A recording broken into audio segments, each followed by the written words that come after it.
3. Are we live? Are we live? My microphone working. Hey guys. Sorry I'm late by 16 minutes. Apologies for that. Hi everybody. I'm glad that everybody's keeping each other company in stream while I was otherwise obtained. Not obtained. What's the word I'm looking for? Detained. Detained. May not be at my eldest daughter's school right now pretending to text my mom. Oh my god. That's amazing. I'm so sorry. Say cheese and die. How about say cheese and then go Chick-fil-A? I don't know. Yeah, I don't know why it specifically has to be die, but hey. Hey Basilius. Got here just in time. I did not, so I apologize for that. I'll probably be a little late. I was too.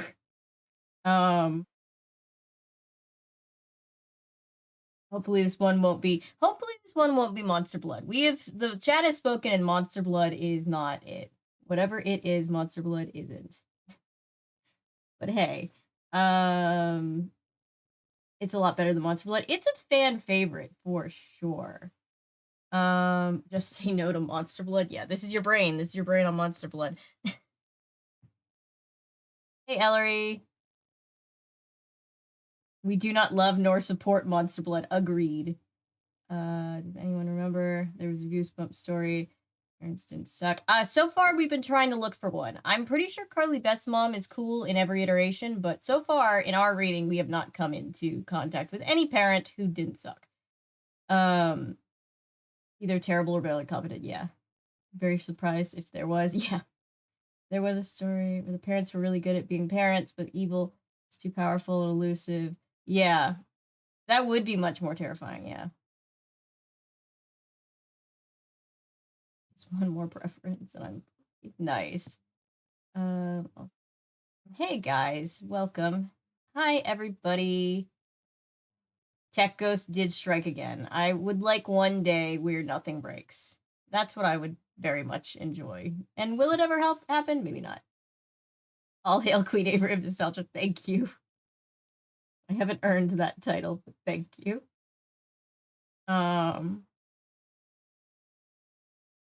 Yeah, the stream didn't start yet. I'm on time. Yeah. You know the thing that's like princesses are never late. Everyone else is simply early. Kidding.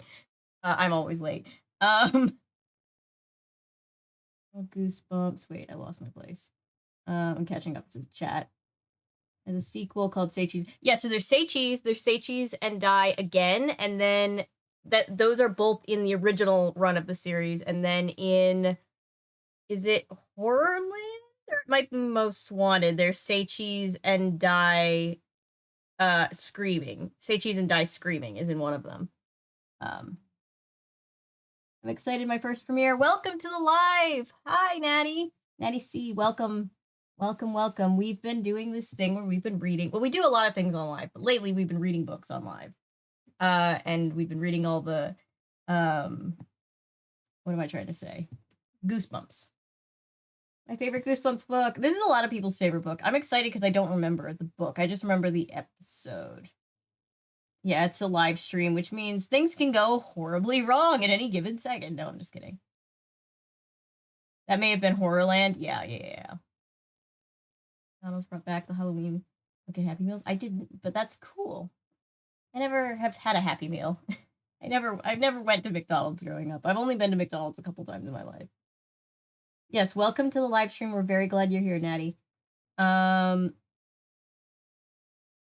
We catch our new friends up on the past few Goosebumps. Yes, catch everybody up. Maybe I'm not caught up. Yeah, no. Natty's like, I've made a bad choice logging into this stream with the words Planet Daddy. See, merch. Do you mean, Patrick, do you mean the stuff that I got, in my P.O. box? Because I can show you guys that. Hey, Sammy, I'm good. How are you? Watching this. And FBI at the same time? LOL. Nice. I was connected using a car, not my... Oh, no. Welcome. Apparently the tech ghost is getting all of us. Hey, Paolo, welcome. Hey, Patrick and other Patrick. We have Patrick squared in chat. Fine, but the description says, oh, the description says Monster Blood. I forgot to change that. Give me 1 second. I'll do it in a second. That happens sometimes. Yeah, there is a say cheese and die screaming. Hi, Jelena. Welcome. Welcome, Toonimations. Welcome, everybody. Get bet on a Goosebumps binge, so I'm down for it. Yes, I really do love, yes, P.O. Box. Oh, let me go get the P.O. Box stuff. Wait, let me change the title or the description. Stopping by to say hi. Got called into work today, so I'll be in about 3 hours. We'll still probably be on in 3 hours. Hi, Daniel. It's good to hear from you. I'm sorry you got called into work. I woke up today, not at all sick anymore. Yay! I don't understand how I went from feeling like death yesterday to feeling fine overnight, but here we are. Yeah, we don't look the gift horse in the mouth when we wake up and we're not sick anymore. We're just like, okay, we're gonna live. We're gonna be fine. I'm glad you're feeling better. There's a third Say Cheese and Die. Yeah, there's 3. And there's rumors that he wants to write a 4th, but I don't know how true that is. Power of sleep, man. Yeah, sleep is a wonderful thing, I've been told. I don't have that much of it in my life, but you know. I think I may have read Say Cheese and Die Screaming. Well, let me check while I go and grab this stuff off of my shelf, because it's in the other room, because the Goosebumps collection has grown so big that it doesn't all fit in the recording room anymore. So, let's see.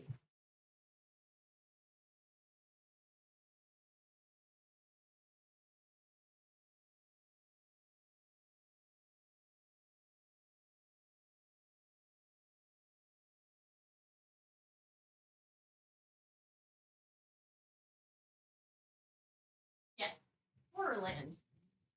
It's a Horrorland book. Say Cheese and Die Screaming. Oof. Here we go. I'm back, guys. Welcome.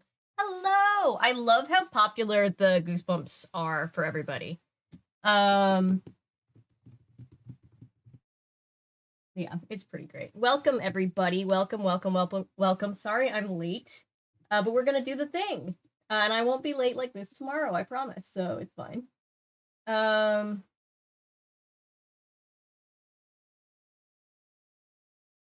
What was I even looking for? Okay.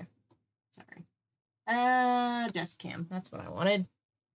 Pull up the stream here on my phone so I can see better. Hey, Hannah! We saw how bad Monster Blood is, and it has a lot of sequels. We'll see how good the Say Cheese and Die one is, and if it deserves the sequels. From what everything that I've heard, Say Cheese and Die is much more popular than Monster Blood. Well, much more liked than Monster Blood. Because Monster Blood is obviously popular. They wouldn't have written like 1,000 of them, but there's clearly something going on. Oh, I got notified for my own live. YouTube was like, you know you're going live, right? And I'm like, I know, YouTube. I'm just trying to get there. All right. Apparently Monster Blood sequels get bad. Okay. How do I sum up the Monster Blood? Let me talk about these first, because these are things that make me happy. Patrick sent me these in my P.O. box. The Cheetah Girls book, which I am going to read very soon on a very near future live stream. I've never gotten to read the Cheetah Girls book. And then this one is Postcards of the Past from Eureka Springs. It is a historical collection of historical pictures and these really cool just documents of like just these really cool landmarks, and I've been flipping through it, and it's kind of become like my new favorite like coffee table book, and I love it very much. So thank you, Patrick, for that. I appreciate you and everybody that sends me mail. I also appreciate the postcards and the letters. I'm not showing them here because I don't want to dox anybody, but you know, appreciate you. If the book is good, we might have another term. Stein's camera, the opposite of Stein's cat. Yeah. So here we go. In Monster Blood, we coined the term Stein's cat. Stein's cat means that it's the opposite of Chekhov's gun, right? Where it's not that it's established in the first act and it pays off in the third act. It's that it's not established until the very end of the third act, and then it doesn't pay off at all because we didn't see it coming. Hope one day you can visit Eureka Springs. Me too. I've never been to Eureka Springs. Hey, Planet Broccoli. Oh my god. Oh my god. Yeah, so there's this I'm trying to just think about how to even explain Monster Blood to the people that have not been there. I was gonna say luckily, but not luckily. I'm glad we read it because it was fun to read it and make fun of it together, but it was a really bad book. Monster Blood is just boring. Like it's just really boring and it's badly paced. I think we all gave it 1 star on Goodreads. It was a lot. Monster Blood was an insane book. Yeah, so far we've read Welcome to Dead House, which is truly horrifying. We read Stay Out of the Basement, which is weirdly horny on Maine for no reason whatsoever. And it's also, and then we read Monster Blood, which is by far the worst and most boring one so far. It was weird. It was more gross than it was scary. You know, there was a lot of like descriptions of like gross sounds and phlegmy monster. It was just gross. It wasn't entertaining. It wasn't scary. It was just gross. So yeah. Watch the playback tomorrow. That's fair, Patrick. I'll see you. Monster Blood is kind of just the day in the life of an annoying kid until it gets to the end and becomes weirdly witchy. Yeah, it goes off the rails entirely at the end, and you're like, where did this come from? Check out Monsterland Media. I haven't yet. I will though. I haven't. I've been it's just been busy. I'm always busy. I feel like I'm just always saying I'm always busy, but it's always a thing. Gross. Avery from Avery Talks About Stuff 2022. Yeah, it was though. Like, is there a better word for it? It's gross. I have better expectations for Say Cheese and Die. I do hope there are silly characters and stuff to make fun of. From what I remember about the episode, at least, because I don't really remember the book so much, but I remember the episode. I remember the premise of the episode being much more interesting, because the Monster Blood premise is literally just the Blob, but for kids. And the thing about the Blob is it's just the Blob, you know? Dead House is retroactive childhood trauma. Basement equals plant smut. Monster Blood is ableism with a side of young.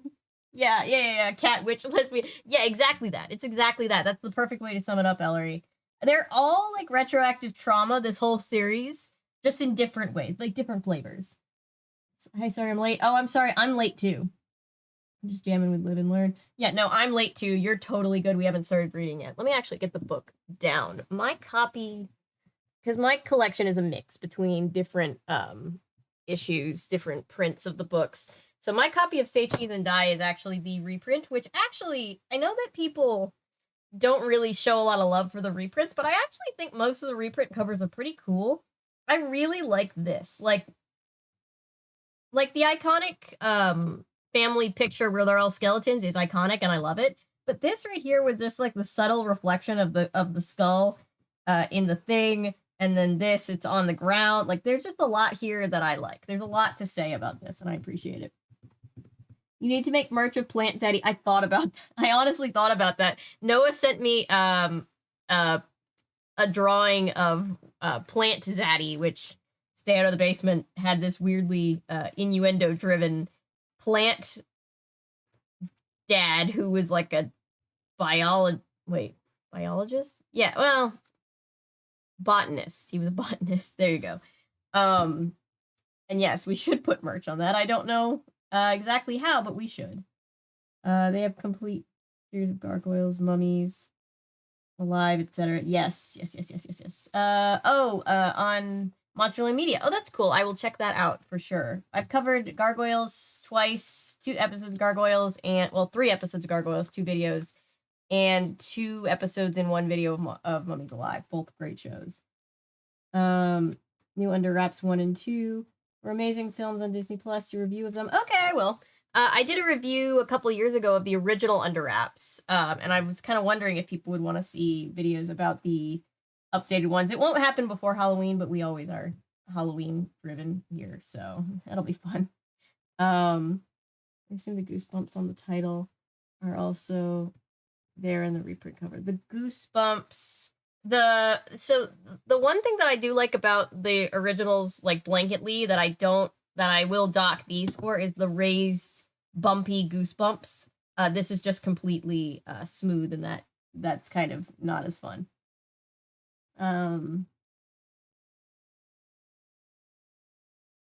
But yeah, if you're saying is this, I think it's slightly a different font for like there was a bunch of like legal things between like Scholastic and R.L. Stine and somebody else who was publishing them briefly, but yeah, pretty much the same.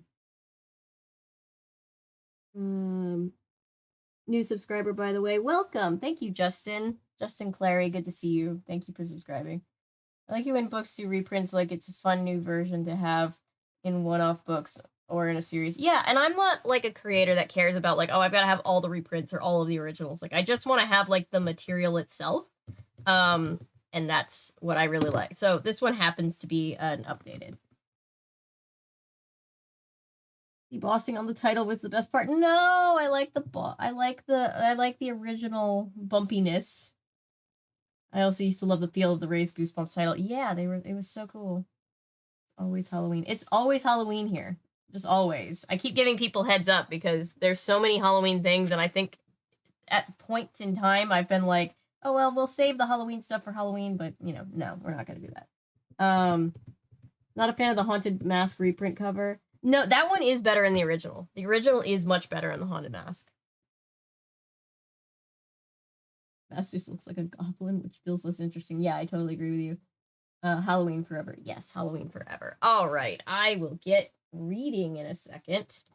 What everybody's here for. Let's read the back of the book, like I always do. Let's start off. It was Halloween all along, yes. Does anybody remember what Playhouse Disney show was that from where it's like Halloween, Halloween, spookiest night you've ever seen? That's something. Was it Stanley? I can't remember. It was one of those. 90 sober off alcohol. That's amazing. Thank you for sharing that, Justin. This is Halloween. This is oh, Goodreads. Goodreads. I should log into Goodreads. Hang on. Sorry. Just like whenever, especially when I run late, which is most of the time lately. Sorry about that. I'm always just like, oh my god, where? I gotta catch up. Oh no. Let's close out of these. I've got so many extra tabs open and I'm trying to keep the computer from doing the computer things. We're not gonna add fuel to the Tech Ghost's fire tonight.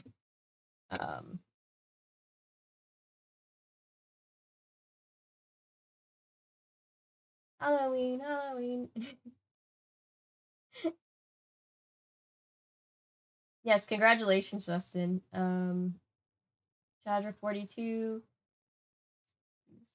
Pumpkin. Ooh, is that Danny Gonzalez did a video about that, right? I think that's where I heard about that one, and I'm like, one of these days, one day we'll do it here. Computer things is exactly how the computers do. Yep. And then the computer struggles during my Zoom class. My laptop just froze. Oh, computers always freeze at the least convenient time. My computer will be, and it's a good computer. Like I won't be having any problems with my internet connection, with my computer, anything all day. And then when I'm like, all right, time to get on stream, it's just like, well, what if everything broke? What if everything broke? Okay. Let's do this really quickly. If you're new here, which I think we have a few new people here, we have this Goodreads account where you guys are welcome to be a Goodreads friend of mine on here. This account is just for books that we read on stream. So it's all those like nostalgic middle grade books that we love to read here. And we always keep up to date with Goodreads, and we always write a review when we're done, but we always log when we're reading, what we're reading, and try to sometimes how far we are in it. But these usually go by in one stream, so I haven't been worried about it. I went out right before school. It didn't turn back on until several hours after school ended. Oof. Yeah, I was in I just completely missed an acting class one time because while I was in school for that, I just didn't have any connection. The one night I just couldn't get on, even with Ethernet. Like I was wired into Ethernet and I still couldn't. And I was just like, how is that possible? That's not possible.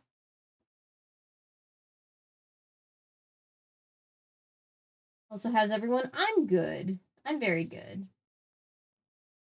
I mean, I'm still pretty nocturnal and I don't sleep very much, but that's really the only complaint I have, which is fine. Camera, I'm not dealing with it tonight. No flickering. Remember when I recommended to you the 2002 movie Hansel and Gretel? Ooh, yes, I found it available on YouTube. I will check it out. I will check it out. My brother and I were talking about, because I don't remember whose idea this was originally. But I was telling my brother about the potential of doing a fairy tale February this February, and I'm very excited to just kind of do a month of fairy tale related stuff. Yeah, I'm excited for this live stream. I'm glad. I'm excited for this live stream too. The camera has turned into glitch trap. Oh god, no, camera, we're not gonna do that. That's what we're not gonna do today, camera. Behave. I do myself. I fell asleep last night. Ooh, I'm bored and I've liked the look for years. Nice, very good. I had to overhaul my eyebrows today because I was like, today was like the retouching hair day, and I was like, oh, I haven't done my eyebrows in a long time. Okay. Very interested to see what chat will go today. Last time it was dog stuff and evil on. Yeah, the chat always goes completely out of pocket at least once, but Goosebumps is asking for it, you know? It's not our fault. Strange Hill High is the British version of Goosebumps. That is true, actually. I didn't read that much of those, but all hail Avery the Spooky Queen. Thank you. Halloween Queen? None of those titles I have earned, but someone needs to have the Halloween Queen title. It just rolls off the tongue. So I grew up with the old TV shows to review. I love that. I love talking about old stuff from my childhood and everybody else's childhood. Good this week. Finally finished reading Skullduggery Pleasant book 2, Playing with Fire. Nice. Speaking of YouTube, I clipped the leafful careening off the tree. I was hoping somebody did. I haven't checked my messages on Instagram, but if that's where it's sent, I'm gonna watch it over and over and over again. Okay, sorry. Let me get to the book. Before we're an hour past when I said I was gonna start reading. Look in the back of the book. Includes a guide to haunted machines and other frightening phenomena. Okay, if we have time, somebody remind me to look in the back of the book at the end of the stream. Introducing the camera with a curse. There's something wrong with Greg's camera. The people and things in his photos turn out wrecked and worse. Go eye to eye with the special collector's edition of the eerie classic that has sold nearly 2 million copies worldwide. Oh, that's not as fun as the, also, there's always the quirky little tagline in the beginning of, at least for the old ones. Dead House is like, it'll just kill you. Monster Blood was like, it's a monster blood drive. And then I had somebody look up Stay Out of the Basement's tagline because we don't see the taglines on these. I don't know why I'm looking at that camera on these versions. So if someone wants to Google it, let me Google it really quick, actually. Stay Out of the Basement.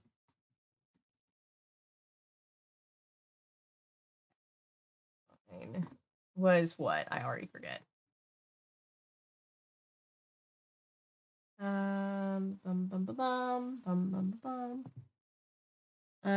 Something's Waiting in the Dark. Right, I remember that one. And then this one is A Cheese and Die. What's their tagline? Gosh, Greg sounds like an annoying child character. At least that's the vibe I'm getting from the name. You know, we never could know. This is the kid that was played by little baby Ryan Gosling in the show. And so because of that, it's one of the most memorable episodes of the show. Everybody remembers that time that Ryan Gosling was on Goosebumps. Nothing tops that Nancy Drew stream where we were all wishing death on a 10-year-old. That was hilarious. If anybody missed that, I don't even know how to explain it because it's so strange. Fact or Fiction was scary as hell as a kid. I'm gonna cover the episode, the episode with the wrestling story that Paulo recommended. And then after that, I think I'm just gonna go in order through the whole show and just cover everything that I haven't covered, because by that time I'll have covered 11 episodes. I have 10 right now. And I just want to get to a point where we can say we've talked about all 45, but that's also going to be sad. It's all gone.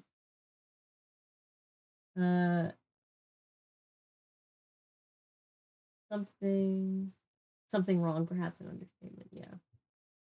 Sorry, I'm talking very, very fast. I think I was just anxious about being late, and now I'm just like amped. I will chill out, guys. Sorry.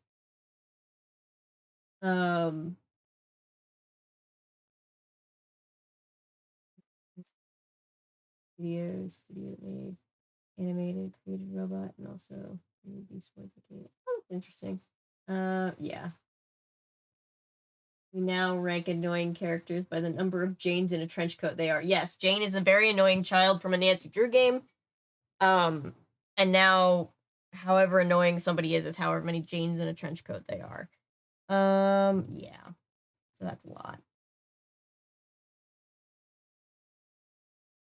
Yeah, I need to do the next Halloween Town. Yes, I'm gonna do Halloween High this year. I wanted to already have it out, but I'm just kind of behind on everything lately. It's been a busy month.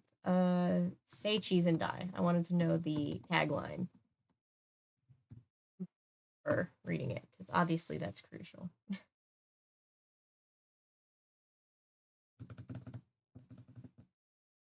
One picture is worth 1,000 screams. Right, okay.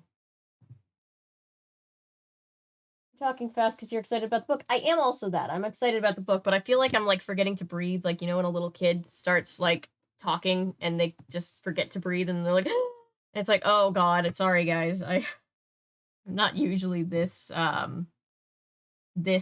fast of a speaker, so sorry if that's troubling.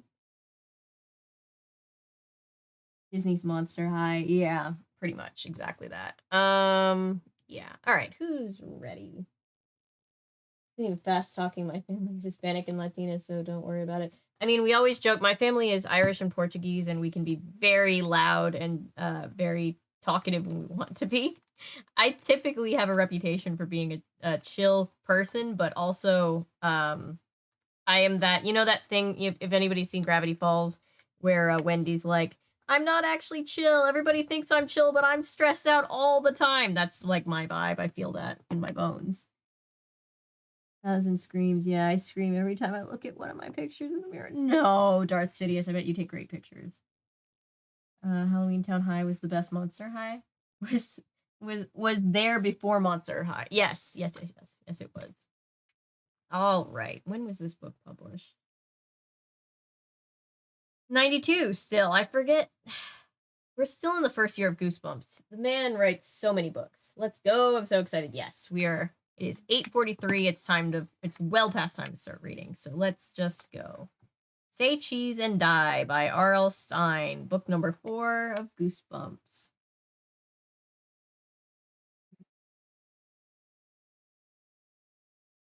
Covered Casper, mean to cover all the other ones. Yeah, okay. Chapter 1. There's nothing to do in Pitt's Landing, Michael Warner said, his hands shoved into the pockets of his faded denim cutoffs. Yeah, Pitt's Landing is the pits, Greg Banks said. Doug Arthur and Sherry Walker muttered their agreement. Pitt's Landing is the pits. That was the town slogan, according to Greg and his 3 friends. Actually, Pitt's Landing wasn't much different from a lot of small towns with quiet streets and shady lawns and comfortable old houses. But here, it was a balmy fall afternoon, and the 4 friends were hanging around Greg's driveway, kicking at the gravel, wondering what to do for fun and excitement. Let's go to Grover's and see if there's new comic books. If those new comic books have come in, Doug suggested. We don't have any money, Bird, Greg told him. Everyone called Doug Bird because he looked a lot like a bird. Okay, fair enough. Reasoning, I guess. A better nickname might have been Stork. He had long, skinny legs and took long, stork-like steps. Under his thick tuft of brown hair, which he seldom brushed, he had a small, bird-like brown eyes and long nose that curved like a beak. Doug didn't really like being called Bird, but he was used to it. Why is the narrator dragging this child? I don't know. Why? What did the child do? Maybe it's a very annoying child. I don't know. We can still look at the comics, Bird insisted. Until Grover starts yelling at you, Sherry said. She puffed out her cheeks and did a pretty good imitation of the gruff store owner. Are you gonna pay? Are you paying or staying? I think he's cool, Greg said, laughing at her imitation. He's such a jerk. I love him. He's a jackass, is what he just said. I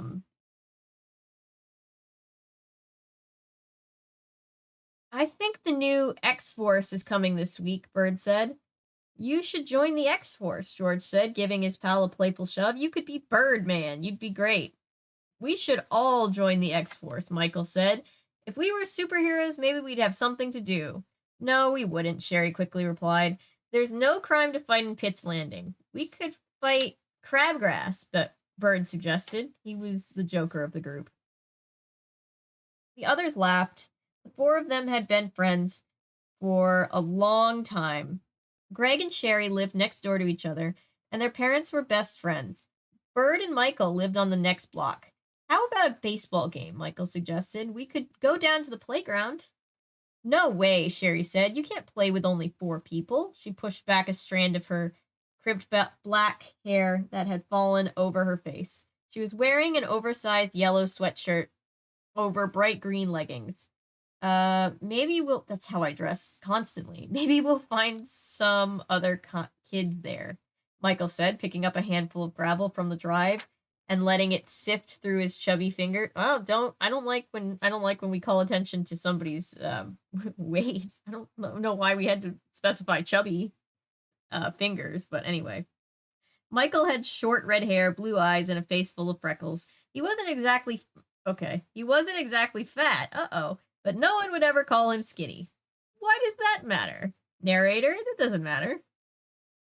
Come on, let's play baseball, Bird urged. I need to practice. My little league starts in a couple of days. I said that like it's fantasy football, but for Little League baseball. Anyway. League in the fall? Sherry asked. It's a new fall league. The first game is Tuesday after school, Bird explained. Well, we'll come watch you, Greg said. We'll watch you strike out, Sherry added. Her hobby was teasing Bird. Everybody's hobby is teasing Bird. What position are you playing, Greg asked. Backstop, Michael cracked. No one laughed. Michael's jokes always fell flat. Poor Michael. Bird shrugged. Probably the outfield. How come you're not playing, Greg? With his big shoulders and muscular arms and legs, Greg was the natural athlete in the group. He was blonde and good-looking, with flashing green eyes and a wide, friendly smile. He looks like Ryan Gosling, because that's who played him in the show. My brother Terry was supposed to go sign me up, but he forgot, Greg said, making a disgusted face. Where is Terry? Sherry asked. She had a tiny crush on Greg's older brother. He got a job Saturdays and after school at the Dairy Freeze, Greg told her. Let's go to the Dairy Freeze, Michael exclaimed enthusiastically. We don't have any money, remember? Bird said it grimly. Terry'll give us free cones, Michael said, turning a hopeful gaze at Greg. Yeah, free cones, but no ice cream in them, Greg told him. You know what a straight arrow my brother is. This is boring, Sherry complained, watching a robin hop across the sidewalk.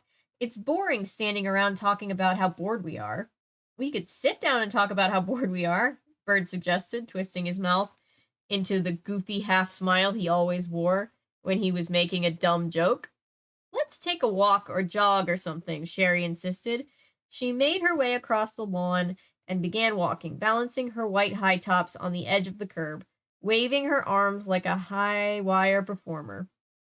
The boys followed, imitating her in an impromptu game of follow the leader, all of them balancing on the curb edge as they walked.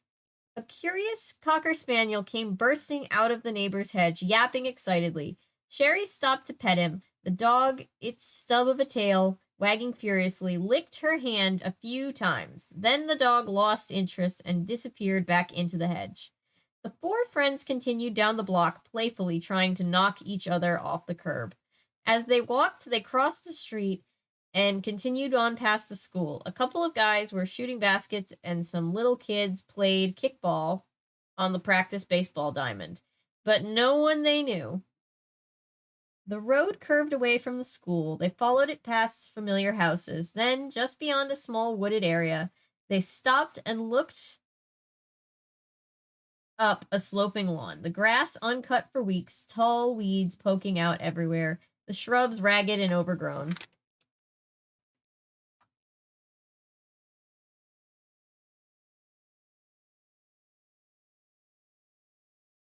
Yeah, so far we haven't had the only book that's been written in the first person is the first one, Welcome to Dead House. I always thought they all were written in the first person, but the past 2, 3, and 4 have not been. At the top of the lawn, nearly hidden in the shadows of an enormous old oak tree, of enormous old oak trees. Oh my god. Sprawled a large, ramshackle house. The house, anyone could see, had once been grand. It was gray shingled, 3 stories tall, with a wraparound screened porch, a sloping red roof, and the tall chimneys on the floor. The cracked, weather-stained shingles, the bare spots on the roof, and the shutters hanging loosely beside the dust-smeared windows were evidence of the house's neglect. That was a sentence that my brain did not want to compute. Also a very long sentence. Anyway, everyone in Pitt's Landing knew it as the Kaufman house. Kaufman was the name painted on the mailbox that tilted on its broken pole over the front walk. But the house had been deserted for years, and people liked to tell weird stories about the house.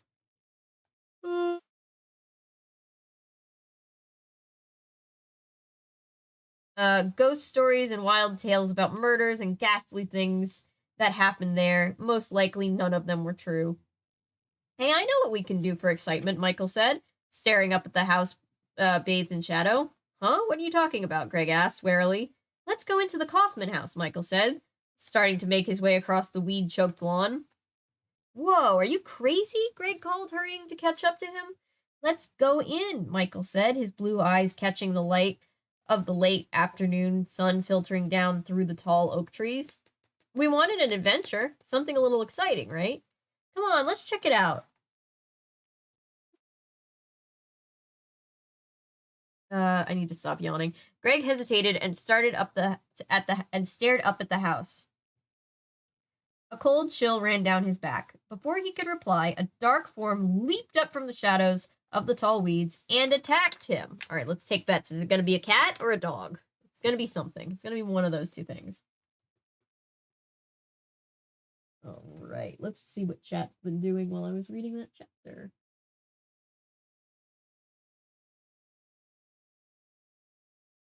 I love seeing active chat. You guys are the best for being here.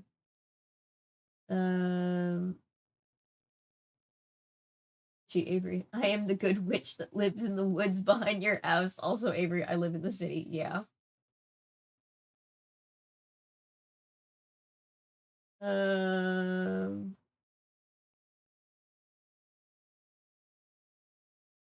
Please be better than Monster Blood. Please, please, please, please, please. So far, it's already better than Monster Blood. I don't want to speak too soon, but Monster Blood was bad, like, right from the beginning. Is anyone going to imagine Ryan Gosling for the kid? Yeah, no, I am. I'm imagining child Ryan Gosling. Because that's one of the, I don't know if that's, like, one of the first episodes of Goosebumps I saw, or if it's just the most memorable one in my brain, because it's little Ryan Gosling, but, like, literal nickname is Bird because looks like Bird. I know, right?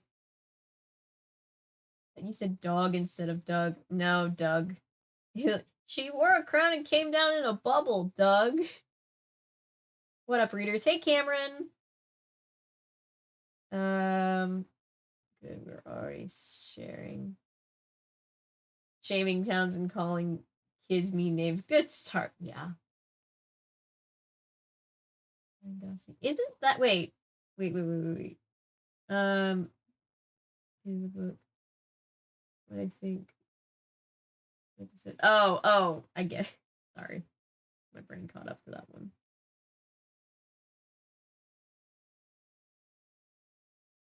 Yeah, I'm just calling Doug. I know, right? Why Bird? I guess it's supposed to be endearing, but it seems like he kind of hates it.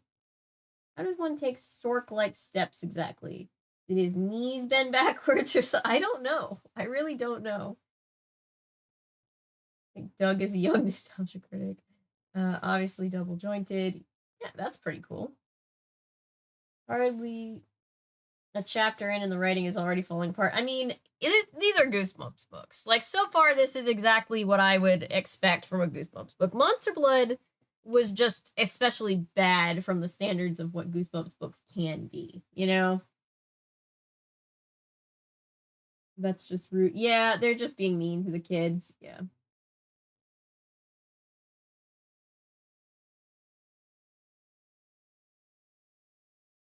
Yeah, these 2 books in the series are a bit fatphobic. Yeah, there's a lot of that. It was, unfortunately, in the early 90s especially, there was just a lot of fatphobia everywhere. Doesn't make it right, but it's just something that I've noticed from covering a lot of 90s media.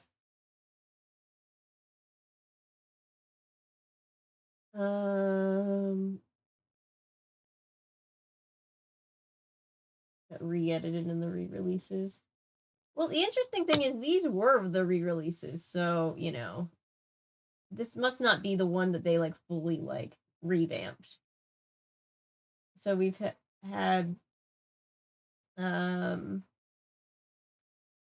just in the last book and now Fat Phobic. We definitely had ableism in the last one, and, yeah.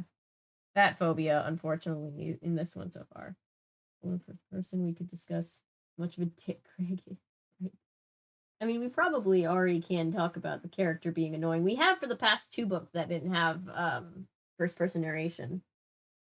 It was boring talking about being boring. Yes. So they had to call out the awkwardness and insecurities of the other. Greg, the hot one, given that he's a child that feels. Yeah. No, I don't. Yeah. No, I completely agree with you, Ellery. When a child is described as like, he was the good looking one, I'm like, it's kind of weird though. Like I know that like it's not typically meant to be weird, but it can just in this day and age come off as very weird to me. Exposition is just boring, yes. Ghost dog appears, licks, get bored, disappears. Yeah. Cocker Spaniel from Monster Blood, the Goosebumps cinematic universe, yes. Not another dog. Another dog. We hadn't had a dog in Stay Out of the Basement, but we had a dog in every single other one, and the dog gets named every time there's a dog. Bird. I know. It's so strange. The GCU could work. I can get on board with the GCU. Can't deal with another dead dog. I can't deal with it either. Like the first POV is better. Somehow. I like the first person POV, yeah. For Goosebumps for sure. 7 dog deaths. Ooh, we've seen 1 dog death so far, but I don't doubt somebody who says there's up to 7 in the whole series.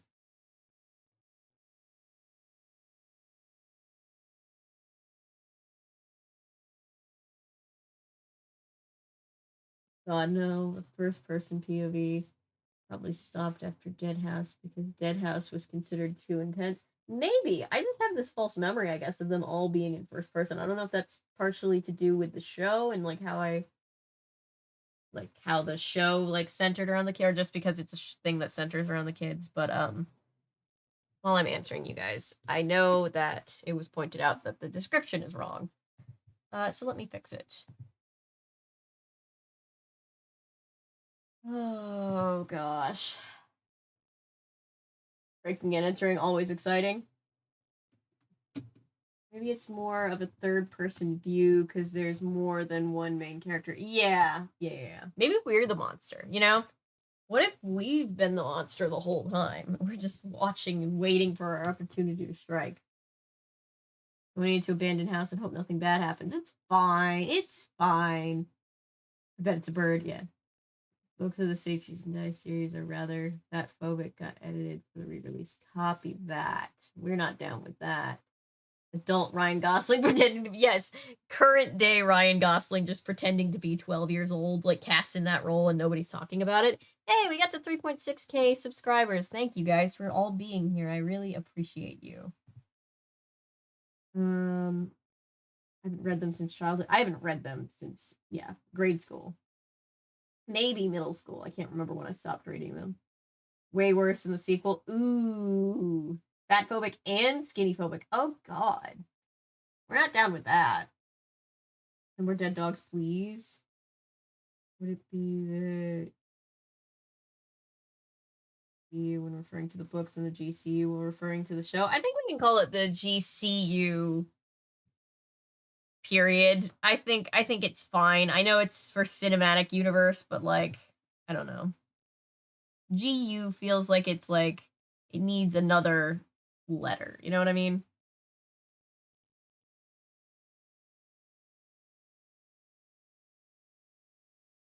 Rothstein's favorite film is Abbott and Costello Meet the Mummy. That actually makes a lot of sense, you know? I can definitely see that being true. Oh my god. So the description says stay out of the basement, and then it's all about monster blood. So I really messed up the past like 3 descriptions, didn't I? Anyway. Reading Goosebumps 3.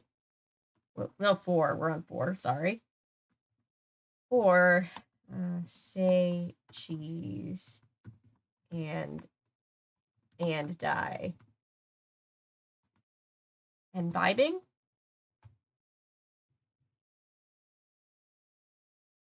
And then I always just say from the web, and it's just like the generic Goosebump wiki write up about what the book is about.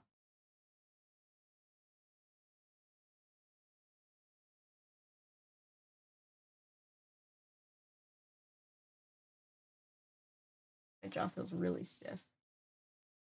I guess people just mostly judge a book by its cover. I mean, I always got that saying, like, I totally agree with what the saying is meant for, but also, literally speaking, to be this person, the cover is part of the artistry of the book. Like, the cover needs to convey what the thing is. You know what I mean? That's the cover's job. But what I'm saying is judge books by their covers. I am the role model of the century. Well, we have 2 movies already, so the GCU is already is a thing already. Yeah. It was you the whole time, yeah. The others. Oh god, the others. Yeah, Scooby-Doo and you, and then they unmask the bad guy, and the bad guy is us.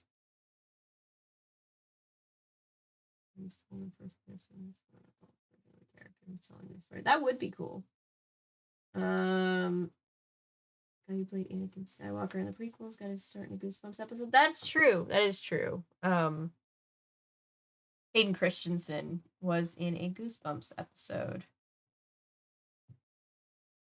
What am I trying to? There we go. That's it.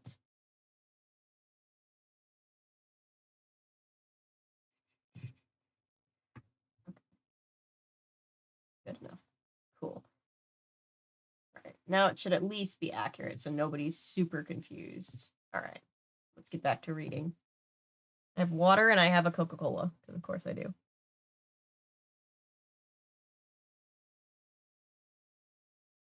And the monster from their past appears and they're like, oh shit, at the end, yeah. GCU equals Goosebumps creative universe, problem solved. I like the train that Ellery's on. Goosebumps creative universe with the GCU no matter what. The Steinverse.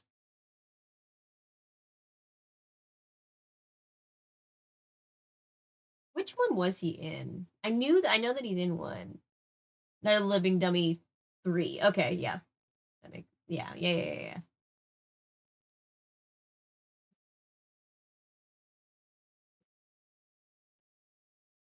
A lot of people were in it.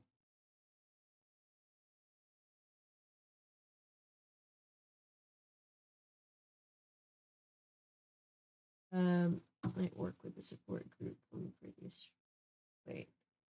But it's just a mishap of all the books in a cinematic universe just from pure adaptation of the books might work with the support group from the past previous stream. I'm so glad that you guys are here to experience these books with me.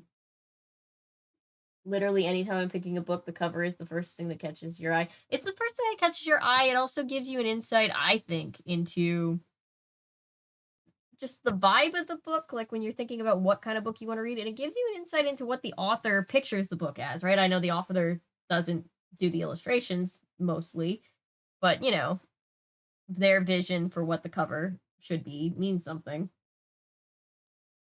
Yes, always judge a book by its cover, huh? In the metaphorical sense, never judge a book by its cover, but a physical, actual book, you can absolutely judge by its cover. The character description, not much else, yeah.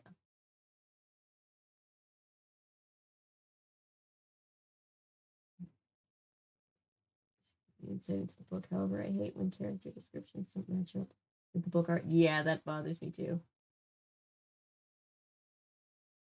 Honorary Australian, yay! Say cheese and die. Hello, Lather. You missed just the first chapter. Kids are going into an old abandoned house. That's it. You're caught up.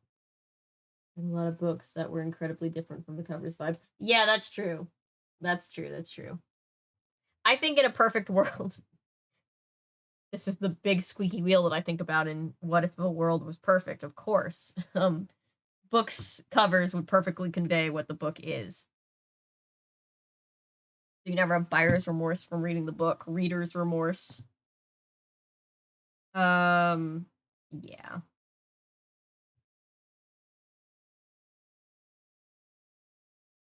Hang on. Come back. There we go. It's fine with that statement. I've never read that. I've heard about it a little bit. Yay, Kermit Arms. Yes. All right. Let's get into chapter 2, guys. Chapter 2. Greg toppled backwards onto the ground. Ah, he screamed. Then he realized the others were laughing. It's that dumb Cocker Spaniel, Sherry cried. He followed us. Go home, dog. Go home. Bird shooed the dog away. The dog trotted to the curb, turned around, and stared back at them, its stubby tail wagging furiously. That he'd become so frightened, Greg slowly pulled himself to his feet, expecting his friends to give him grief. But they were staring up at the Kaufman house thoughtfully. Yeah, Michael's right, Bird said, slapping Michael hard on the back. So hard Michael winced and turned to slug Bird. Let's see what it's like in there. No way, Greg said, hanging back. I mean, this place was kind of creepy, don't you think? So, Sherry challenged him, joining Michael and Bird, who repeated her question. So, I don't know, Greg replied. He didn't like being the sensible one of the group. Everyone always made fun of his sense of the sensible one. He'd rather be the wild and crazy one, but somehow he always ended up sensible. Look, we all need a mom friend. Some of us are just meant to be mom friends. I'm one of them. It's fine. I don't think we should go in there, he said, staring up at the neglected old house. Are you chicken? Bird asked. Chicken? Michael joined in. Bird began to cluck loudly, tucking his hands into his armpits and flapping his arms. He's like, I'm not the only bird in the group now. Misery loves company. You're a chicken. With his beady eyes and beaky nose, he looked just like a chicken. He wanted to laugh, but he couldn't help it. Bird always made him laugh. The clucking and flapping seemed to end the discussion. It feels like he was laughing at him, not with him, but anyway, moving on. They were standing at the foot of the broken concrete steps that led up to the screened porch. Look, the window next to the front door is broken, Sherry said. We can just reach in and open the door. This is cool, Michael said enthusiastically. Are we really doing this? Greg began. Greg being the sensible one had to ask. I mean, what about Spidey? Spidey was a weird-looking man of 50 or 60 that they'd all seen lurking about town. He dressed entirely in black. Dressed entirely in black and crept along on long, slender legs. He looked just like a black spider, so the kids all called him Spidey. You know, you could call people nicknames based on not what animal they would most likely look like. Most likely he was homeless or a drifter. No one really knew anything about him, where he'd come from, where he'd lived. Where did you come from, Cotton Eye Joe? Sorry. My brain. ADHD brain. But a lot of kids had seen him hanging around the Kaufman house. Maybe Spidey doesn't like visitors, Greg warned. But Sherry was already reaching in through the broken window pane to unlock the front door. And after little effort, she turned the brass knob, and the heavy wooden door swung open. One by one, they stepped into the front entryway, Greg reluctantly bringing up the rear. It was dark inside the house. Only narrow beams of sunlight managed to trickle down through the heavy trees in front. creating pale circles of light on the worn brown carpet at their feet. Oh my god. I gotta stop yawning. Oh my god. The floorboards squeaked as Greg and his friends made their way past the living room, which was bare except for a couple of overturned grocery store cartons against one wall. Spidey's furniture? Spidey's furniture? Greg wondered. The living room carpet, as threadbare as one in the entryway, had dark oval stains in the center of it. Greg and Bird, stopping in the doorway, both noticed it at the same time. Think it's blood? Bird asked, the tiny eyes lighting up with excitement. Greg felt a chill on the back of his neck. Probably ketchup, he replied. Bird laughed and slapped him hard on the back. Take a drink every time I yawn. You'll be drunk.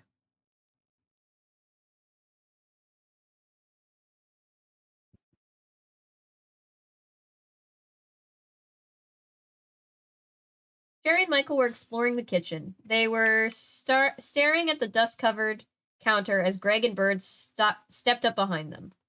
They saw immediately what had captured their attention. Two fat gray mice were standing on the counter, staring back at Sherry and Michael. I love mice. They're cute, Sherry said.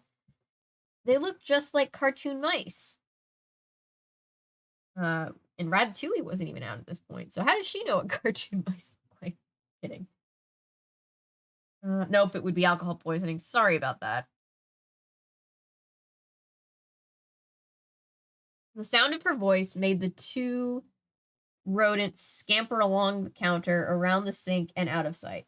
They're gross, Michael said, making a disgusted face. I think they were rats, not mice. Rats have long tails, mice don't, Greg told him. They were definitely rats, Bird muttered.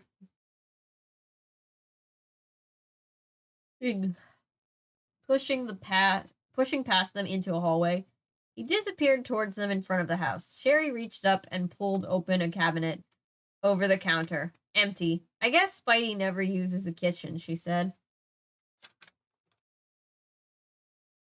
Well, I didn't think he was a gourmet chef, Greg joked. He followed her into the long, narrow dining room, as bare and dusty as the other rooms. A low chandelier still hung from the ceiling, so brown with caked dust it was impossible to tell it was glass. Looks like a haunted house, Greg said softly.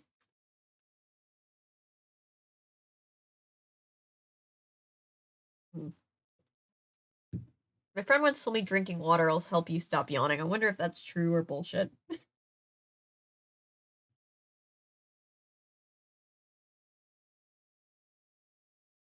Boo, Sherry replied.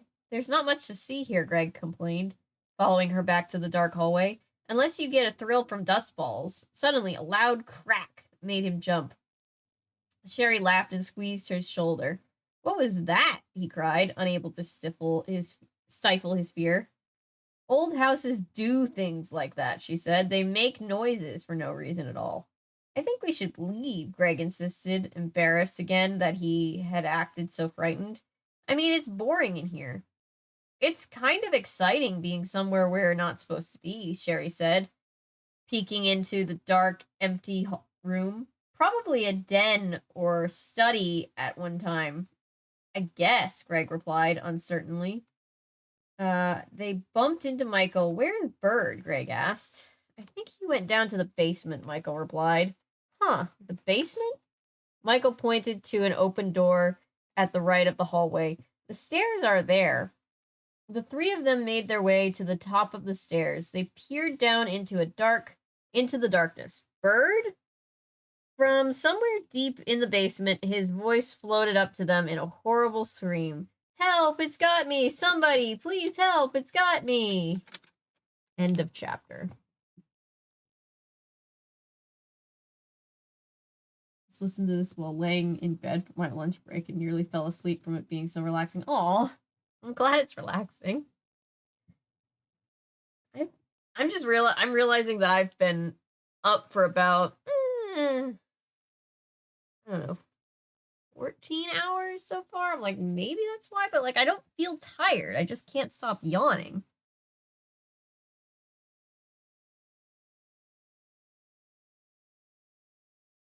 Three drinks down. Oh, God.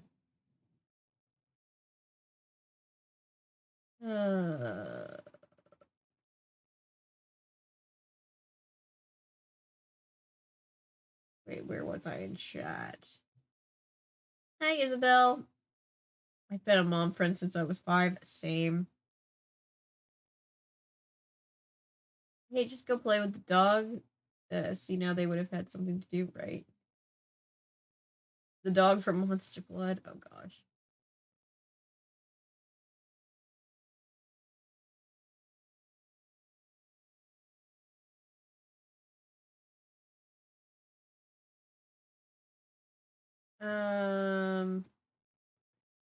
Just make the Avery talks about stuff getting honorable Australians. I'll take it. That would be fun.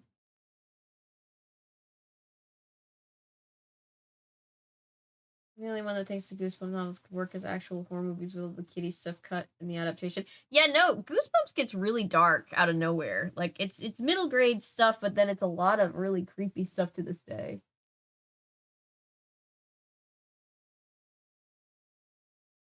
What have Cocker Spaniels ever done to R.L. Stine? I don't know. Maybe R.L. Stine had Cocker Spaniels and either really loved them or really hated them. It was just like, if you don't behave, this is what happens. You get eaten by monster blood.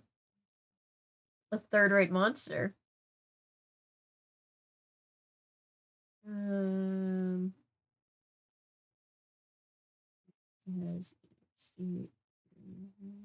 Victorian Queensland. Oh, that's cool.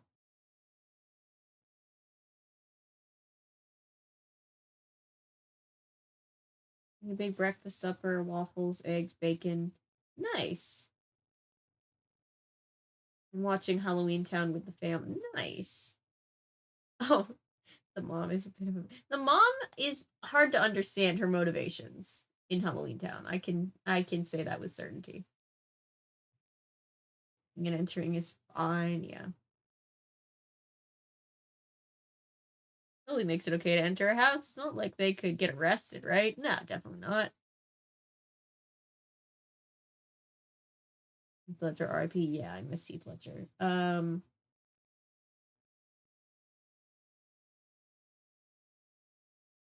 I don't drink. I mean, I barely drink either. Usually, like at New Year's, we always drink. We always do cookie shots, which you're supposed to put mix Baileys in with the milk. But I just do the milk because I don't really like Baileys. Makes you need to pee. Oh gosh, yeah. R.I.P. Bird that should have been nicknamed Stork. No, the guy Bird is not the main character. I don't think Greg is technically. Greg is the main character. Greg's the one that is whose name is on the book and who was played by Gosling.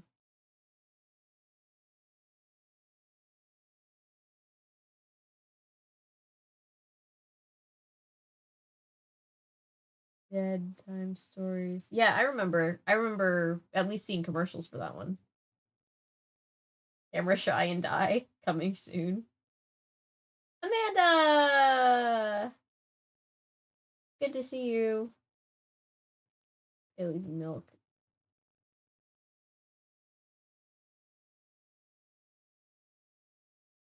Makes me think of old Greg. Oh, God. I was just thinking about old Greg, and I don't know why. Oh, I know why. It's because he's a host on Great British Baking Show, and I just was like, that threw my whole world for a loop. But, you know, not to spoil myself. I'm not doing that, but I just want to know how many actual pages we have.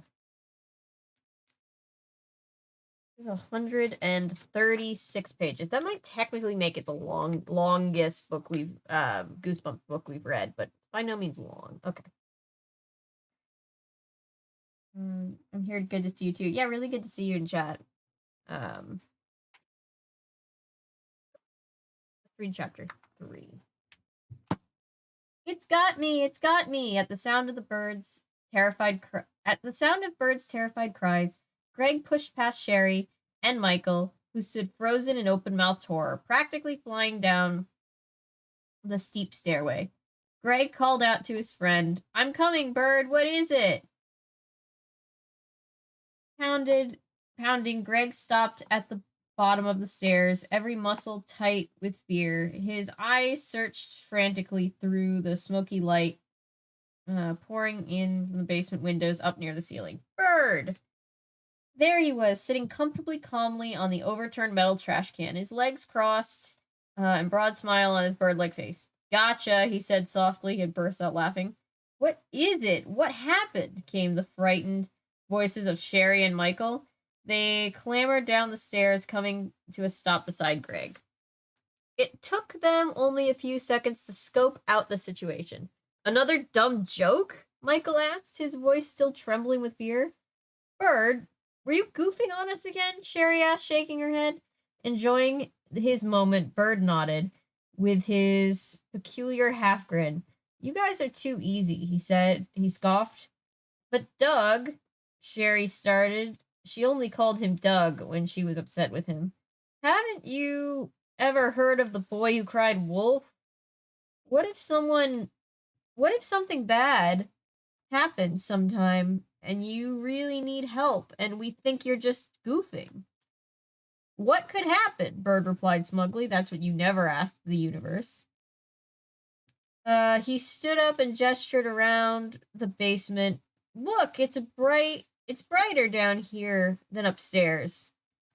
He was right. Sunlight from the backyard cascaded down through four long windows at ground level near the ceiling of the basement.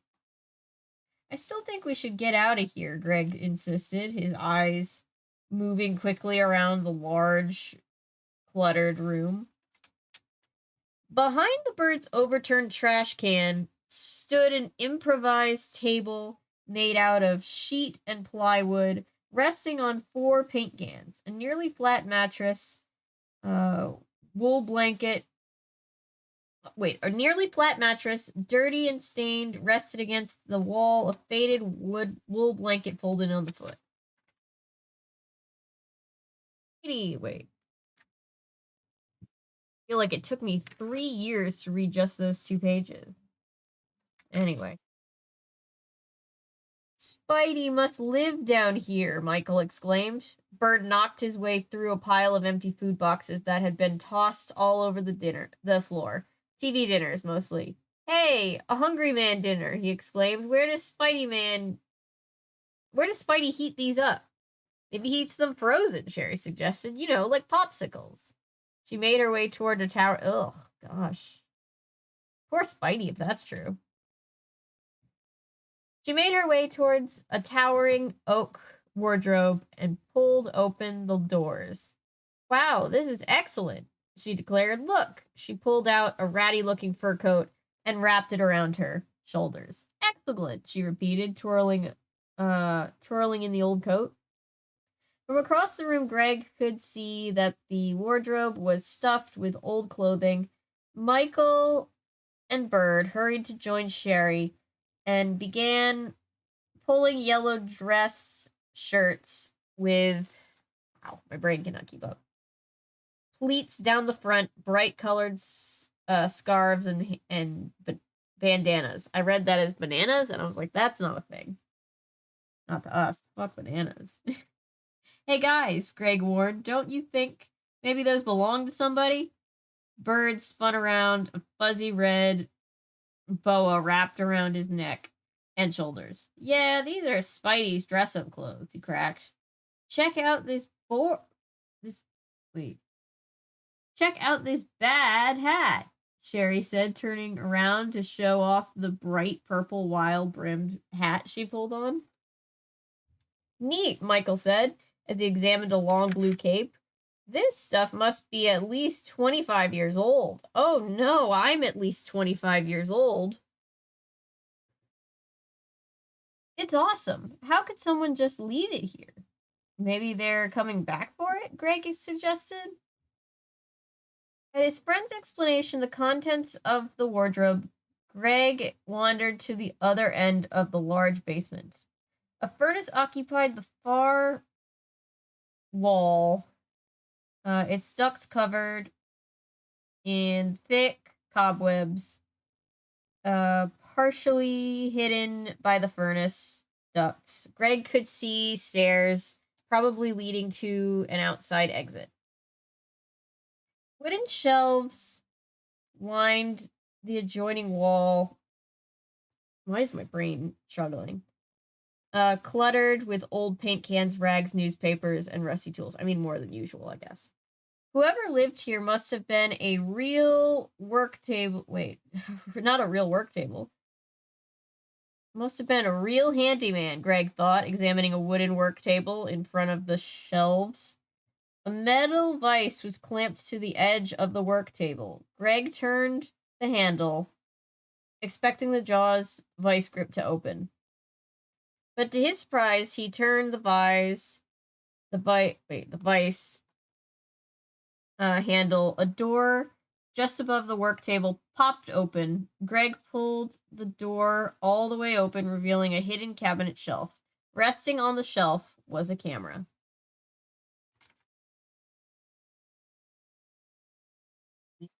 All right. Woo!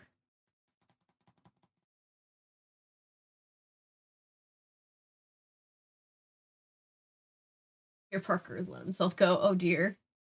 Not that Spidey.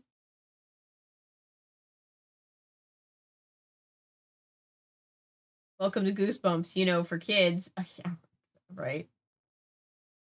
Cheese and Die is one of the best ones, I'll say. I'll always remember what veal is thanks to this book. You'll know what I mean really soon. Interesting.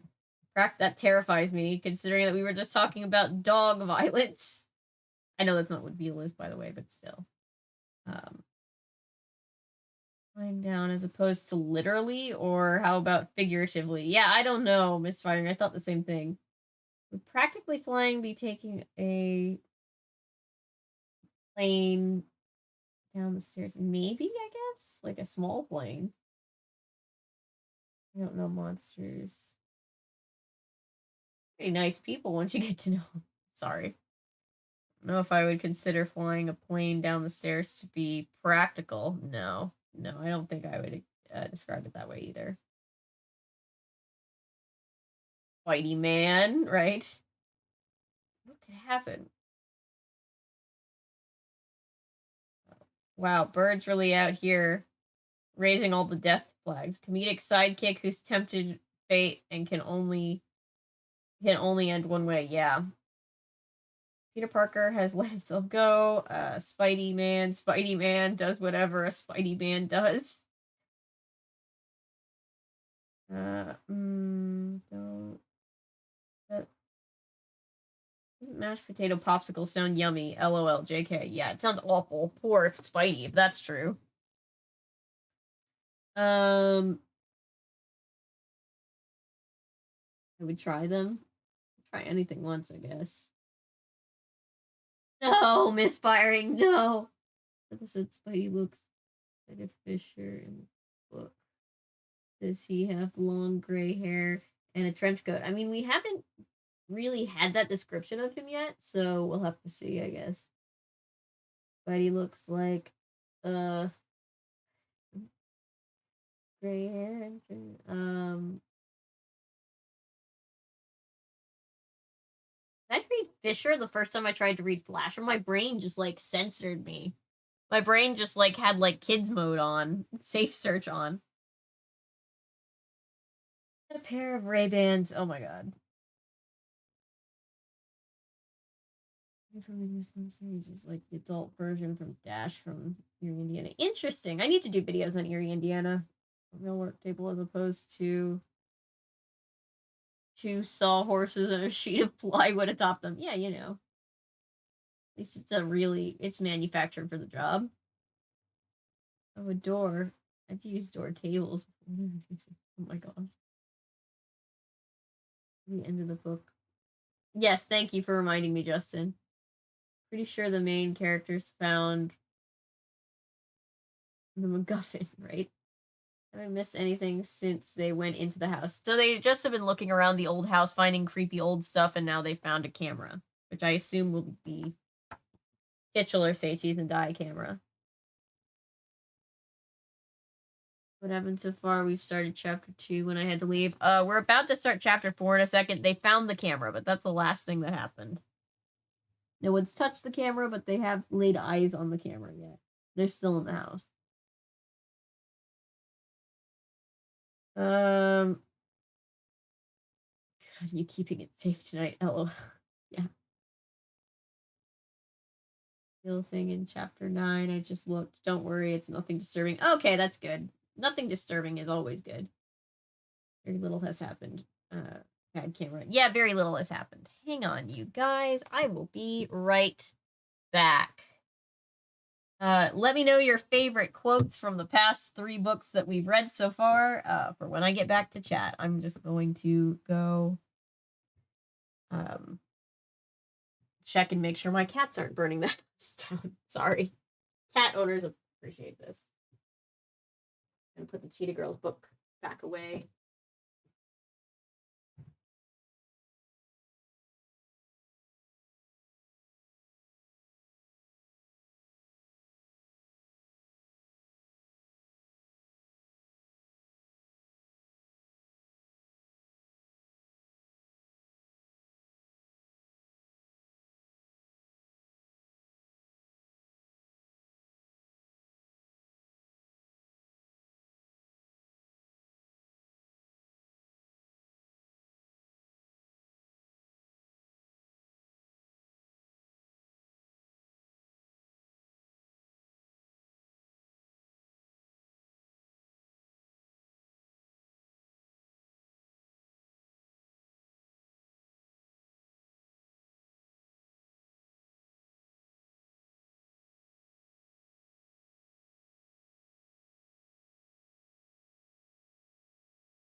I've returned. What have I missed on Chair Stream? Oh, chat's going crazy. I think stream is more fun when I'm not here. Oh my gosh. Only yes on the cats. Yeah, cats, you can't trust cats. I love my cats, but I don't trust them. They're pinned. Black market. Oh god. Nothing disturbing yet, right? Or secret agent business, yeah.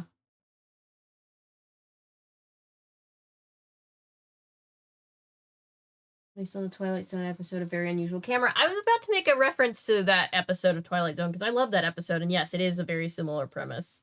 By the way, if anybody's wondering why I'm head to toe in sweats right now, it's because today is the first truly chilly day of fall here in Atlanta, and it's been a lot. Oh, and the battery's about to die. Hang on, let me go grab my. Oh, it's right here. I thought I had to go grab the charging cable from the other room. Turns out I don't. I just have to plug it in, which is nice.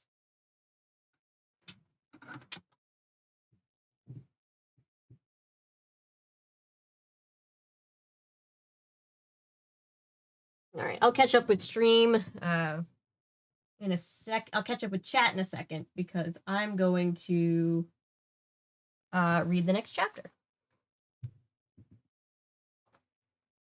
Late, but here. I was late too. I'm gonna go lurk now. Thank you for being here, Allie. We appreciate you. Lurker or not. Share stream, yes. I'll catch up with chat in just a second. I'm gonna read the next chapter. Chapter 4. For a long moment, Greg just stared at the camera. Something told him the camera was hidden away for a reason. Something told him that he shouldn't touch it. He shouldn't close the secret he should close the secret door and walk away. You shouldn't close that door and walk away. You need to be in a Goosebumps book. But he couldn't resist it. He reached onto the hidden shelf and took the camera in his hands. It pulled out easily, then, to Greg's surprise, the door instantly snapped shut with a loud hide in a secret cabinet. Why didn't he take it with him? Greg eagerly examined the camera. It was large and surprisingly heavy with a long lens. Perhaps it's a telephoto lens, he thought. I thought it said telephone lens, and I was like, what even is? Anyway. Greg was very interested in the cameras. Greg was very interested in cameras. You know, the cameras, the colloquial cameras in cameras. He had okay snapshots, but he was saving his allowance in hopes of buying a really good camera with a lot of lenses. I know that feeling. He loved looking at camera magazines, studying the different models, picking out the ones he wanted to buy. Sometimes he daydreamed about traveling around the world, going to amazing places, mountaintops, and hidden jungle rivers. He'd take photos of everything he saw and become a famous photographer. His camera at home was just too crummy. That's why all his pictures came out too dark or too light, and everyone in them had glowing red dots in their eyes. Yeah, every camera from the 90s made us all look like we were demon-possessed. It's fine. Greg wondered if this camera was any good. Raising the viewfinder to his eye, he sighted around the room. He came to a stop on Michael, who was wearing two bright and yellow feather boas and a white Stetson hat and had climbed to the top of the steps to pose. Wait, hold it, Greg cried, moving closer, raising the camera to his eye. Let me take your picture, Michael. Where'd you find that? Bert asked. Does that thing have film in it? Michael demanded. I don't know, Greg said. Let's see. Leaning against the railing, Michael struck what he considered a sophisticated pose. Greg pointed the camera up and focused carefully. It took a short while for his finger to locate the shutter button. Okay, ready? Say cheese. Cheddar, Michael said, grinning down at Greg. He held his pose against the railing. Very funny, Michael's a riot, Bird said sarcastically. Greg centered Michael in the viewfinder frame, then pressed the shutter button. The camera clicked and flashed. Then it made an electronic whirring sound. A slot pulled open on the bottom, and a cardboard square slid out. Hey, it's one of those automatic developing cameras, Greg exclaimed. He pulled the square of cardboard out and examined it. Look, the picture is starting to develop. Let me see, Michael called down, leaning on the railing. But before he could start down the stairs, everyone heard a loud crunching sound. They all looked up to the source of the sound and saw the railing break away, and Michael go sailing over the edge. No, Michael screamed as he toppled to the floor, arms outstretched, the feather boa flying behind him like animal tails. I like that he's just like, no, instead of just like screaming. He's like, curse you, Perry the Platypus. He turned in the air, then hit the concrete hard on his back. Ooh. His eyes frozen wide in astonishment and fright. He bounced once, then cried out again. My ankle! Ow! My ankle! He grabbed at the injured ankle, then quickly let go with a loud gasp. It hurt so much to touch it. Ooh, my ankle! Still holding to the camera and the photo, Greg rushed to Michael, Sherry, and Bird.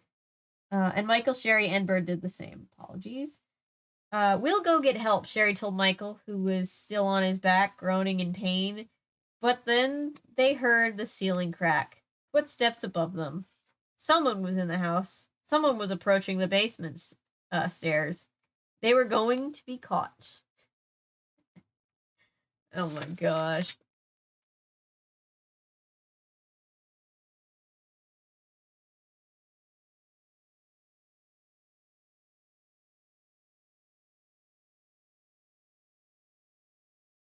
Platypus in a fedora is the true owner of the camera, probably. What's from the last 3 books, unless you count I Used to Live in Your House. That was a pretty solid one as far as being terrifying. That was easily the creepiest thing we've heard so far. Well, maybe, depending on what you mean by creepy. That one was very creepy. Plant Daddy creeped me out, just in different ways. Anything is possible at this point if Plant Daddy exists, yeah. Oh, Goosebumps. Yeah, Arlestein is open about being inspired by Tales from the Crypt and Twilight Zone, so none of that is surprising, but really cool.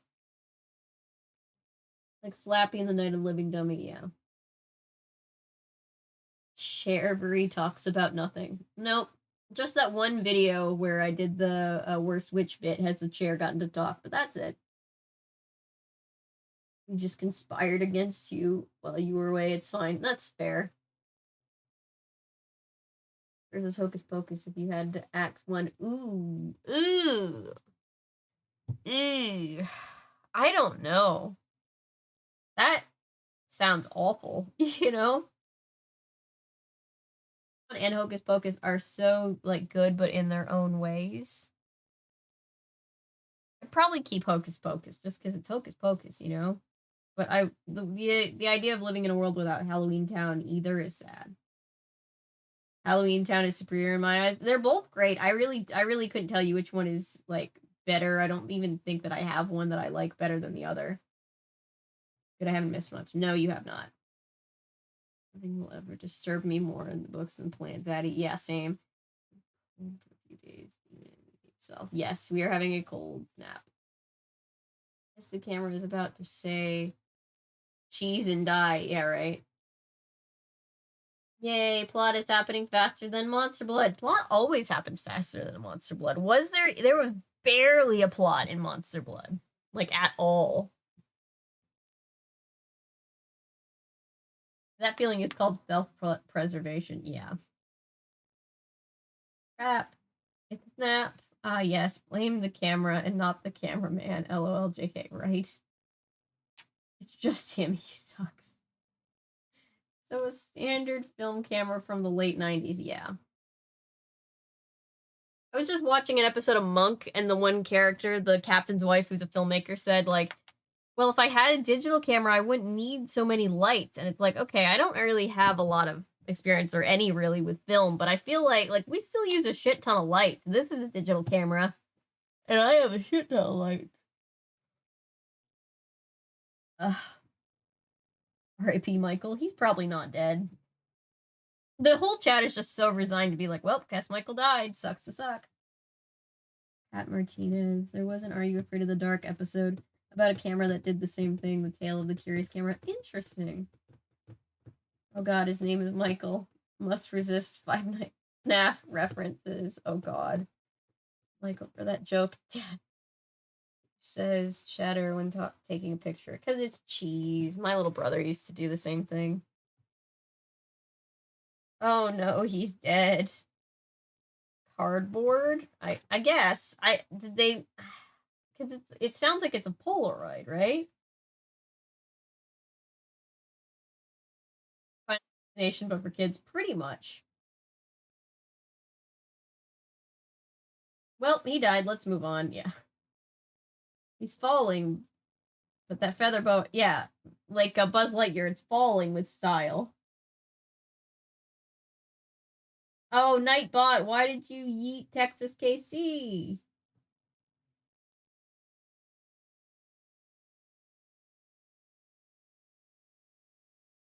Now I'm sad that I missed the first 3 Goosebumps streams. The VODs are up if you want to go back and watch them. They're up just like always. Ice cream. I think this has made it haunted. Oh god, haunted ice cream. Sprained his ankle. He's too weak to live. Now he's dead. Oh gosh. Buzz Lightyear, is that you? Yeah, right. His camera from secret cupboard. Yeah, don't take stuff out of somebody else's house. Oh no, their actions have consequences. I know, right? Shocking. Sorry, Texas. Nightbot is a little bit cray-cray, I guess.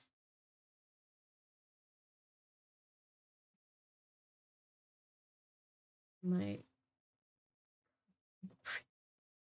sorry, Texas. The only one.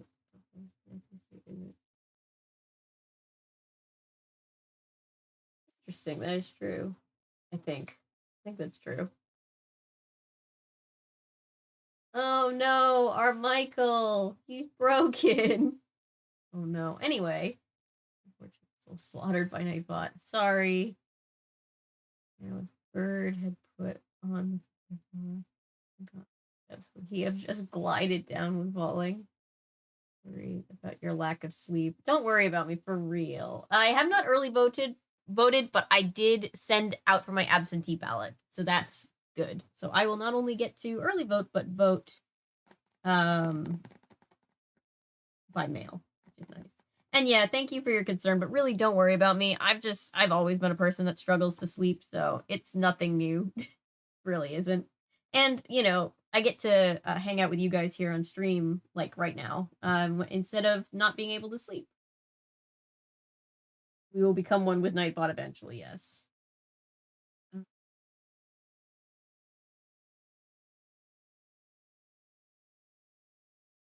Nightbot is not I'm capable. Yeah.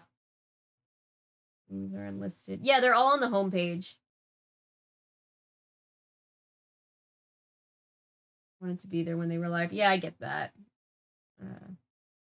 Vote by mail is the default. I feel like vote by mail should be the default, all things considered, but Georgia, because there was all of that like fear mongering about like, oh, the election was rigged, they like passed a bunch of laws to make it harder to vote by mail.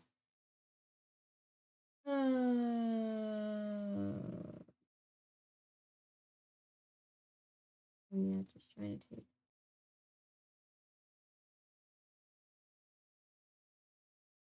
That's funny, Hannah. Playlist to watch the first Goosebumps stream since I missed that one. Yeah, I always leave the VODs available. They're just technically unlisted because, you know, I didn't want it to clutter up the main feed, but I think most people know that they're there. I understand not wanting to miss them live. Always in Georgia, making it harder. Always. I love Georgia, but Georgia needs to get its shit together if it doesn't want to just be diet Florida. For a people person like me. Yeah, it's better. Yeah, plus I live with like at-risk people, so like, you know, having to like wait hours in line is not only annoying, but you know, I'm still trying to be careful with like the whole everything COVID and such, and yeah, it's just nice to not have to go and vote in person. Unless see them on the homepage. Wait, they're unlisted though. No, they should be. There's a playlist. There's a playlist. If you scroll down on the homepage, it's like you'll get like the most popular videos, all videos, playlist by decades, and then the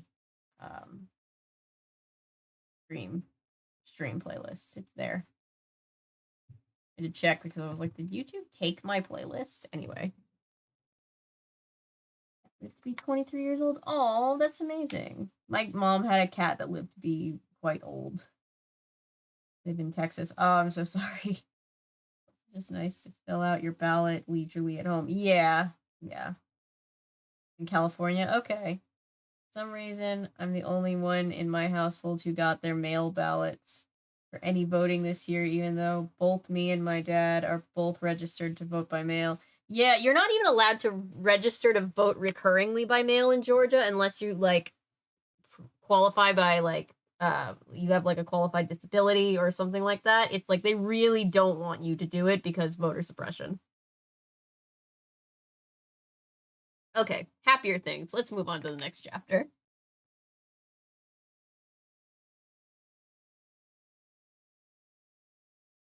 They're in the playlist, definitely. I just had to look for them. Okay, copy. For a second, I was like, did YouTube just like yoink my stream? Because I'm gonna be pissed. All right, let's see. Chapter 5.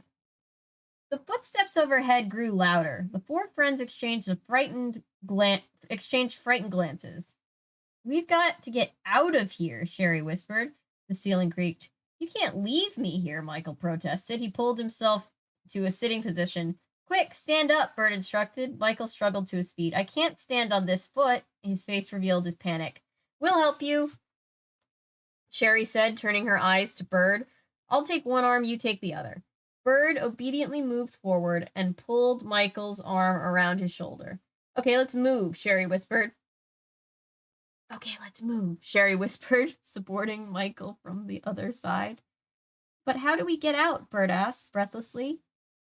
The footsteps grew louder. The ceiling creaked under their weight. We can't go up the stairs, Michael whispered, leaning on Sherry and Bird.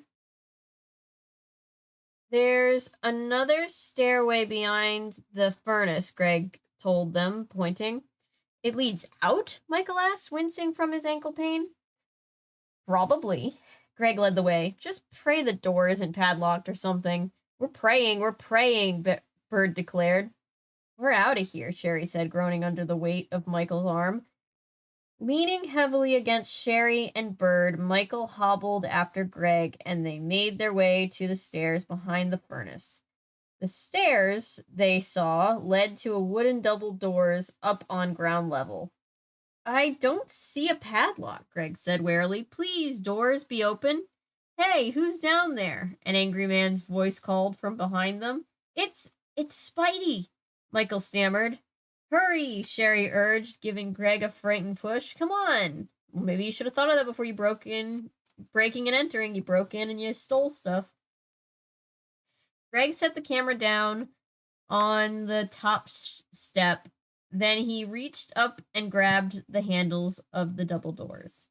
Who's down there? Spidey sounded closer, angrier. The doors could be locked from the outside, Greg whispered, hesitating. Just push them, man, Bird pleaded. Greg took a deep breath and pushed with all his strength. The doors didn't budge. We're trapped, he told them. All right, I'm going to try to open this Coca-Cola. Sorry, is this loud? Ah, that was loud. Here in Oregon, everyone gets their ballot in the mail, and you have to bring the ballot you got in the mail if you want to vote in person. It's so freaking nice. That's nice. I feel like everywhere should work like that. If they cared about people actually voting, they would.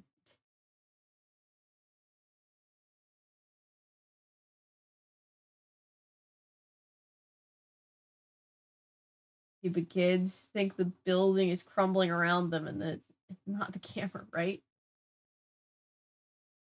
I live in Arizona. Or I miss Arizona. Mail was... Yeah. Arizona's awful in many ways, but we do have kick-ass voting accessibility. That's good. Mountains and voting by mail. The only things I miss.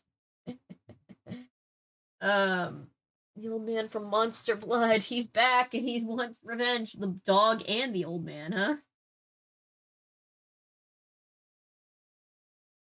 Some kids are about to die.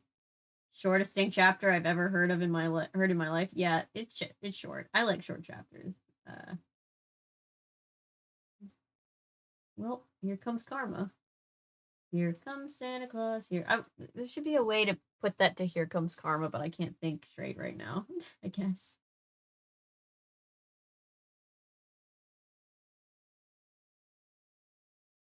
Gotta go now. Get up at 5:30. Good night. Good night, Amanda Bear. Thanks for hanging out.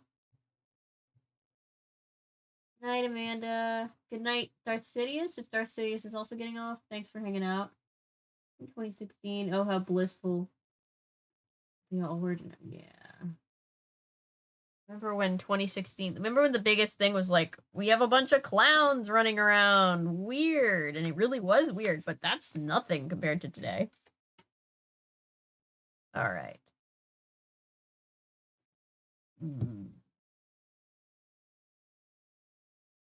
Saying the kids were gonna die. Oh, okay. Sorry, Amanda was saying they were going to bed, and so I was like, I couldn't tell. 2016 was the worst, right? 3 years since shit has hit the fan. I mean, yeah, I mean, I guess, well, COVID started in like, what, March of 2020, so not quite 3, but yes, yeah, it's close enough.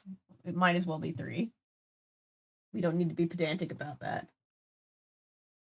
Every year after it's gonna hold my beer. Yeah, it's like this fucked up competition between all the years. All right, let's read another chapter. Oh, looks like we're just gonna get a series of short chapters, which I don't hate.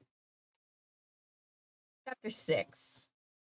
Sorry, I tend to just like switch back to reading really quickly. Hope that's not too like whiplash for anybody. Like November of 2019. I heard about it November of 2019, but I don't remember it being a problem, at least here in America. And obviously it hit everywhere differently, but where I am, it hit the East Coast seemingly like February, March, that time, like end of February, beginning of March. That's when everything shut down anyway. Hopefully next year we'll see some improvements. Yeah.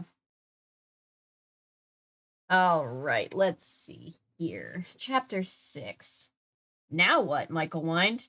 Try again, Bird urged Greg. Maybe they're just stuck, he said. He slid from under Michael's arm. Here, I'll help you. Greg moved over to give Bird room to step up behind him. Ready? He asked. 1, 2, 3, push. Both boys pushed against the heavy wooden doors with all their might, and the doors swung open. Okay, now we're out of here, Sherry declared happily. R.L. Stine is the king of fake outs in horror. Picking up the camera, Greg led the way out. I'm still gonna steal this guy's stuff, though, even though we're running for our lives, because we broke the law. Backyard he saw was a weed-choked, overgrown at the front. An enormous limb had fallen off from an old oak tree, probably during a storm, and was lying half in the tree, half on the ground. Somehow Bird and Sherry managed to drag Michael up the steps onto the grass. Can you walk? Try it, Bird said. Still leaning against the two of them, Michael reluctantly pushed his foot down on the ground. He lifted it, then pushed it again.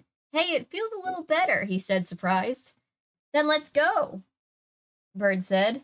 They ran to the overgrown hedge that edged along the side of the yard, Michael on his own now. Stepping gingerly on the bad ankle, doing his best to keep up. Then, staying in the shadow of the hedge, they made their way around the house to the front. All right, Bird cried. Not Brad, Bird. Bird cried happily as they reached the street. We made it. Gasping for breath, Greg stopped at the curb and turned back towards the house. Look, he cried, pointing up to the living room window. A dark figure stood in the window, hands pressed against the glass. Ooh, he's just staring at us, Michael cried. Weird, Greg said. Let's go. Crazy. Let's leave.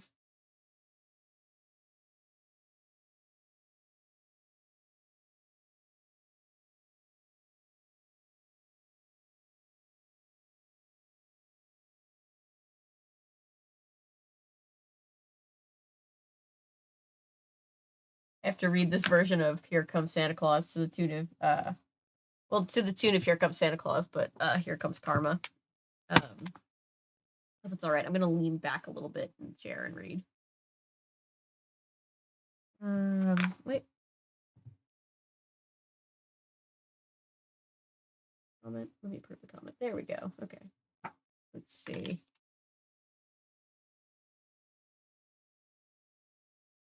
They didn't stop till they got to Michael's house, a sprawling redwood ranch-style house behind a shady front lawn. How's the ankle? Greg asked. It's loosened up a lot. It doesn't even hurt that much, Michael said. Man, you could have been killed, Bird declared, wiping sweat off his forehead with the sleeve of his t-shirt. Thanks for reminding me, Michael said dryly. Lucky thing you've got all that extra padding, Bird teased. Not cool. Shut up, Michael muttered. Yeah. Well, you guys wanted adventure, Sherry said, leaning back against the trunk of a tree. That guy Spidey definitely is weird, Bird said, shaking his head. Yeah. You all see the way he was staring at us, Michael asked, all dressed in black and everything? I mean, it's an aesthetic. Don't knock it. He looked like some kind of zombie or something. Maybe he is. He sees us, Greg said softly, suddenly feeling a chill of dread. He saw us very clearly. We'd better stay away from there. What for? Michael demanded. It isn't his house. He's just sleeping there. We could call the police on him. I mean, couldn't most of us say that technically? What really is home ownership in this economy?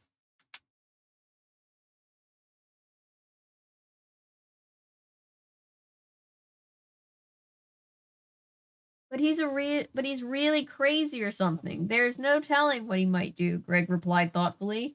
Ah, judgmental children. Okay. Um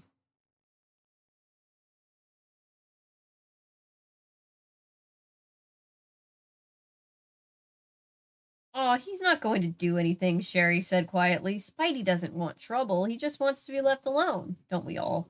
Yeah, Michael agreed quickly. He didn't want us messing with his stuff. That's why he yelled like that and came after us. Because we were breaking the law, you know. Those kids be idiots, yes. Michael was leaning over, rubbing his ankle. Hey, where's my picture? He demanded, straightening up and turning to Greg. You know, the picture you snapped with the camera? Oh, right, Greg suddenly realized he still had the camera gripped tightly in his hand. He set it down carefully on the grass and reached into his back pocket. I put it in here when I started to run, he explained. Well, did it come out? Michael demanded. The three of them huddled around Greg to get a view of the snapshot. Ugh. Sorry. Whoa, hold on a minute, Greg cried, staring hard at the small square photo. Something's wrong. What's going on here? Instagram before Instagram. Staring at a small square photo and going, why am I here? What am I doing?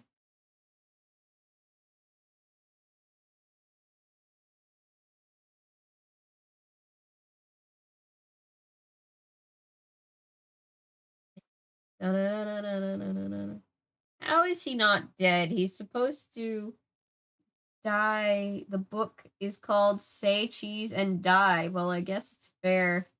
It isn't Say Cheese and Die immediately. True.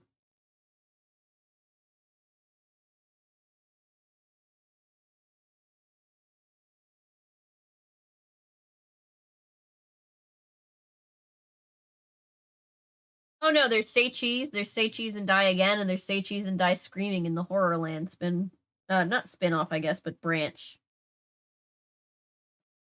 I colored my hair today and the little conditioner packets that come with the hair dye. This one it just makes my hair so soft and it smells so good. Sorry, off topic.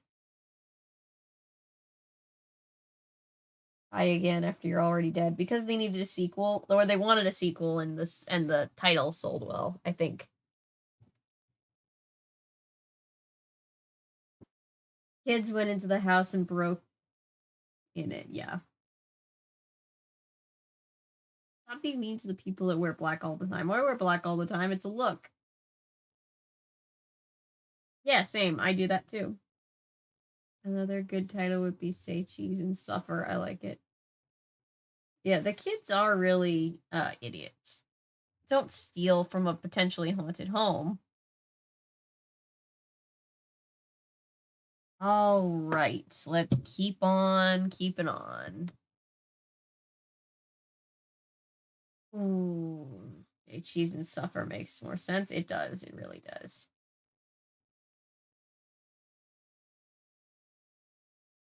Talking to the characters. All right, who's ready to die?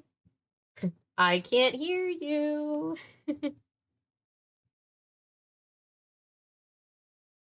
Oh, good times. Good times.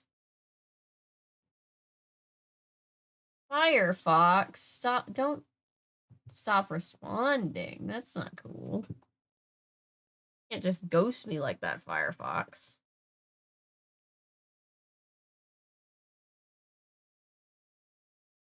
Ooh, that's not what I wanted.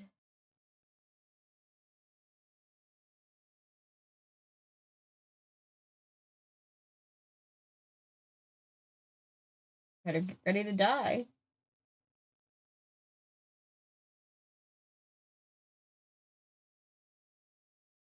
Well, while Firefox is dealing with its own issues, let's just keep reading.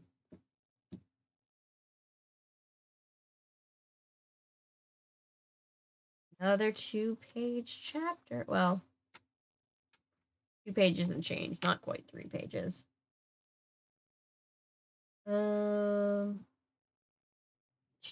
Okay, seriously, why are we doing the things that we're doing? There we go. Hey, that's our stream.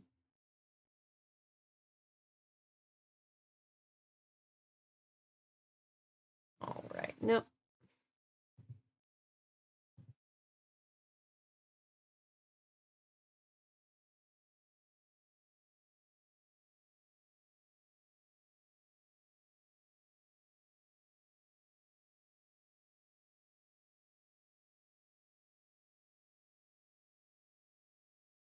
Two-page chapters to give us a sense of accomplishment. Yes. Imagine if the camera took a picture and it showed them wearing the haunted mask. Right?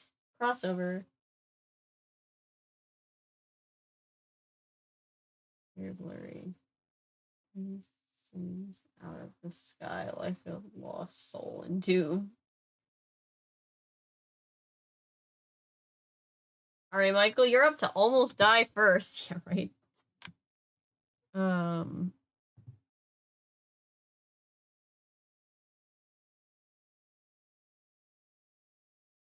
Okay.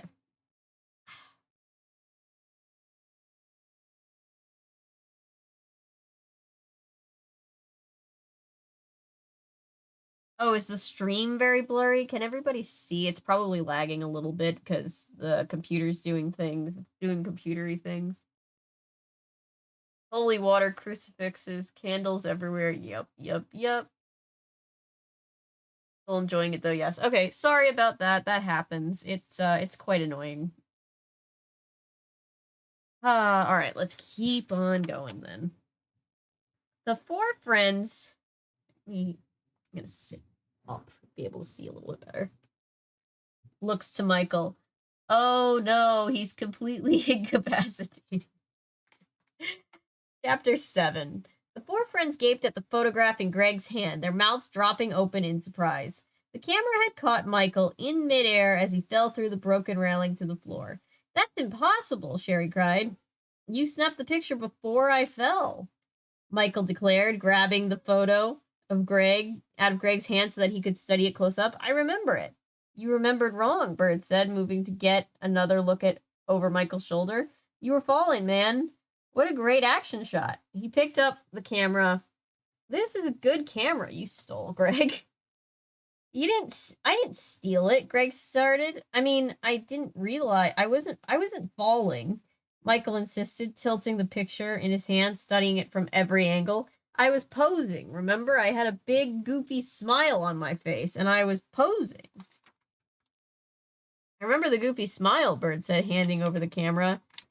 Back to Greg. Do you have any other expression?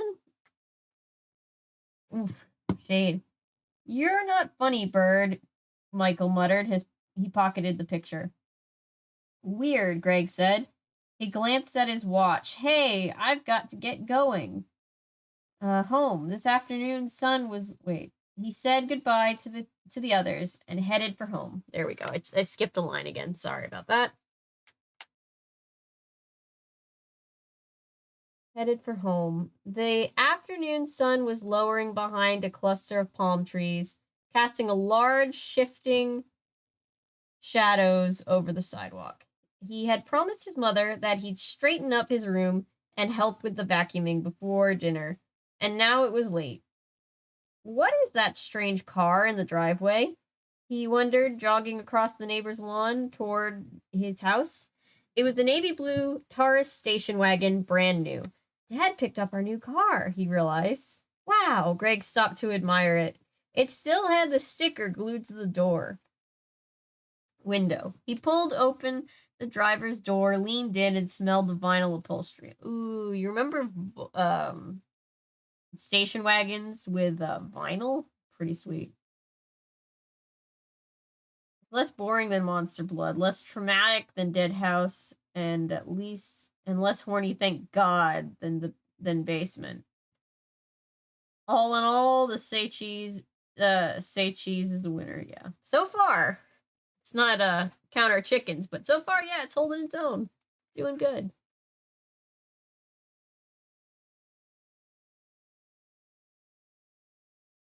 Hi guys, I'm gonna go not die now, right? Oh man. Um,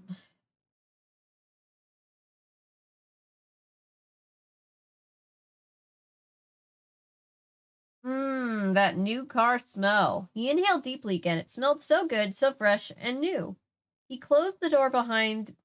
He closed the door hard, appreciating the solid clunk it made as it was closed. What a great new car, he thought excitedly. He raised the camera to his eye and took a few steps back off the driveway. I've got to take a picture of this, he thought, to remember what the car was like when it was totally new. He backed up until he had framed the entire profile of the station wagon in the viewfinder. Then he pressed the shutter button. As before, the camera clicked loudly. The flash, undeveloped photo of gray and yellow slid out of the bottom. Carrying the camera and the snapshot, Greg ran into the house, throwing the front door. Wait. I'm home, he called. Down in a minute, Aunt. Wait. Down in. Why did I say aunt? That wasn't the word. Carrying cat. Wow, I'm really struggling tonight. Carrying the camera and the snapshot, Greg ran into the house through the front door. I'm home, he called, down in a minute, and hurried up the carpeted stairs to his room. Greg, is that you? Your father is home. Uh, his mother called from downstairs. I know, be right down. Sorry, I'm late, Greg shouted back. I'd better hide the camera, he decided. If Mom or Dad see it, they'll want to know whose it is and where I got it, and I won't be able to answer those questions because he stole it. That's the thing. He stole the thing.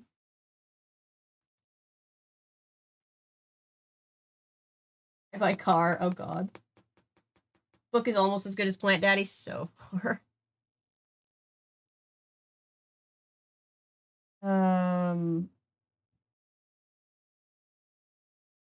Greg, did you see the new car? Are you coming down? His mother called impatiently from the foot of the stairs. I'm coming, he yelled. His eyes searched frantically for a good hiding place. Under his bed? No, his mom might vacuum under there and discover it. Then Greg remembered the secret compartment in his headboard. He had discovered the compartment years ago when his parents had bought him a new bedroom set. Quickly, he shoved the camera in. Peering into the mirror above the dresser, he gave his blonde hair a quick brush, rubbed a black soot smudge off his cheek with one hand, then started for the door. He stopped at the doorway. The snapshot of the car, where had he put it? It took a few seconds to remember that he had tossed it onto his bed. Curious about how it came out, he turned back to retrieve it. Oh no, he uttered a low cry as he gazed at the snapshot. All right.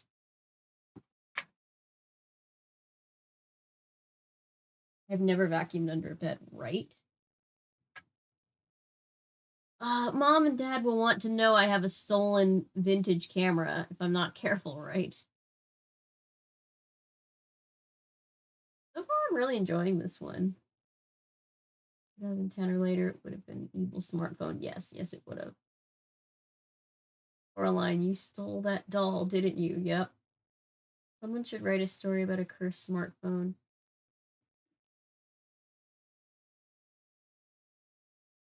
There's true evil smartphone sounds. Good Goosebumps idea. Yeah, true. It would be a good Goosebumps. Struggled through that chapter. Did I just not make sense through that chapter? I'm so sorry, guys. It's been a night.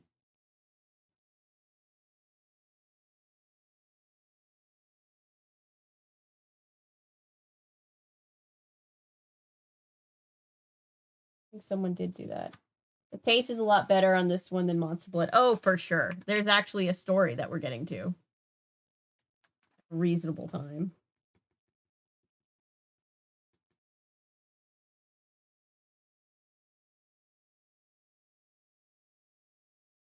A cursed smartphone could text you from beyond the grave and call you creepy breathing and take evil pics, right? It could do it all.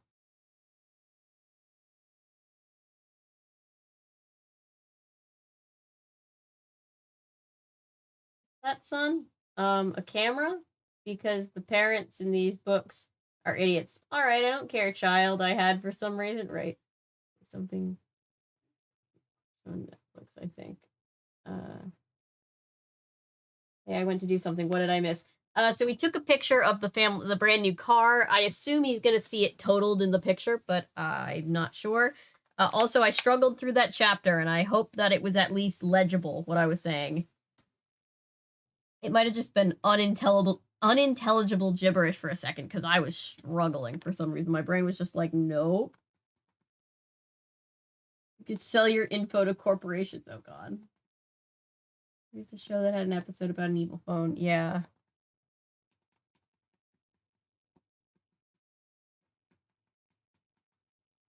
All right, let's just keep going. Oh boy. Helmet falls on car. Smartphone is better than a curse. Yeah, that's pretty. That sounds pretty hardcore, actually. Oh wow, look how short this chapter is. Barely a page. Gotta love that.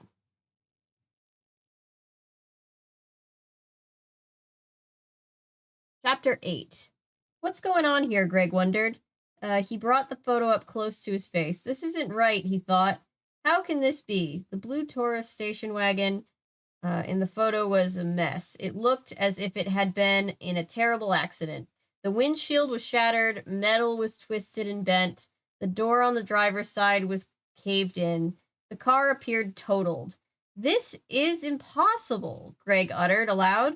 Greg, where are you? His mother called. We're all hungry and you're keeping us waiting. Sorry, he answered, unable to take his eye off the snapshot. Coming. He shoved the photo into his top dresser drawer and made his way downstairs. The image of the totaled car burned in his mind. Just to make sure, he crossed the living room and peeked out of the front window to the driveway. There stood the station wagon, sparkling in the glow of the setting sun, shiny and perfect. He turned and walked into the dining room, where his brother and his parents were already seated. The new wagon is awesome, Dad, Greg said, trying to shake the snapshot's image from his thoughts. But he kept seeing the twisted metal, the caved-in driver's door, the shattered windshield. After dinner, Greg's dad announced happily, I'm taking you all for a drive in the new car. Oh, God. Stephen King story, too. I just forget the name. Dead guy texts beyond the grave. It's also a Twilight Zone. Well, it's not a smartphone, obviously, because it's Twilight Zone, but like getting phone calls from beyond the grave is a Twilight thing. A show with an episode about. Okay, cool. Creeped out. All right. Informed by a woman. Should be in bed that it was an episode of Ghost Story. Interesting. No idea what they're talking about.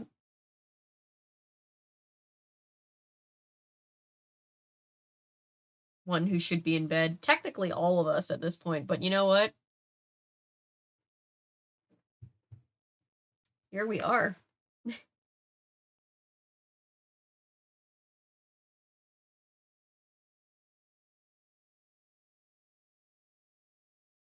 Oh my gosh. Okay. Right, I'm just gonna keep going because that chapter was short and so is this chapter. Already at chapter 9. Mmm, great chicken, Mom, Greg's brother Terry said, chewing as he talked. Thanks for the compliment, Mrs. Banks said dryly. But it's veal, not chicken. Got it, I'm caught up with the veal thing. Greg and his dad burst out laughing. Terry's face grew bright red. Well, he said, still chewing it, it's such excellent veal, it tastes as good as chicken. I don't know why I bothered to cook, Mrs. Banks sighed. Mr. Banks changed the subject. How are things at the dairy freeze? He asked. We ran out of vanilla this afternoon, Terry said, forking a small potato and shoving it whole into his mouth. He chewed it briefly, then gulped it down. People were annoyed about that. I don't think I can go for the ride, Greg said, staring down at his dinner, which he'd hardly touched. I mean, why not? His father asked. You're just going to let the rest of the family die? You got to at least try to get them not to go in that thing. Good, vanilla is boring. Vanilla bean is nice sometimes, like just to put some like chocolate chips or jam on it. But yeah, vanilla by itself, I don't know. It's not that great. Took a photo of your car and it looked bad. I'm gonna ignore I heard that and let's go in the car, right? Well, Greg searched his mind for a good reason. He needed to make one up, but his mind was a blank. He couldn't tell them the truth. That he had taken a snapshot of Michael and it showed Michael falling. Then a few seconds later, Michael had fallen. And now he'd taken a picture of the new car and the car was wrecked in the photo. Greg didn't really know what it meant, but he was suddenly filled with this powerful feeling of dread, of fear, of he didn't know what. A kind of troubled feeling he'd never had before, but he couldn't tell them any of that. It was too weird, too crazy. I made plans to go over to Michael's, he lied, staring down at his plate. Well, call him and tell him you'll see him tomorrow, Mr. Banks said, slicing his veal. That's no problem. Well, I'm kind of not feeling very well either, Greg said. What's wrong? Mrs. Banks asked with an instant concern. Do you have a temperature? I thought you looked a little flushed when you came in. No, Greg replied uncomfortably. No temperature. I just feel kind of tired, not very hungry. Can I have your chicken? I mean, veal? Terry asked eagerly. He reached his fork across the table and nabbed the cutlet off Greg's plate. Well, a nice ride might make you feel better, Greg's dad said. What if he gets carsick? I get terribly carsick. Eyeing Greg suspiciously. You know, some fresh air. You can stretch out in the back if you want. But Dad, Greg stopped. He had used up all the excuses he could think of. They were never going to believe him if he said he needed to stay home and do homework on a Saturday night. You're coming with us, and that's final, Mr. Banks said, still studying Greg closely. You've been dying for this new wagon to arrive. I really don't understand your problem. Neither do I, Greg admitted to himself. I don't understand it at all. Why am I so afraid of riding in the new car? Just because there's something wrong with that stupid camera? I'm being silly, Greg thought, trying to shake away the feeling of dread that had taken away his appetite. Okay, Dad, great, he said, forcing a smile. I'll come. Are there any more potatoes? Terry asked. Chapter 10. Chapter 10 is also short. Okay. Whoop. Let's keep up with chat. Keep up with chat.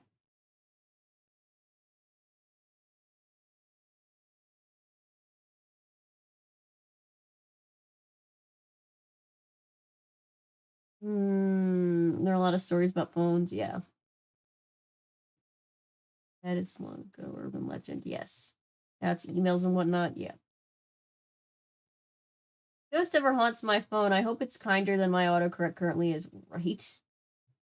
Boring. Wait. What? Had to deal with something. So he took a picture of the family car and saw it all smashed in the picture. And now he's understanding that the camera tells the future, so he's scared to go in the car. And he's not bothering to try to tell any of the family members this either. Fuck do I even cook, right? Well, Greg, just run upstairs and go to sleep. My family would have not only noped that camera, but sold that car. Yeah. Dad winks at the audience. What I miss? Any kids dead yet? No dead kids yet. No, any adults. No, nobody is dead yet, but there is a very concerning picture of the family car that's all crashed. Remember the 94 cartoon? I was like, 44, that's an old cartoon.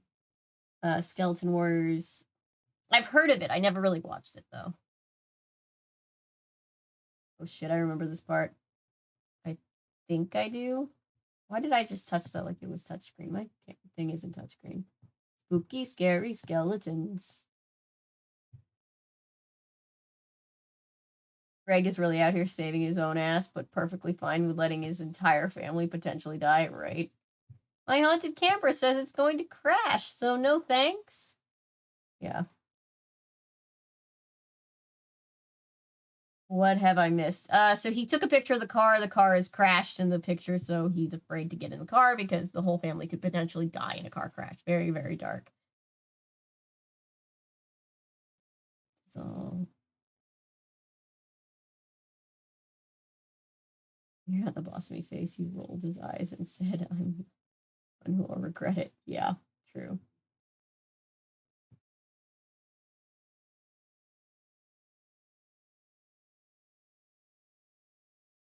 Spooky, scary skeletons and shivers down your spine. I am so tongue twisted tonight.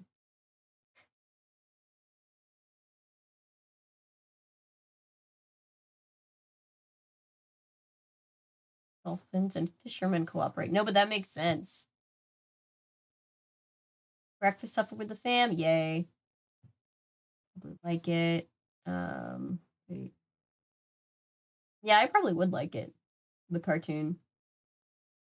Which bet R.L. Stein is gonna make it seem like they die, but turns out they're fine.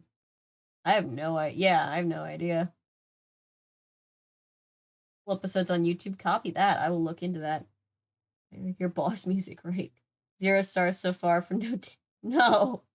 Music for this one is good. If only Dead House was quicker. You mean stoned? LOL. I'm in the car. Maybe something exciting is going to happen, right? After Monster Blood, we're all just so like broken. We're like, please at least be entertaining, even if you're dark as hell. These books have some form of phobic in them. Add that to the bingo list with dogs, right? True. It is true.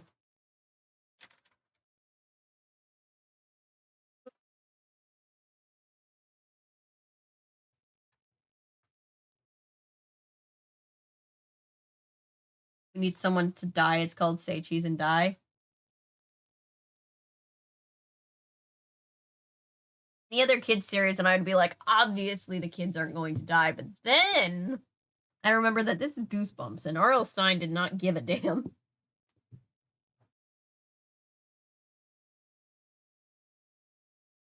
Goosebumps bingo! I could make a Goosebumps bingo card like I made the Nancy Drew one. I don't know if people would want to play it, but we could do that. Random cat saves the day. It was the 90s, of course, as context. Yeah, the 90s weren't super delicate as far as like social issues and talking about them. Annoying child characters to the bingo card thing. All right, I'll have to make a bingo card before the next stream for sure. Yeah. Series from the original run. I imagine the title being Say Cheese and Die Thrice, right? No, he probably would have still used the Say Cheese and Die Screaming. I think he just was like, I want to do another one of those Say Cheese and Die books. And then was like, what? It's Horrorland? Doesn't matter. Still Goosebumps. And we're plant erotica. There's nothing that will surprise me anymore in these quote-unquote children's books, right? $1.99 for the PDF, LOL, yeah.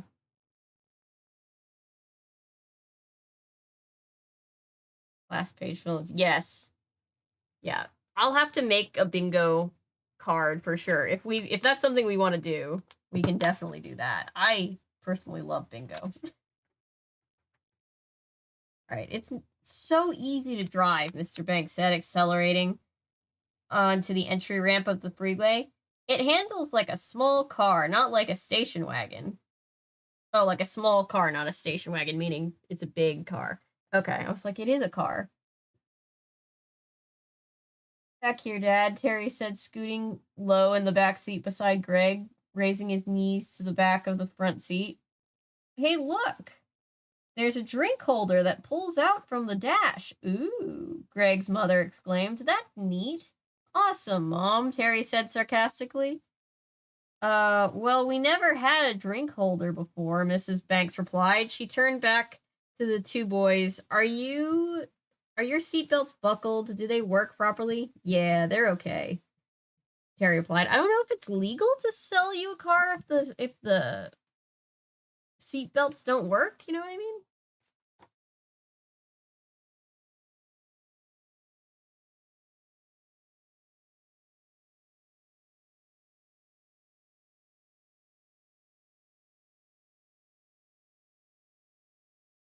This plot, the armor can die at any time. Yeah.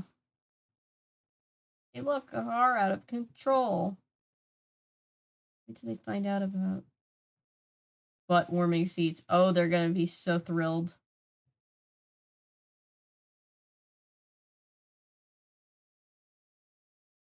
Directed by R.L. Stein. Yeah.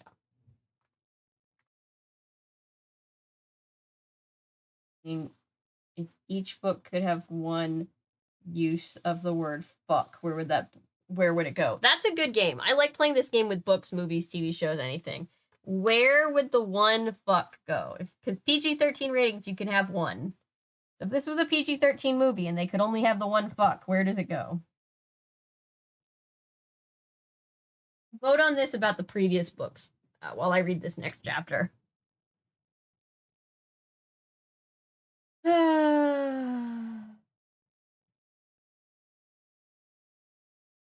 They checked them at the showroom before I took the car, Mr. Banks said, signaling to move into the left lane. A truck roared by, spitting a cloud of exhaust behind it. Greg stared out the front window. His door window was still covered by the new car sticker. Banks pulled off the freeway onto a nearly empty 4-lane highway that curved towards the west. The setting sun was a red ball low on the horizon in a charcoal gray sky. Put the pedal to the metal, Dad, Terry urged, sitting up and leaning forward. Let's see what this car can do. Mr. Banks obediently pressed his foot on the accelerator. The cruising speed seems to be about 60, he said. Slow down, Mrs. Banks scolded. You know the speed limit is 55. I'm just testing it, Greg's dad said defensively. Oh, Greg's dad is an asshole. Making sure the transmission doesn't slip or anything. Greg stared at the glowing speedometer. They were doing 70 now. You're acting like a crazy teenager. That's me, Mr. Banks replied, laughing. This is awesome, he said, imitating.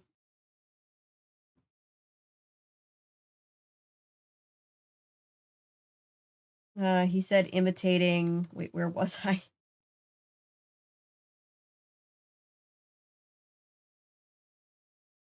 Imitating Terry, ignoring his wife's pleas to slow down.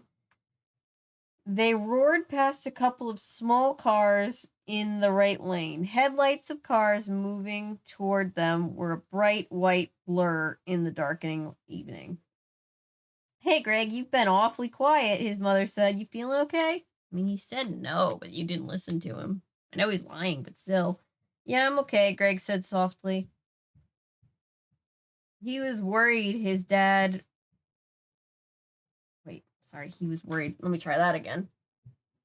He wished his dad would slow down. That makes more sense. He was doing 75 now. I had a friend that would do like 90 on the highway. It was terrifying.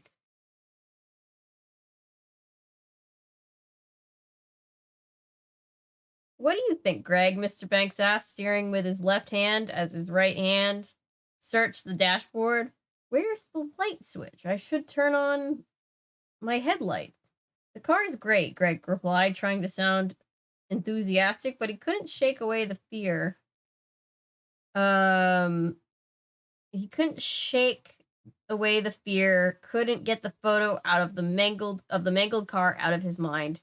Where's the stupid light switch? It's gotta be here somewhere, Mr. Banks said. As he glanced down at the unfamiliar dashboard, the station wagon swerved to the left. Dad, look out for that truck, Greg screamed. Oh boy. Greg tried. Kind of, but not really. Oh, we have a normal size chapter this time. 8 pages.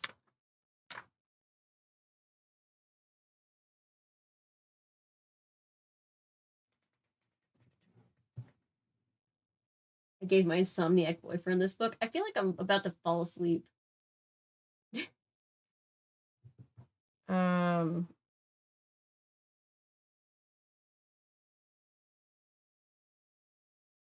Watch this car thing be a dream, right? 2 kids gonna die tonight, and parents maybe. Wait. The audiobook. Go the fuck to sleep. Nice. Listen to anything if it's read by Samuel L. Jackson. That man is amazing. Do do do do do do do do do.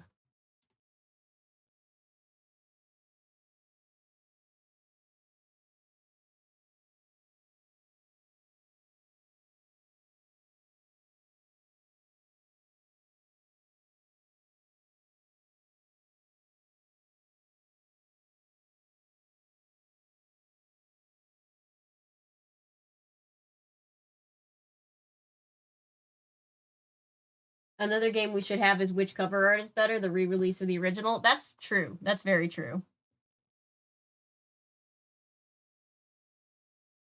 One, I think I was just saying at the top of this stream that I actually really enjoy a lot of, not all of the reprints, but a lot of the reprints are better than I think they get credit for.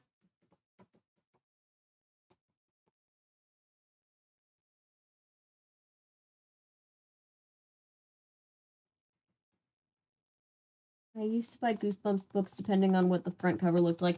I would pick them out of the library depending on which cover looked scariest, and then like we'd like dare each other to read the scariest Goosebumps. It was kind of funny to think about.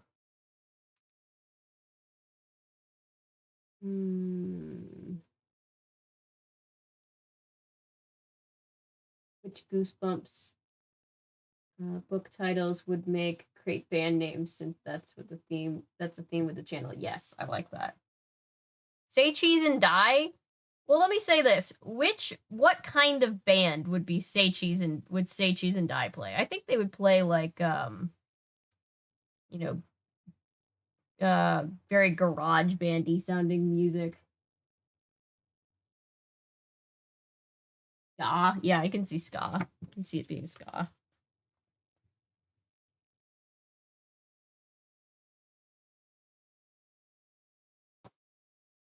Like hard metal, yeah, I can see that too.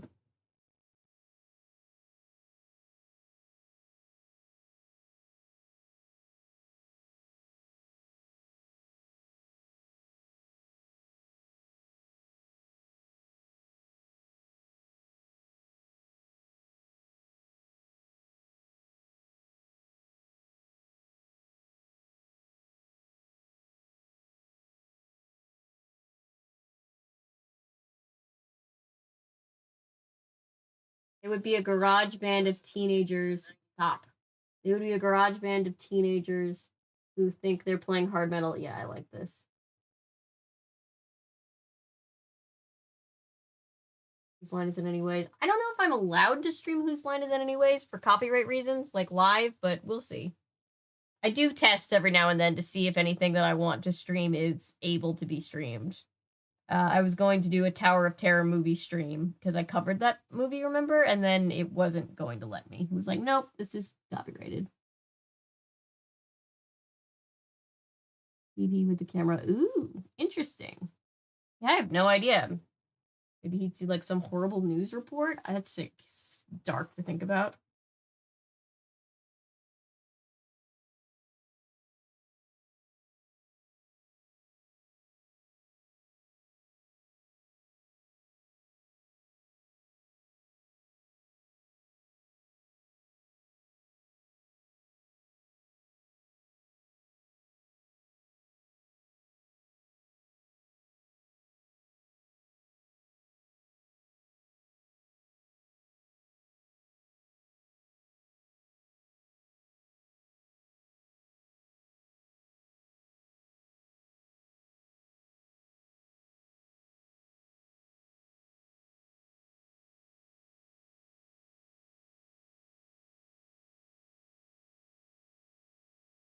Imagine the news headlines that would appear. Oh God.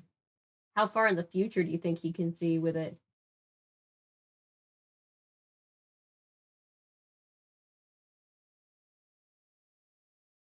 Die anyway. Take a pic of high scores never work. Yes, I do. I know exactly what you're talking about. Feel depressed all of a sudden. Oh gosh.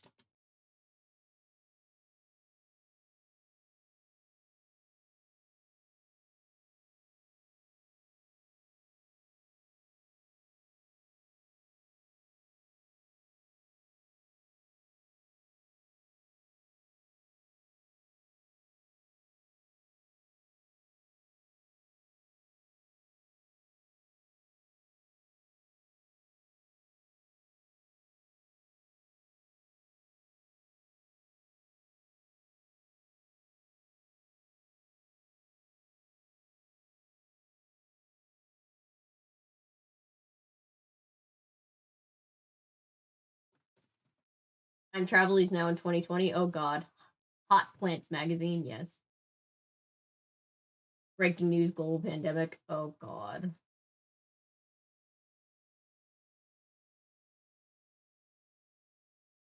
Stay out of the basement would be fetish metal. Oh God.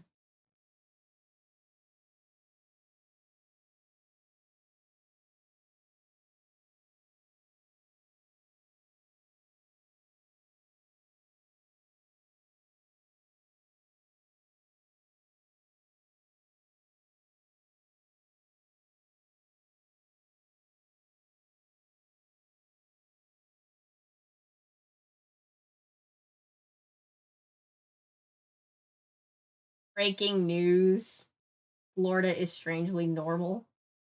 We're already writing a better plot. Nice.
Breaking news: killer good guy doll at large.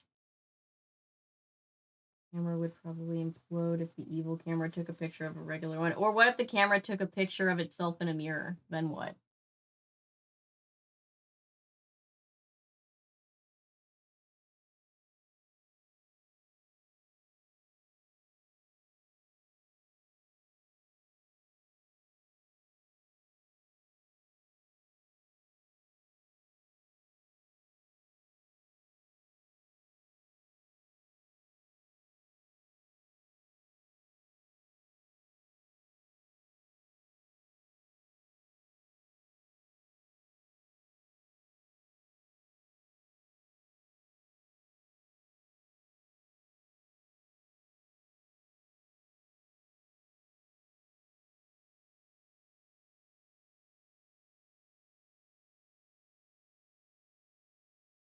Okay, but what if the thing did work like Medusa? Like, what if the camera did work just like that?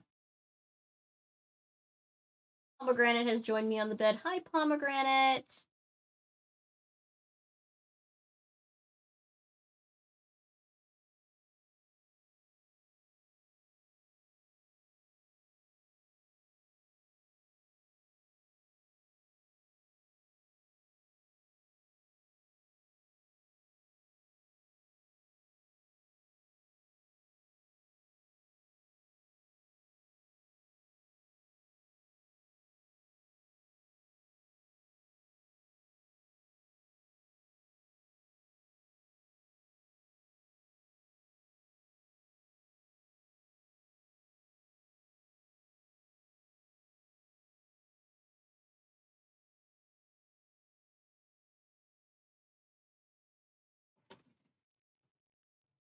Well, the camera's not going to be beaten just yet because the camera shows up in 2 more books.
The doctor does it all the time and he's okay.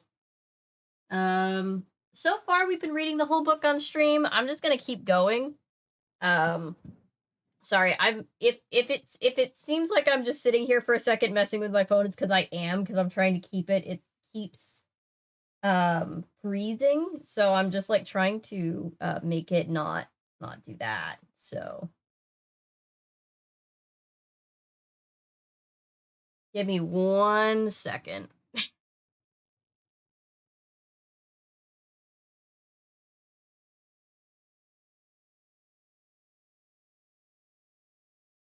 You just throw it out and the ending is really lame, like the last book. I don't know. The ending was the best part of the last book, and it was still bad. Like that's how bad Monster Blood was.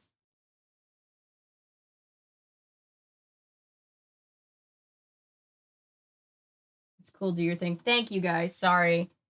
I'm not I'm trying to keep up with chat as best I can, but I keep having to like refresh it to get it to see, and I'm just trying to like fix it before I continue.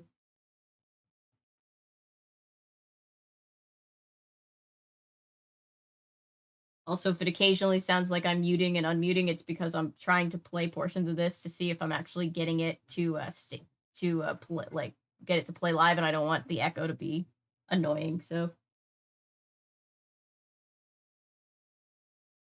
rewriting Monster Blood. Ooh, that would be a fun stream. Just write our own Goosebumps and Scooby books.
Thank you for the Sanderson sisters compliment. Shout out to Noah Hutchins who made them and Dragon Bean, and I adore all of them.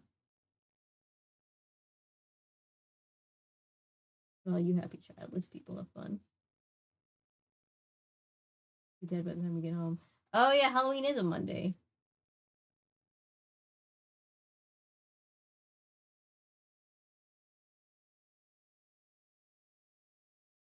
Yeah, we'll have to think of some random things to do for a random Halloween stream. I'm not sure what. Um,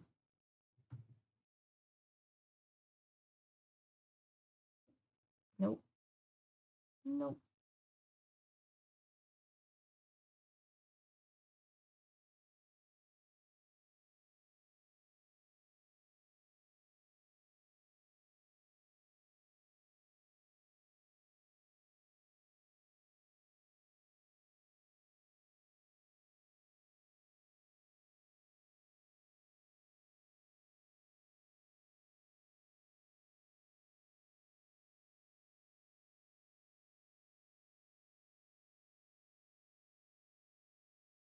All right. I think it's gonna have to just lag. Sorry. Bye, Darth Sidious. Um, Rewriting Monster Blood. Could that be the Halloween stream?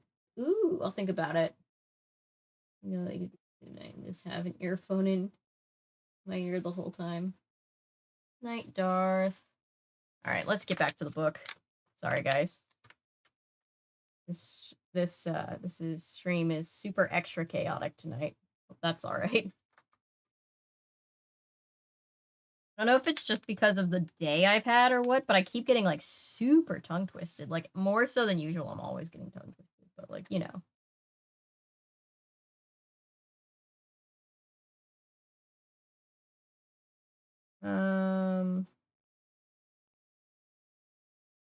Sorry, I've been messing with it for like at least 5 minutes and I don't want the stream to get like extra super boring, so let's just keep going. All right. Horns blared. A powerful blast of air swept over the station wagon like a giant ocean wave, pushing it to the side. Mr. Banks swerved the station wagon to the right. The truck rumbled past. Sorry, Greg's dad said, eyes straight ahead, slowing the car to 65, 50. I told you to slow down, Mrs. Banks scolded, shaking her head. We could have been killed. I was trying to find the lights, he explained. Oh, here they are. On the steering wheel. He clicked the headlights. You boys okay? Mr. Banks asked, turning to check on them. Yeah, fine, Terry said. I should have it so people can actually see here. Sounding a little shaken. The truck would have hit his side of the car. I'm okay, Greg said. Can we go back now? Don't you want to keep going, Mr. Banks asked, unable to hide his disappointment. I thought we'd keep going to Santa Clara. Stop to get some ice cream or something.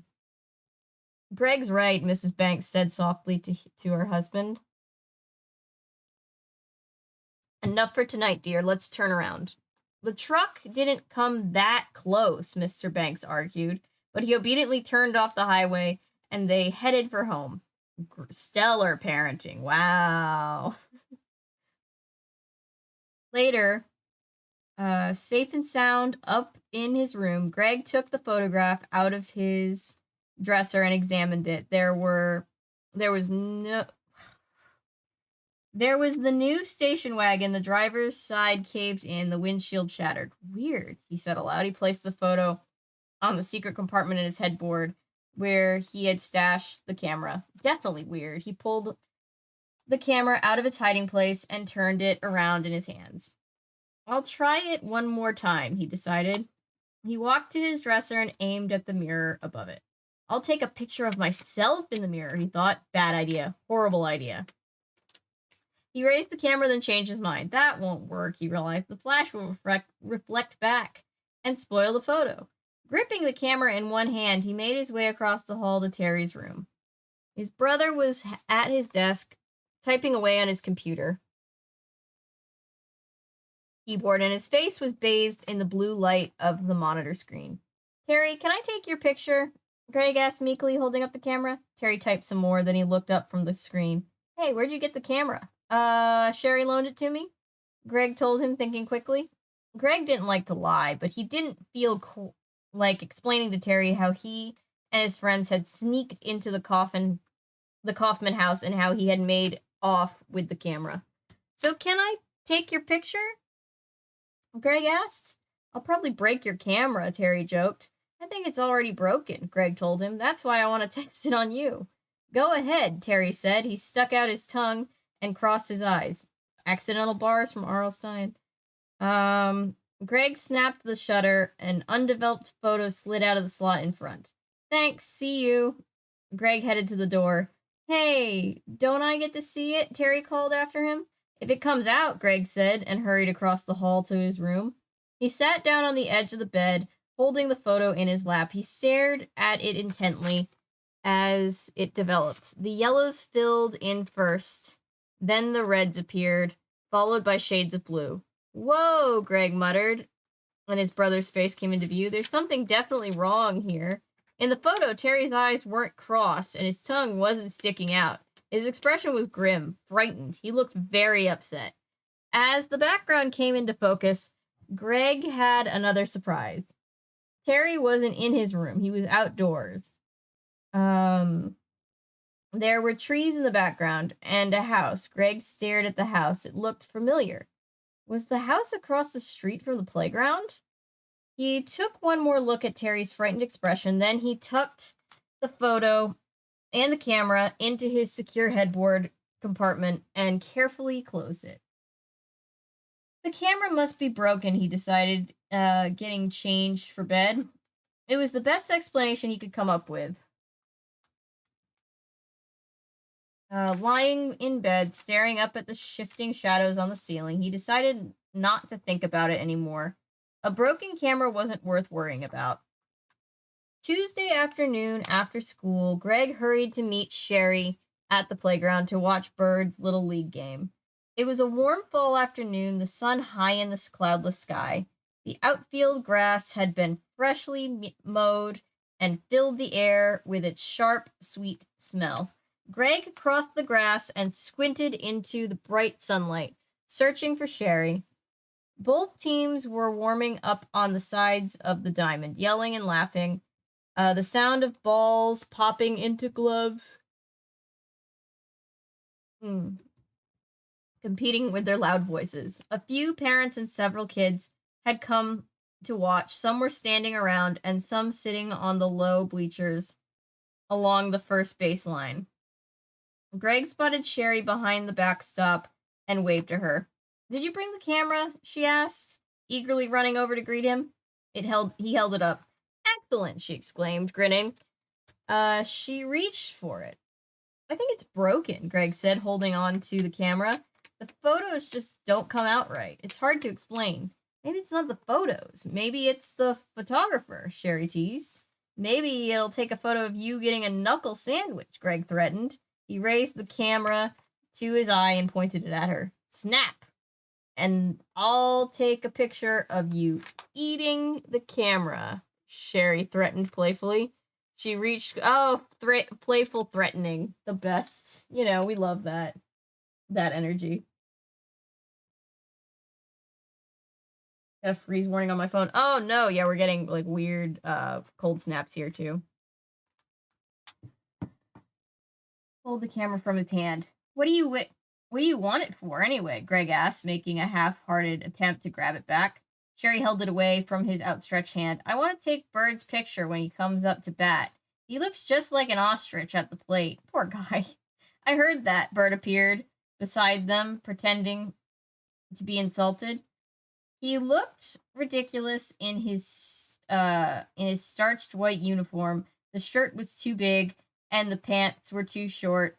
The cap was the only thing that fit. It was blue with silver dolphin over the bill and the words Pitt's Landing Dolphins. What kind of name is Dolphins for a baseball team? Greg asked, grabbing the bill and turning the cap backwards on Bird's head.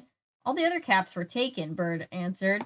We had a choice between the Zephyrs and the Dolphins. None of us knew what Zephyrs were, so we picked the Dolphins. Sherry eyed him up and down. Maybe you guys should play in your street clothes.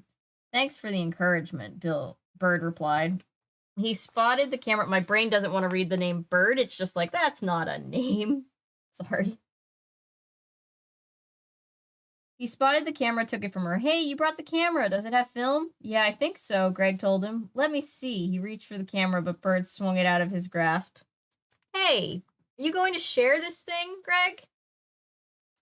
He asked. Huh? What do you mean? Greg reached again for the camera, and again, Bird swung it away from him. I mean, we all risked our lives down in that basement getting it, right? Bird said we should all share it. Well, Greg hadn't thought about it. I guess you're right, Bird, but I'm the one who found it, so... Sherry grabbed the camera from Bird's hand.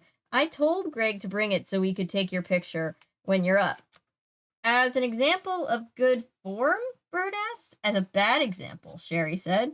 You guys are just jealous, Bird replied, frowning, because I'm a natural athlete and you can't cross the street without falling on your face. He turned the cap back around to face the front.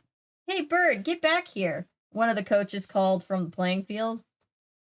I've got to go, Bird said, giving them a quick wave and starting to trot back to his teammates. No, wait, let me take a fast picture now, Greg said. Bird stopped turning around and struck a pose. No, I'll take it, Sherry insisted. She started to raise the camera to her eye, pointing it towards Bird, and as she raised it, Greg grabbed for it. Let me take it. And as the camera went off, clicked, and then flashed. An undeveloped photo slid out. Hey, why'd you do that? Sherry asked angrily. Sorry, Greg said. I didn't mean to. She pulled the photo out and held it in her hand. What the heck is that? Bird cried, staring hard at the small square as the colors brightened and took shape. Oh, wow, Greg cried. The photo showed Bird sprawled unconscious on his back on the ground, his mouth twisted open, his neck bent at a frightening angle, his eyes shut tight. Oh my god, that's dark. Ouch, I just hit my knee. I'm back. The FBI's were awesome. That's good. So, by the way, if I seem extra bad at reading tonight, it's because I've just, like, as soon as I sat down here tonight, I just got hit with, like, this wave of tiredness, and it's, like, going away now. And, like, I never, like, get hit with that, but I guess it's just been a long day, and as soon as I, like, sat still, my body was just like, oh, are we going to sleep now? And then I was, like, reading, and then I, like, started to feel like I was, like, about to doze off while I was reading, and then I would snap back awake. I'm fine though. I'm totally fine. I'm now invested in the story and want to keep reading it. But I just want you guys to know, in case you're wondering why it's extra chaos tonight. I think that's why.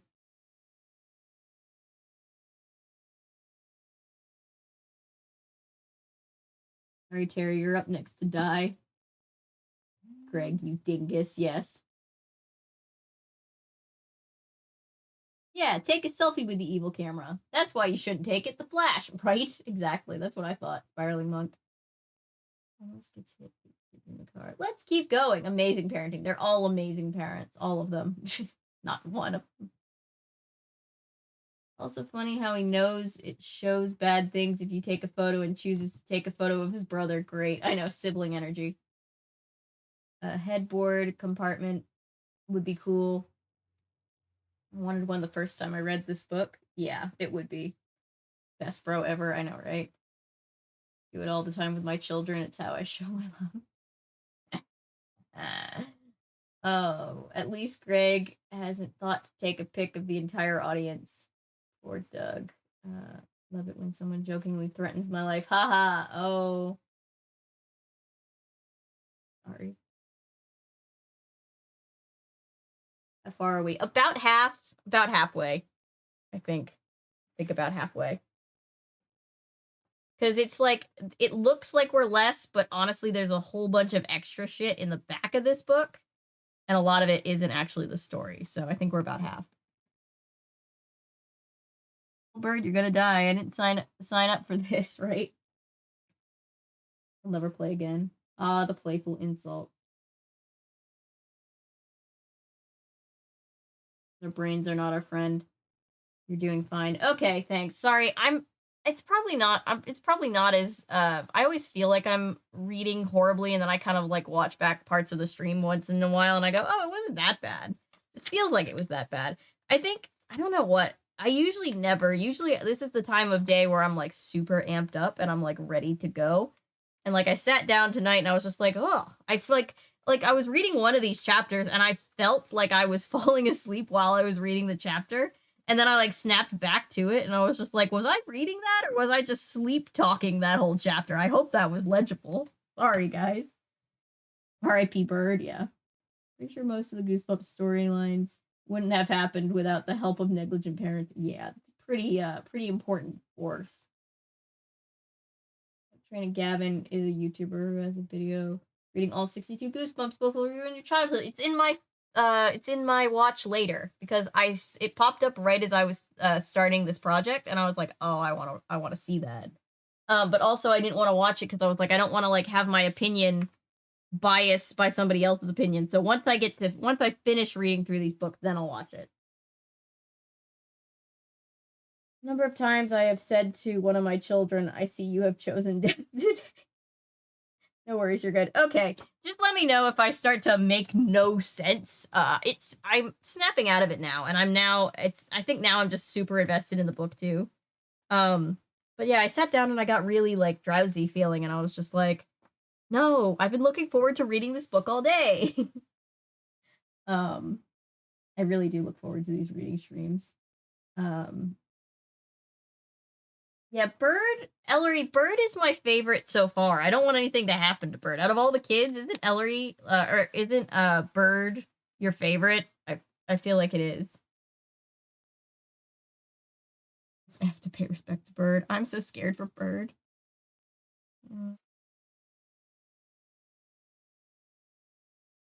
Most ridiculous pajamas for Dylan McDermott's character. The I most wanted blue plaid pants, unbuttoned shirt, and necklace. I can't picture Dylan McDermott. I know that name, and I know I've seen him in things, but who is Dylan McDermott? I'm blanking. He's the only likable character. Yeah, Bird is S tier.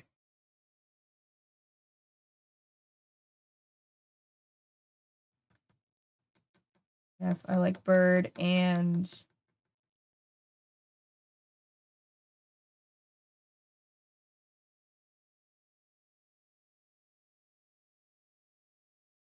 me a pick of Dylan McDermott. Okay. I know he's like a famous person, but I'm just like, I'm sorry, Dylan. I don't know off the top of my head who that is. Take myself to test. That can't. Thought it was evil. Yeah. Bless. All right, chapter 12. Hey, what's with this stupid camera? Bird asked, grabbing the snapshot out of Sherry's hand. He tilted it from side to side, squinting at it. It's out of focus or something. Weird, Greg said, shaking his head. Hey, Bird, get over here, the Dolphins coach called. Coming! Bird handed the picture back to Sherry and jogged over to his teammates. Whistles blew. The two teams stopped their practicing and trotted to the benches along the third base line. How did this happen? Sherry asked Greg, shielding her eyes from the sun with one hand, holding the photo close to her face with the other. It really looks like Bird's lying on the ground knocked out or something, but he was standing right in front of us. I don't get it. I really don't, Greg replied thoughtfully. The camera keeps doing that. Carrying the camera at his side, swinging it by its slender strap, he followed her to a shady spot beside the bleachers. Look how his neck is bent, Sherry continued. It's so awful. There's something definitely wrong with the camera, Greg said. He started to tell her about the snapshot he took out of the news station wagon, and then the snapshot of his brother Terry, but she interrupted him before he could get the words out. And that picture of Michael, it showed him falling down the stairs before he even fell. It's just so strange. I know, Greg agreed. Let me see if the thing, Sherry said, and pulled the camera from his hand. Is there any film? Let me see that thing. Is there any film left? I can't tell, Greg admitted. I couldn't find a film counter or anything. Sherry examined the camera closely, rolling it over in her hands. It doesn't say anywhere. How can you tell if it's loaded or not? Greg shrugged. The baseball game got underway. The Dolphins were the visiting team. The other team The Cardinals jogged out to take their positions on the field. A kid in the bleachers dropped his soda can. It hit the ground and spilled, and the kids started to cry. An old station wagon filled with teenagers cruised by, its radio blaring, its horn honking. Those darn teenagers. Where do you put the film in? Sherry asked impatiently. Greg stepped closer to help her examine it. Here, I think, he said, pointing. Doesn't the back come off? Sherry fiddled with it. No, I don't think so. Most of these automatic developing cameras load in the front. She pulled at the back, but the camera wouldn't open. She tried pulling it off the bottom. No better luck. Turning the camera off, she tried pulling off the lens. It wouldn't budge. Greg took the camera from her. There's no slot to open or opening in the front. Well, what kind of camera is it anyway? Sherry demanded. Let's see. Greg studied the front, examining the top of the lens, then turned the camera over and studied the back. He stared up at her with a surprised look on his face. There's no brand name, nothing. How can the camera not have a name? Sherry shouted in exasperation. She snatched the camera away from him and examined it closely, squinting again in the bright afternoon sunshine. Finally, she handed the camera back to him, defeated. You're right, Greg. No name. No words of any kind. Nothing. What a stupid camera, she added angrily. Whoa, hold on, Greg told her. It's not my camera, remember? I didn't buy it. I took it from the Kaufman house. I stole it, so you can't be mad at me. Well, let's at least figure out how to open it up and look inside, Sherry said. The first dolphin batter popped up to the second baseman. The second batter struck out 3 straight swings. The dozen or so spectacular spectators, I'm sure, but spectators, shouted encouragement to their team. The little kid who had dropped his soda continued to cry. 3 kids rode by on bikes, waving to friends on their teams, but not stopping to watch. I've tried and tried, but I can't figure out how to open it, Greg admitted. Give it to me, Sherry said.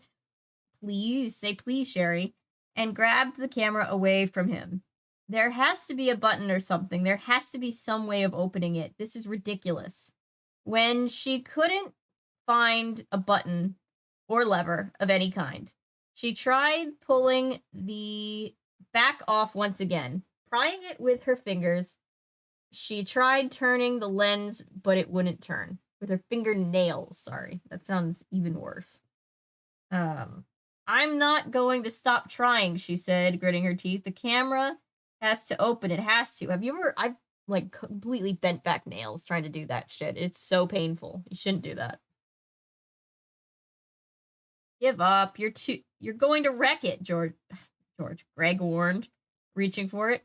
Wreck it? How could I wreck it? Sherry demanded. It has no moving parts. Nothing. This is impossible, Greg said. Making a disgusted face, she handed the camera to him.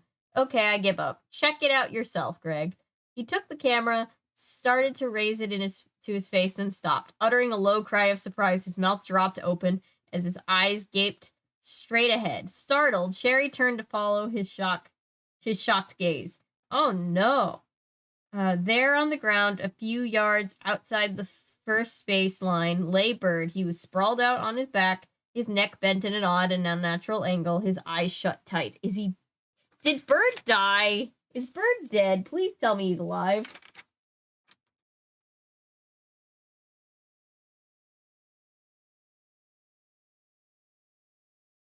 Least awful of these horrible children yet. Yeah.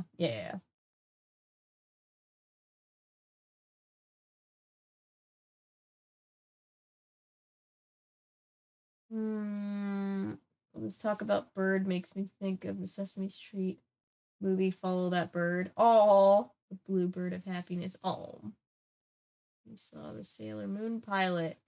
I did. How did they figure that would work? Also in the beginning, none of them were.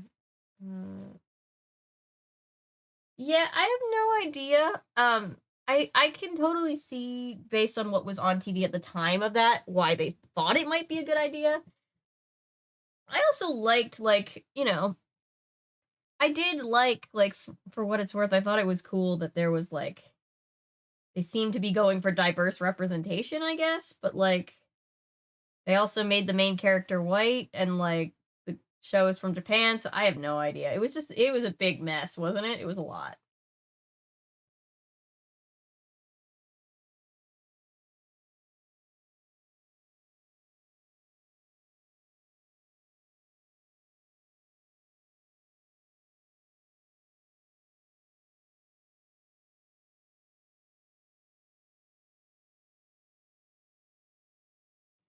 Sherry. Her name is Sherry.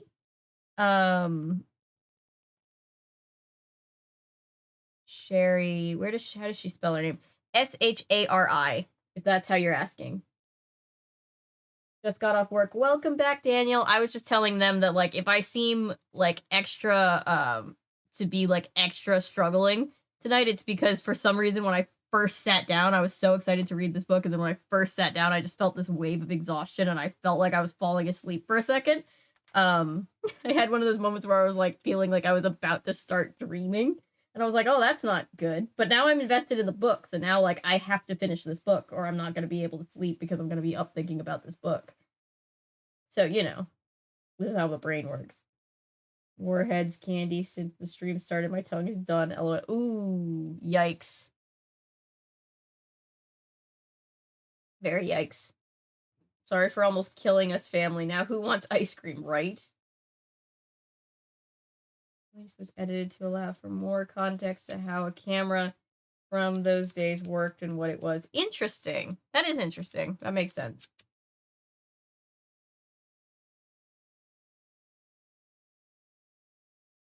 Mary Bobbins. Yeah. All right, let's get back to book. Let's just keep plugging along. That just makes me think of moving right along from the, I think I always say this, from the Muppet movie. The 2000 knows about Polaroids and such. Yeah, right. They had no idea that Polaroids were going to have a huge resurgence, right? My phone and threw earphones on so I can get ready for bed. That way, if I die, my contact will be out. Oh, I love. Thank you for hanging out with us. We appreciate you being here.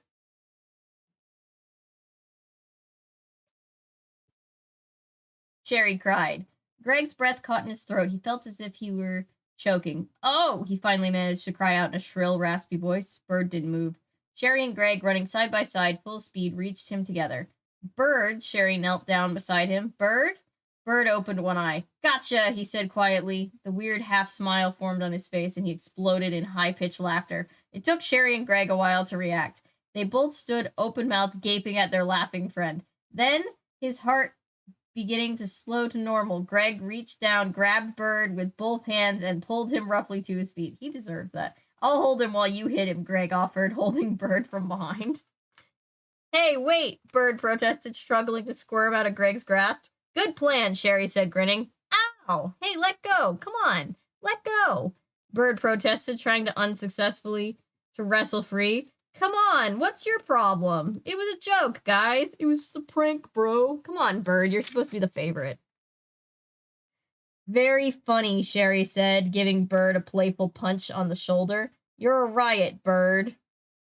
Bird finally freed himself with a hard tug and danced away with both of them. I just wanted to show you how bogus it is to get all worked up about the dumb camera. But Bird, Greg started, it's just broken, that's all, Bird said, brushing blades of recently cut grass off his uniform pants. You think because it showed Michael falling down those stairs, there's something strange with it? But that's dumb, real dumb. I know it, Greg replied sharply, but how do you explain it?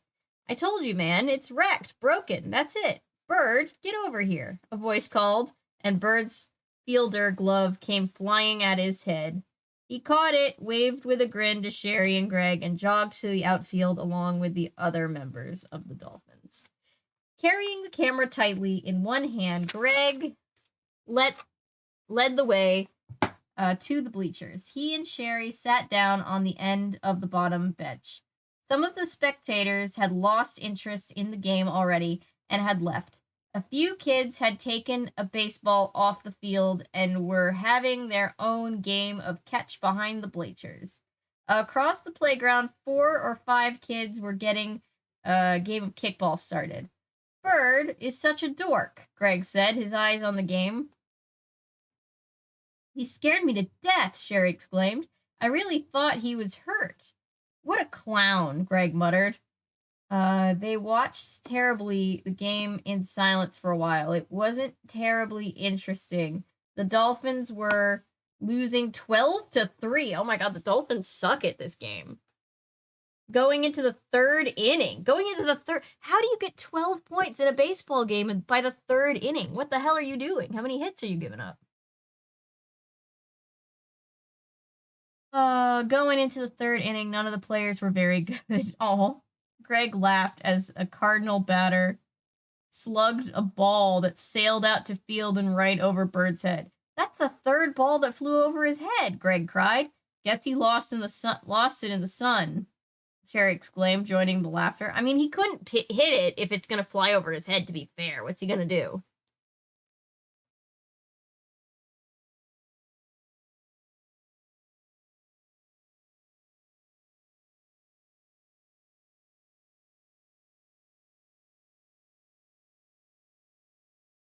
They both watched Bird's long legs storking after the ball. Still don't know what that means. By the time he managed to catch up with it and heave it towards the diamond, the Cardinal had already rounded the bases and scored. There were loud boos from the bleachers. The next Cardinal batter stepped up to the plate. A few more kids climbed down from the bleachers, having seen enough. It's so hot here in the sun, Sherry said, yielding her eyes with one hand, and I've got lots of homework. Want to leave? I just want to see the next inning, Greg said, watching the batter swing and miss. Bird is coming up next inning. I want to stay and boo him. Jesus Christ. What are friends for? Sherry said sarcastically. It took a long while for the Dolphins to get to the third out. The Cardinals batted around their entire order. Greg's t-shirt was drenched with sweat by the time Bird came up to the plate in the top of the fourth. Despite the loud booing from Sherry and Greg, Bird managed to punch the ball past the shortstop for a single. Lucky hit, Greg yelled, cupping his hands into a megaphone. Bird pretended not to hear him. He tossed away his batter's helmet and adjusted his cap and took a short lead off the first base. Ah. I need something to just truly scare me fully awake.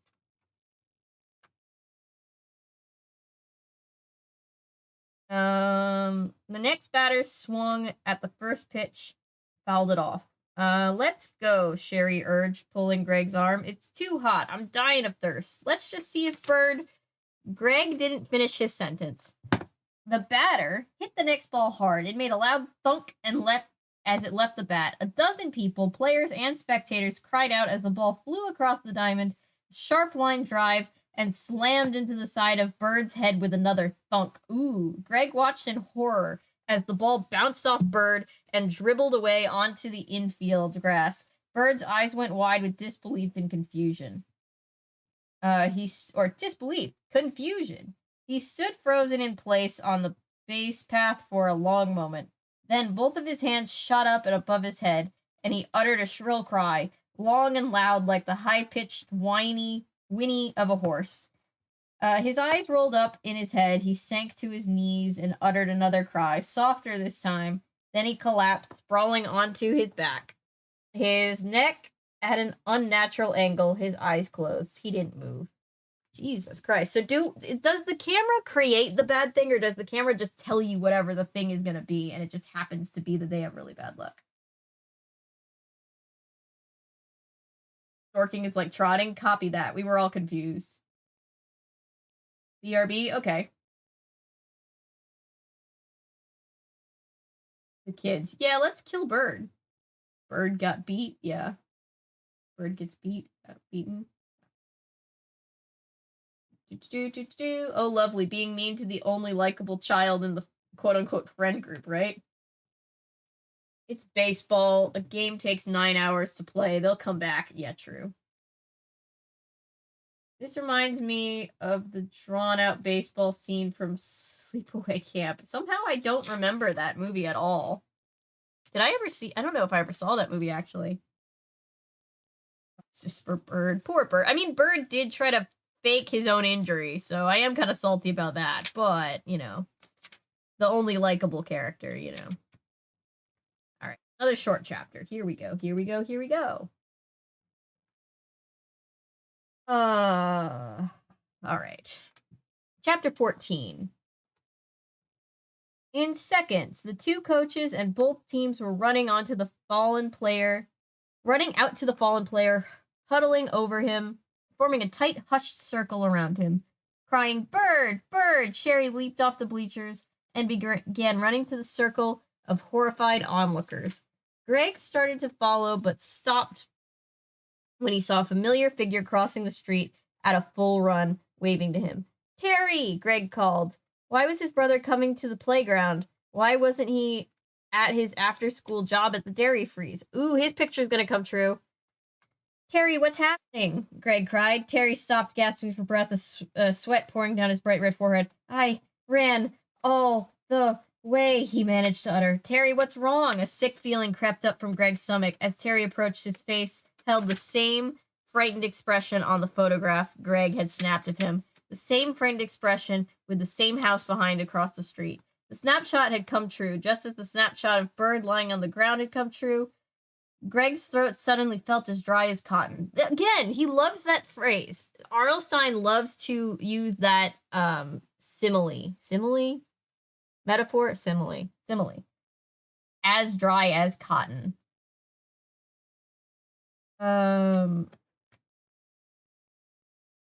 Yeah, so-and-so's mouth was as dry as cotton. I don't know if that's why that's the go-to, but that's the go-to. I realized that his knees were trembling.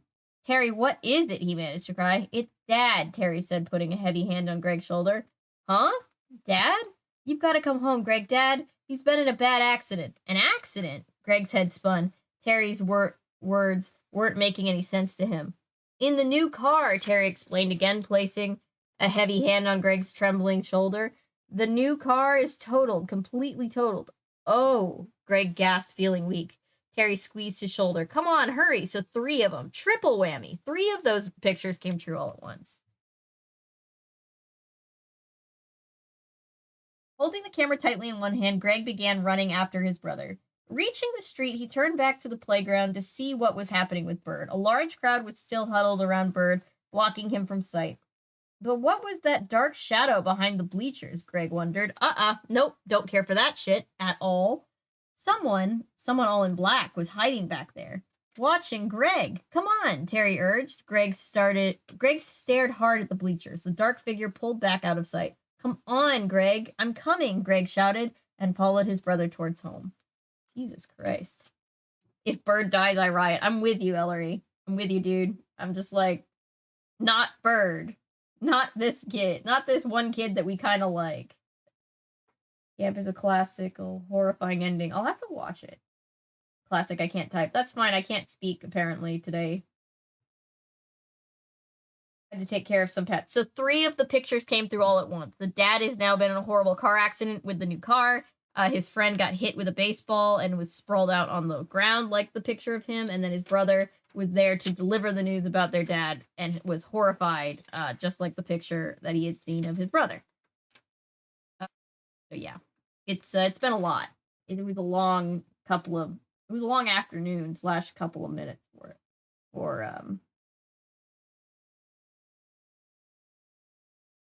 poor Greg for a collection, but I can't find it anywhere. Wait. I want Sleepaway Camp for our collection, but I can't find it anywhere. My husband has never seen it. Interesting. Oh shit, yeah. It's Stein smoked weed. Probably. I wouldn't be surprised. If you can get the physical copy, it's sold on Scream Factory digitally. Amazon on Tubi has it. Could find it here on YouTube free too. Yeah, you can find a lot of things free on Tubi or YouTube.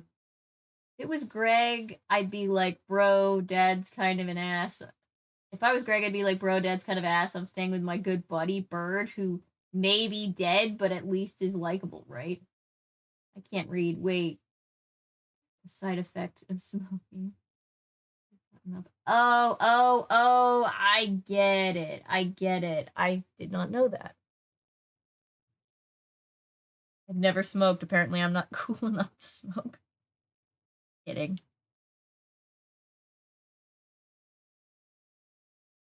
All right, let's just keep going.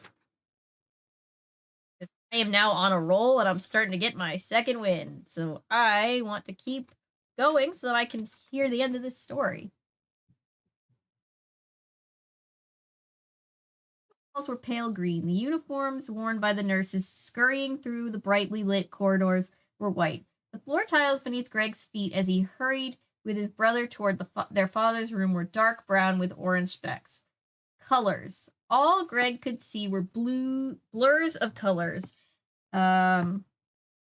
Indistinct shapes. His sneakers thudded noisily against the hard tile floor. He could barely hear them over the pounding of his heart. Totaled. The car had been totaled, just like in the snapshot. Greg and Terry turned a corner. The walls in the corridor were pale yellow. Terry's cheeks were red. Two doctors passed by wearing lime green surgical gowns. Colors. Only colors. Greg blinked, tried to see clearly, but it was all passing by too fast. All too unreal. Even the sharp hospital smell. I was like, sharp hospital? What? The sharp hospital smell. That unique aroma of rubbing alcohol, stale food, and disinfectant couldn't make it real for him. Then the two brothers entered their father's room and it all became real. The colors faded, the images became sharp and clear.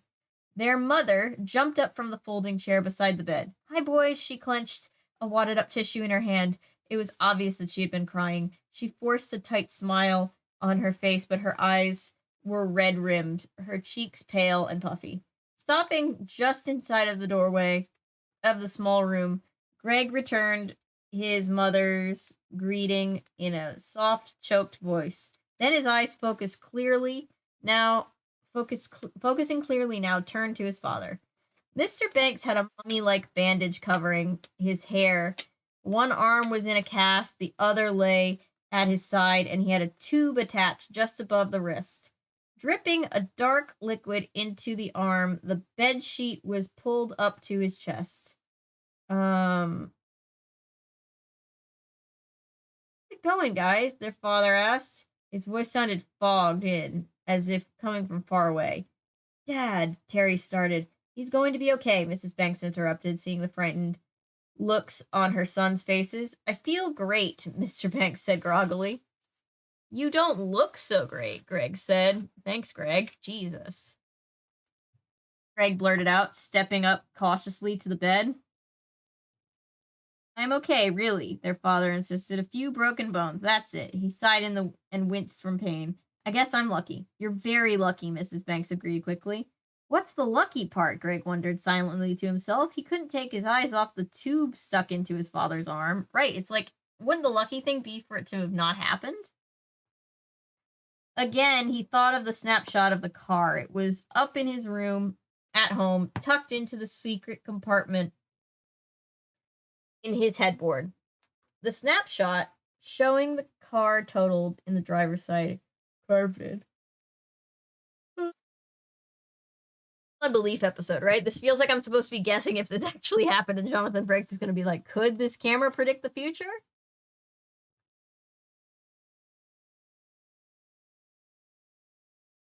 Or if we just painted another picture of lies. You know, he'd always say something like that. Greg's dad is completely incapacitated, yeah.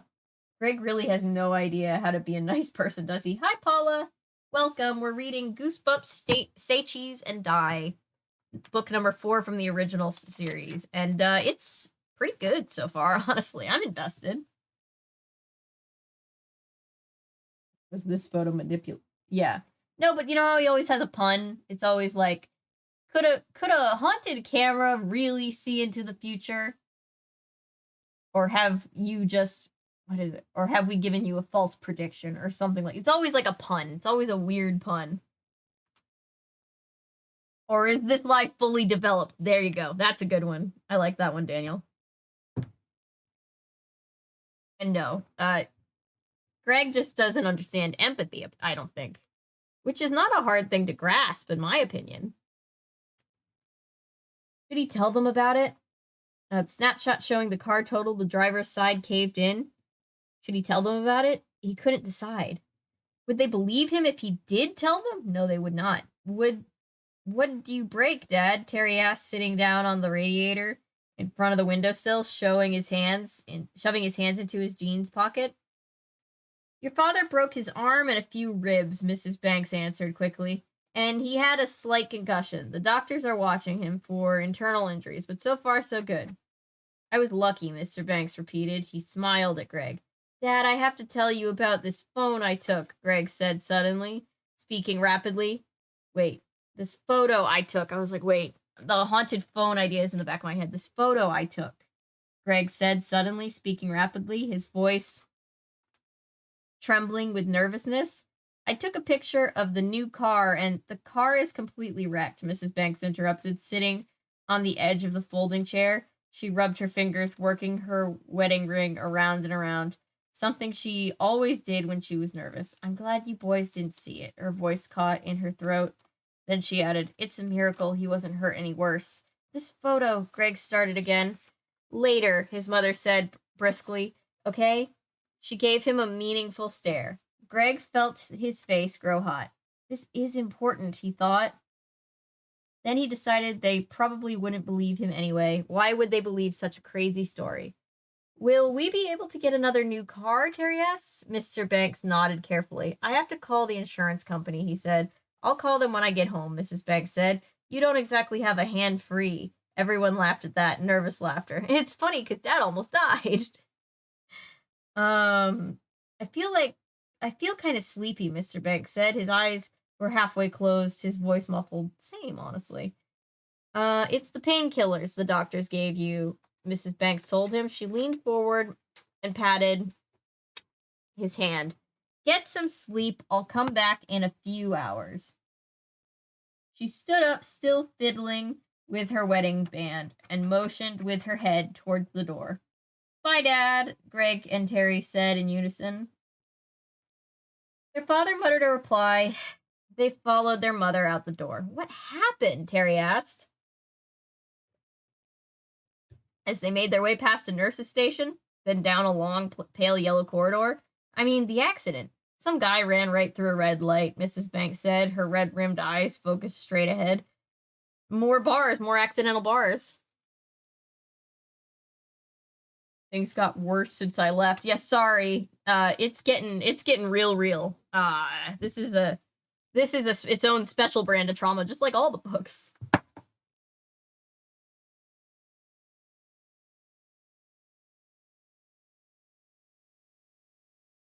Plowed right into your father's side of the car, said his brakes weren't working. She shook her head, the tears forming in the corners of her eyes. I don't know, she said, sighing. I just don't know what to say. Thank goodness he's going to be okay. More bars, I'm just telling you. That's another thing for the bingo card. Accidental Bars by R.L. Stine. Turned into the green corridor, walking side by side. Several people were waiting patiently for the elevator at the far end of the hall. Once again, Greg found himself thinking of the snapshots he had taken with the weird camera.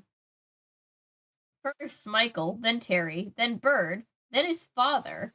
All 4 photos had shown something terrible that hadn't happened yet. And then all 4 photos had come true.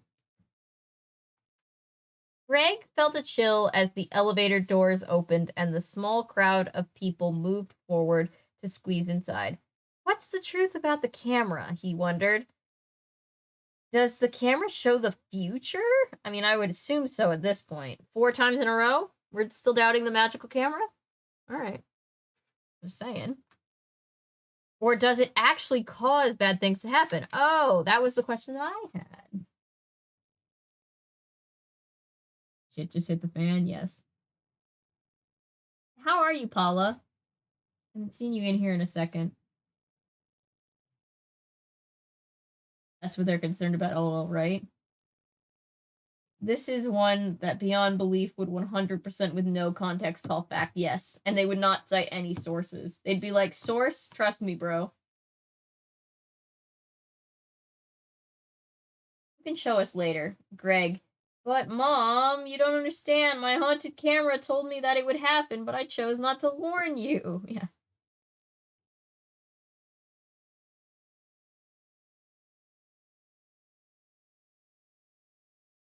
If the kid told the parents in the book,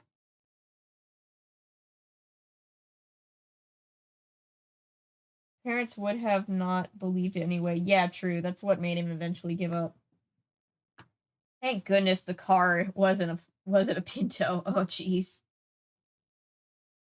Doing all night, I would have caught this earlier. I like this book, but today was busy. Yeah, no, I was telling them before, Paula, I've had a super busy day and I've been looking forward to reading this book all day. And as soon as I sat down on stream and started reading it, I started feeling like I was falling asleep. And then I had a couple of legitimate moments where I felt like I was dozing off mid-chapter, and I just told chat, like, if I sound super extra chaotic and unintelligible tonight, that's why. Forgive me. Disclaimer. Welcome to Goosebumps. Each book comes with an emotional trauma in each chilling tale. Yes. Tales to give you goosebumps? Or tales to give you a panic disorder. Or both, you know? Alright. Let's see. Chapter 16. Yeah, I know Bird's okay. Greg said into the phone receiver. I saw him yesterday, remember? He was lucky. Real lucky. He didn't have a concussion or anything. Again, what would be lucky was him not getting hit by the thing.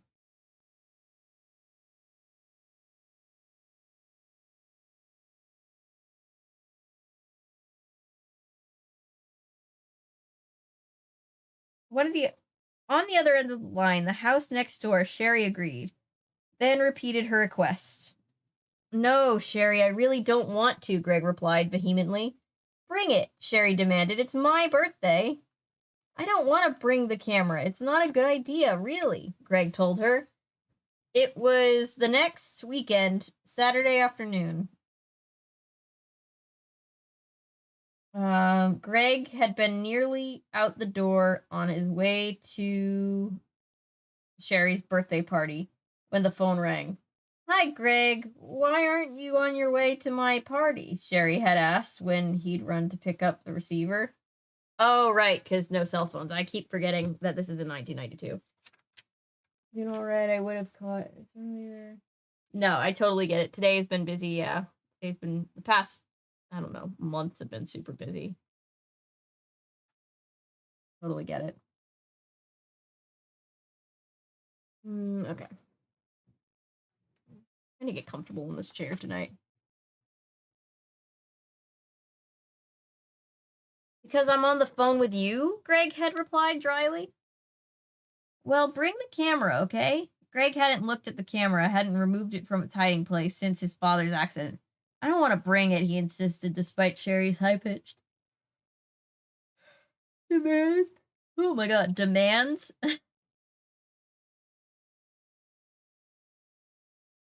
Don't you understand, Sherry? I don't want anyone else to get hurt. Oh, Greg, she said, talking to him as if he were a 3-year-old. You don't really believe that, do you? You don't really believe that the camera can hurt people. Greg, cameras don't hurt people. People hurt people, sorry. So tired and ADHD. Greg was silent for a moment. I don't know what I believe, he said finally. I only know that first Michael, then Bird. Greg swallowed hard. And I had a dream, Sherry, last night. Huh? What kind of dream? Sherry asked impatiently. It was about the camera. I was taking everyone's picture, my whole family, Mom, Dad, and Terry, and they were barbecuing. Oh, this is the original cover! In the backyard. I held up the camera. I kept saying, say cheese, over and over again. And when I looked through the viewfinder, they were smiling back at me, but they were all skeletons. All of them. Their skin was gone, and Greg's voice trailed off. What a dumb dream, Sherry said. Don't invalidate his feelings. Supposed to be friend. Sherry said, laughing. But that's why I don't want to bring the camera, Greg said. Greg insisted. I think bring it, Greg, she interrupted. It's not your camera, you know. All four of us were in the Kaufman house. It belongs to all four of us. Bring it. Yeah, we equally stole it together. Don't hog the camera that we all stole together. Where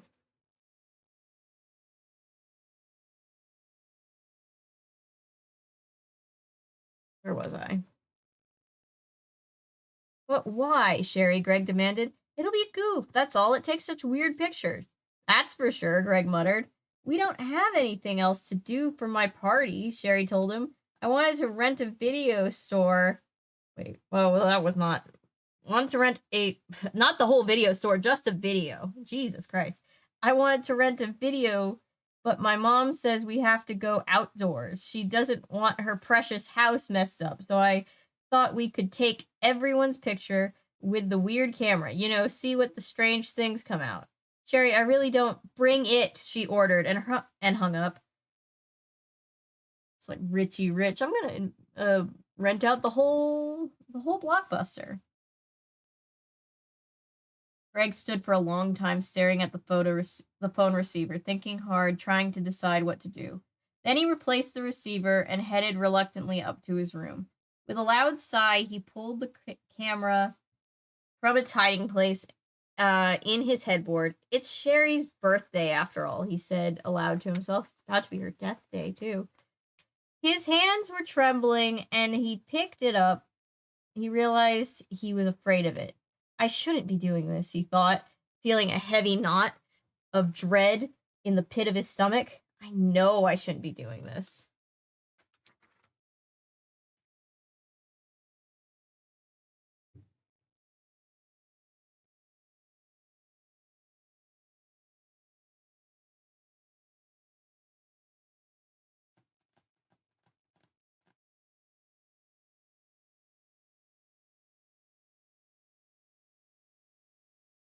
Hi, Avery. Well, my therapist said I should read more. Ooh, reading. I can definitely see that. Reading can be very, very therapeutic.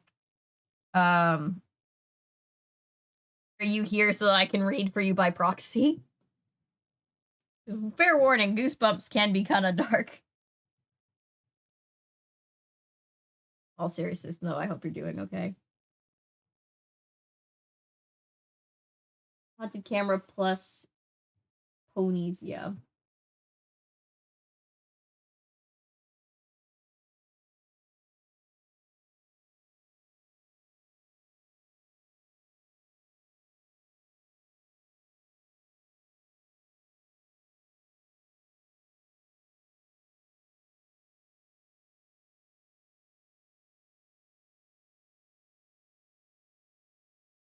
Hey, can you bring your evil stolen camera to my birthday party so we can reduce our number of friends by cursing them with a horrific tragedy in the near future? Right.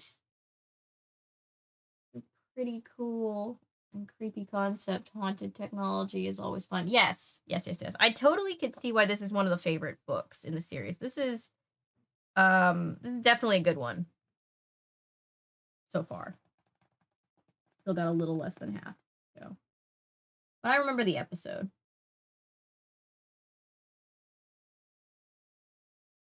Merchandise for Say Cheese and Die Again took out the word die, so the merchandise read Say Cheese and blank again. Oh gosh.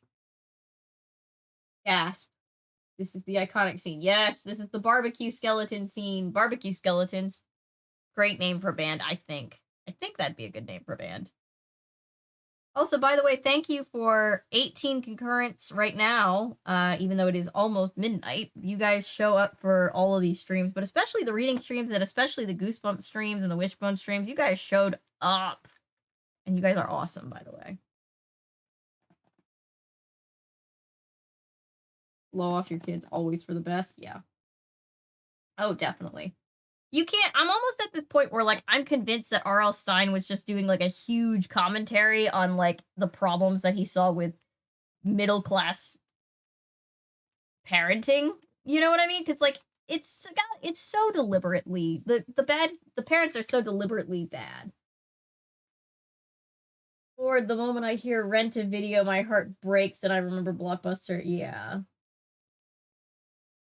Just buy a Polaroid from Walgreens. Not that hard. Yeah.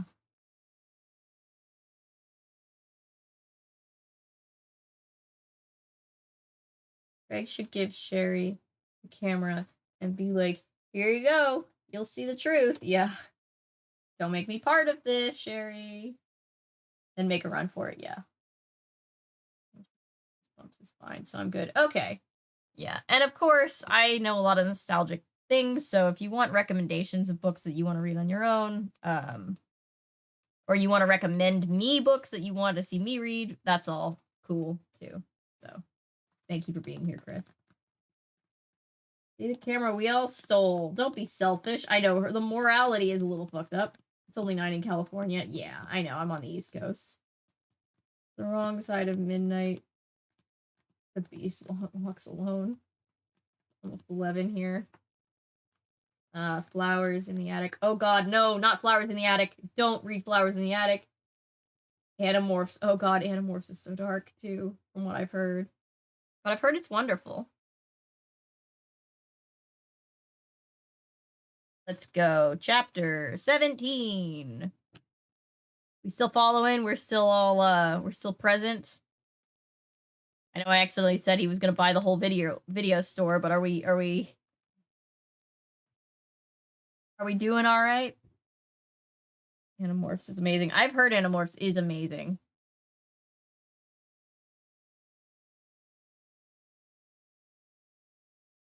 One day, I'll just be like, all right, here are all the Animorph books. We're gonna read them all together on stream. The book I got is Dog Whisperer Ghost. Interesting. All of these books for like the stream nostalgia book collection that I have going on, I found mostly on eBay and Goodwill and stuff like that. It's a great place to find books that you're like, I forgot this existed. Hey, Misfiring. I can send you all the books PDF format on Google Drive. Nice, nice, nice. That's actually really cool. Thank you. I'd never read any of Psycho's own books.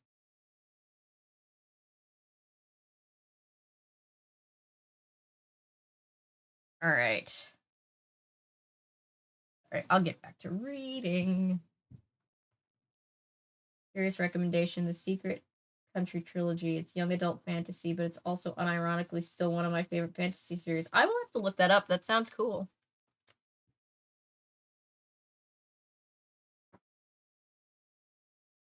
All right. All right. Some energy. I feel like I'm like taking like rests like you do, like when you're like when you do like power back up in a video game or something. Audio stream current bit rate is lower than the recommendation. So I'll go a little slow for a second.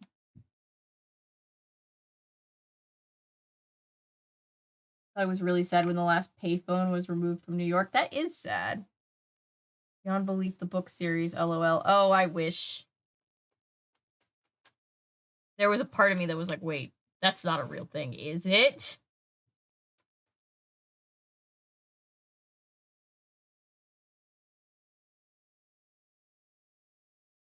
Hmm. All right. Caffeine's kicking back in. Let's read the next chapter. How's it going, Bird? Greg called, making his way across the flagstone patio at Sherry's backyard. Walking fast, faces past, and he's homebound. I'm feeling okay, Bird said, slapping his friend a high five. The only problem is, ever since that ball hit me, Bird continued, frowning, from time to time I start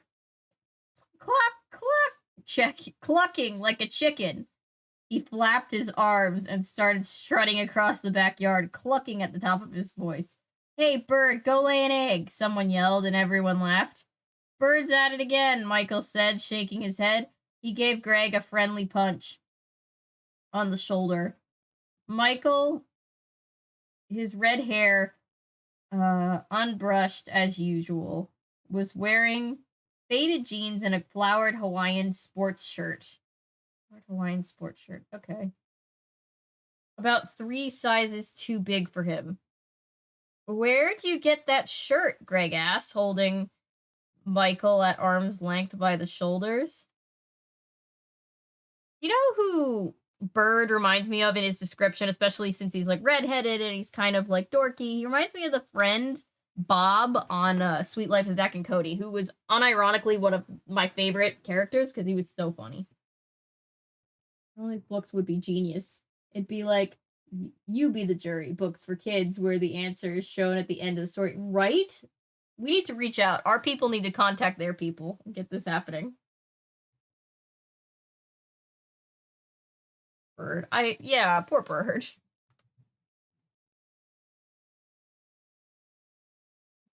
Where is it? Where was I? All right, here. Top of page 73. In a cereal box, Bird chimed in, still flapping his arms. My grandmother gave it to me, Michael said, frowning. He made it in home ec, Bird interrupted. One joke was never enough. But why did you wear it? Greg asked. Michael shrugged. Everything else was dirty. Bird bent down, picked up a small clump of dirt from the lawn, and rubbed it on the back of Michael's shirt. Now this one's dirty too, he declared. Ugh. Hey, you, Michael reacted with playful anger, grabbing Bird and shoving him into the hedge. Do these kids know what friendship is supposed to be like? Did you bring it? Hearing Sherry's voice, Greg turned toward the house and saw her jogging across the patio.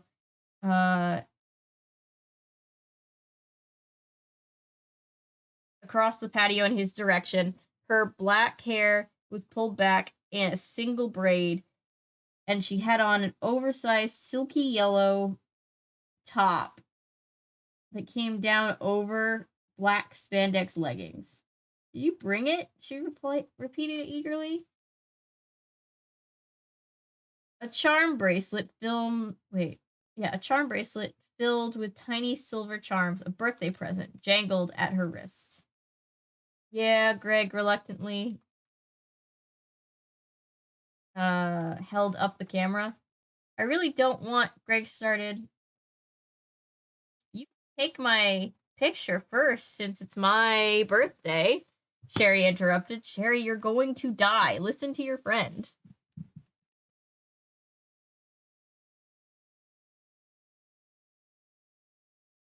Bring the Goosebumps. Oh. Bird is the best boy. No one can change my mind. Yeah, he is my favorite out of all these kids.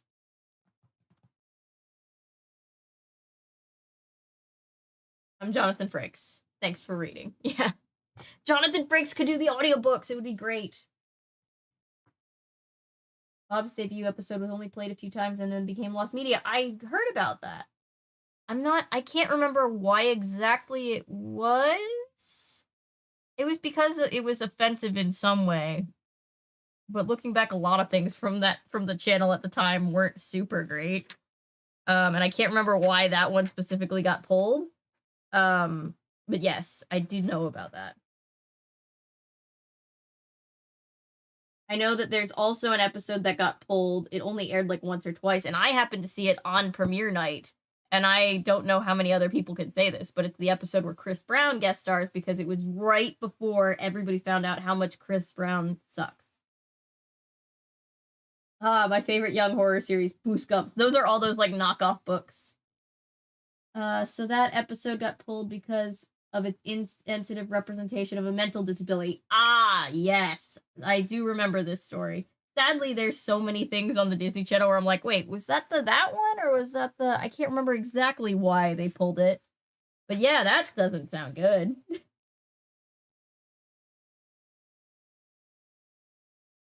I mean, Sherry seems to be planning to use a murder camera on all of them, so I'm gonna go with a resounding no. They don't know what friendship is, right? The episode was about Zach meeting Bob and learning Bob has dyslexia, so Zach lied about being dyslexic so he could have extra time on tests. Oh my god. Man, I miss my childhood great TV. Yeah, I need to do more videos on the whole Disney Channel lineup.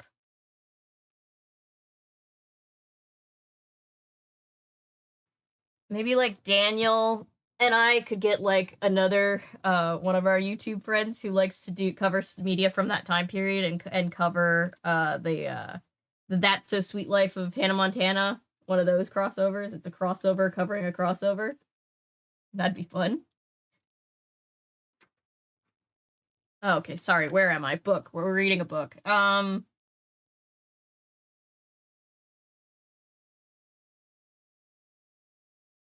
She struck a sophisticated pose, leaning against a tree with her hand behind her head. Greg obediently raised the camera. Are you sure you want to do this, Sherry? Yeah, come on. I want to take everyone's picture. But it'll probably come out weird, Greg protested. I know, Sherry replied impatiently, holding her pose. That's the fun of it. But Sherry, Michael puked on his shirt, he heard Bird telling someone near the hedge. I did not, Michael was screaming. You mean it looks like that naturally? Bird asked. Greg could hear a lot of raucous laughing, all of it at Michael's expense. Will you take that picture? Sherry cried, hurrying onto the slender trunk of the tree. Greg pointed the lens at her and pressed the button. The camera whirred and the underdeveloped white square rolled out. Are we the only boys invited? Michael asked, stepping up to Sherry. Yeah, just you three, Sherry said, and 9 girls. Oh, wow, Michael made a face. Take Michael's picture next, Sherry told Greg. No way, Michael replied quickly, raising his hands as if to shield himself and backing away. The last time you took my picture with that thing, I fell down the stairs. Trying to get away, Michael backed right into Nina Blake, one of Sherry's friends. She reacted with a squeal of surprise and then gave him a playful shove, and he kept right on backing away. Michael, come on, it's my party, Sherry called. What are we going to do? Is this it? Nina demanded from halfway across the yard. I thought we'd take everyone's picture and then play a game or something, Sherry told her. A game? Bert chimed in. You mean like spin the bottle? A few kids laughed. Truth or dare? Nina suggested. Yeah, truth or dare, a couple of other girls called in agreement. Oh no, Greg groaned quietly to himself. Truth or dare meant a lot of kissing and awkward, embarrassing stunts. Oof, yeah, very awkward. 9 girls and only 3 boys. It was going to be really embarrassing. How could Sherry do this to us? He wondered. Sherry's a bad friend.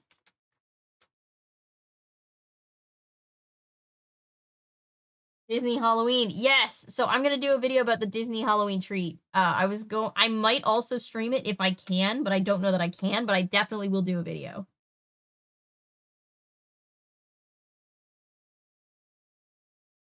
Halloween Town. Yes, I've covered the first 2 Halloween Towns, and I need to cover the 3rd. The book they made into a decom. Holes. Yeah. Holes. Holes was great. True Confessions.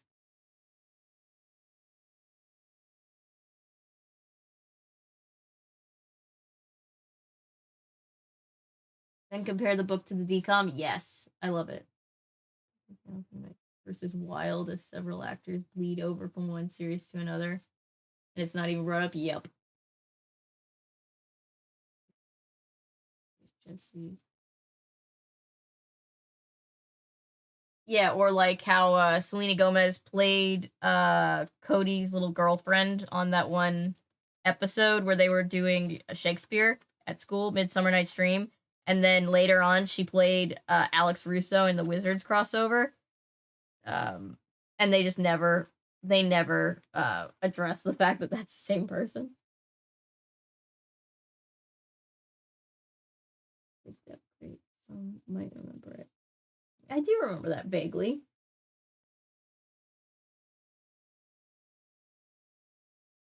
I have covered the Halloween tree, yes. Sherry volunteers to go first so she can suffer from her own bad choices right before everyone else does. Yep. I'm somehow still alive despite Kindle trying to. Welcome. We're glad you're still here. Oh, True Confessions. True Confessions. I forgot about that one. When you said decom with Shia LaBeouf, I immediately went to Holes. Yes.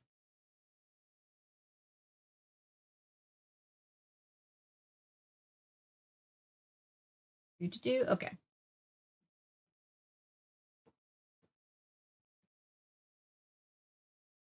Radar. She's so basic.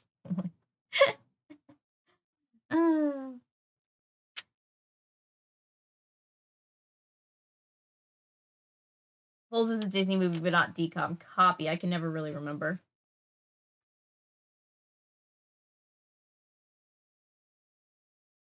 Okay, sorry. Continuing. Where were we? Well, did it come out? Sherry asked, grabbing his arm. Let me see. Greg was so upset about having to play Truth or Dare, he had forgotten about the snapshot developing in his hand. He held it up, and they both examined it. Where am I? Sherry asked in surprise. What were you aiming at? You missed me. Huh? Greg stared at the snapshot. There was the tree, but not Sherry. Weird. I pointed it right at you. I lined it up carefully, he protested. Well, you missed me. I'm not in the shot, Sherry replied, disgustedly. But Sherry, I mean, come on. I'm not invisible, Greg. I'm not a vampire or something. I can see my reflection in mirrors, and I do usually show up in photos. But look, Greg stared hard at the photograph. There's the tree you were leaning against. You can't see the tree trunk. You could see the tree trunk clearly, and there's the spot where you were standing. But where am I? Sherry demanded, jangling her charm bracelet noisily. Never mind, she said. She grabbed the snapshot from him and tossed it in the grass. Take another one, quick. Well, okay, but Greg was still puzzled. He bent down and picked it up and shoved it into his pocket. Stand closer this time, she instructed. Greg moved a few steps closer, carefully centering Sherry in the viewfinder, and snapped the picture. A square of film zipped out the front. Sherry walked over and pulled the picture from the camera. This one better turn out, she said, staring hard at the colors begin to darken and take form. It's not his fault. If you really want pictures of everyone, we should get another camera, Greg said, his eyes also locked on the snapshot.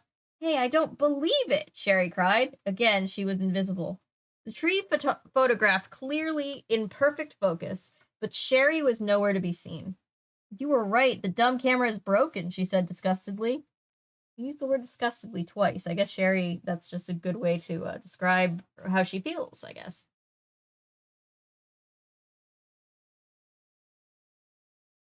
Handing the photo to Greg, forget it. She turned away from him and called to the others. Hey guys, truth or dare?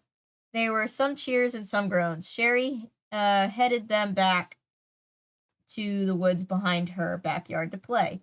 More privacy, she explained. There was a circular clearing just beyond the trees and perfect private place. This can't go wrong.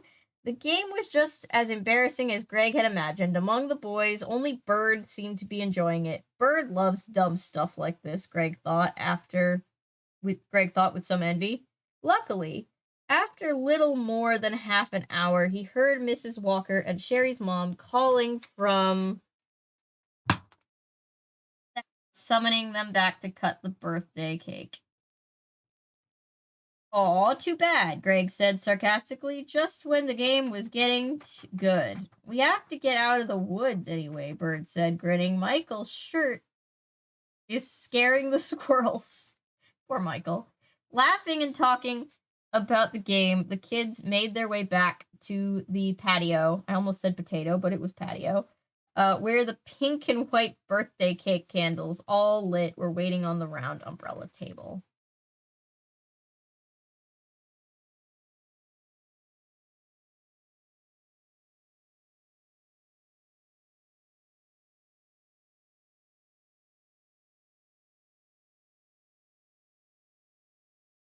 I must be a pretty bad mom, Mrs. Walker joked, allowing you all to go off into the woods by yourselves. Yeah. But every parent sucks in the Goosebumps world, in the GCU, so I don't think it's your fault, honestly.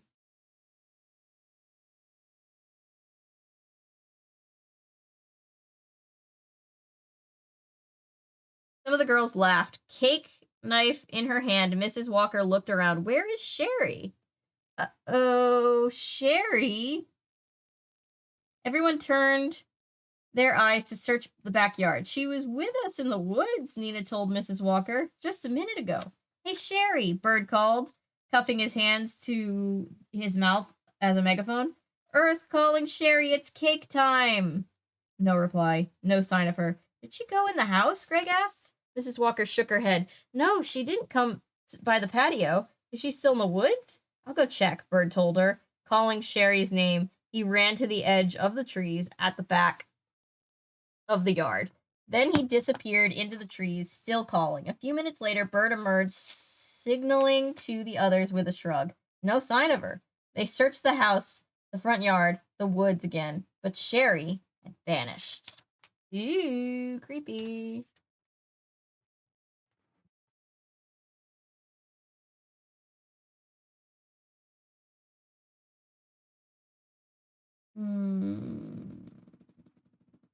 We're like, that's so Bird, right?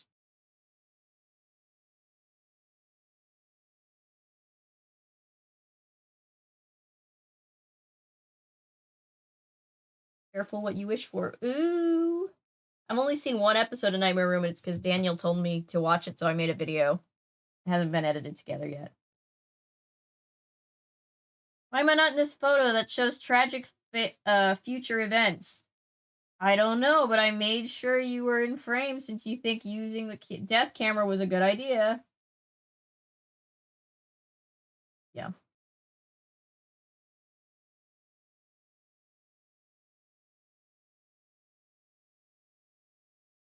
Budget movie, some were really great, honestly. Yeah. I was into the weirdest stuff as a kid. Potato. She's average in the GCU, yeah. Average parent. All that stuff you're talking about was after my time. It's okay. It's like when my little brother talks about some of his favorite Disney stuff and it's after my time in Disney, and I'm just like, you youngins. You're not the worst, even in the top 5 worst adults in the GCU, and we're only 4 books in, right? We've got 5 books worth of bad parents, at least 4 books in. Well, 3.5 books in, you know, technically.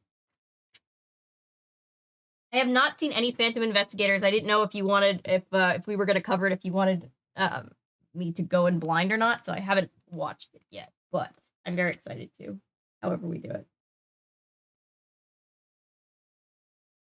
Sorry if I fall asleep listening to this. I legitimately almost fell asleep reading this, so don't feel bad.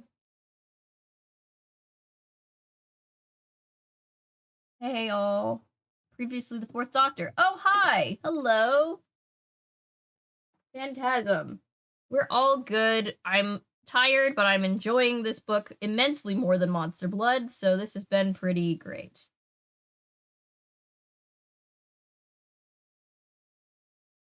We could do blind watch through. Nice. Either way, I'm excited. However we end up doing it, I think it'll be fun. Yeah.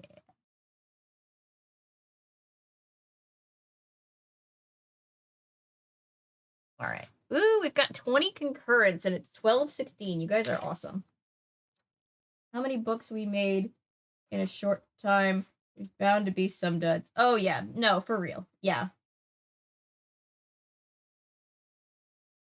Only you had this energy from Monster Blood instead of Say Cheese.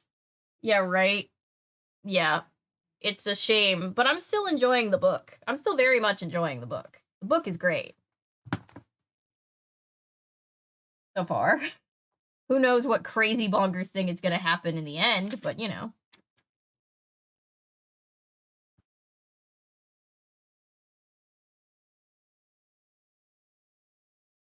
Password projects. Oh, thank you. I that's how I like to watch streams a lot of the times too, when I'm watching streams or videos or stuff. So yeah, I know a lot of people watch stuff on this channel in the background of stuff. I think that's really sweet. I really appreciate it. And that watch time though. Thanks for supporting the channel. For the Haunted Mask one. Me too. I'm excited for Haunted Mask. Blood, it'll make your blood boil. Yes, that should have been the tagline. It really should have been, if they were being honest. All right, we're on page 80. Let's do it. Mm. Yeah, know how I said a couple of streams ago, uh, waiting for Cuckoo Clock of Doom. It was the first Goosebumps book I ever read. Cuckoo Clock of Doom, I remember too. I'm excited for that one too. They're boring to me. I guess I like the option of a visual. Yeah, I'm the same exact way. More material to listen to. You should check out the Box Cutter. Yes, everybody go check out the Box Cutter podcast if you like nostalgic stuff from the 90s, 2000s. Because Daniel does a great job over on that podcast and always has fun guests. And I'm not saying that because I'm one of the guests, but there are fun guests. And it's a really cool podcast. So yeah. And it's right here on YouTube too. What was I gonna say? Oh, you know how I was saying a few streams ago, this feels like we're all at a sleepover together and we're like staying up trying to scare each other with goosebumps. This feels like we're at a sleepover and we're trying to like stay up all night. That's what this feels like right now.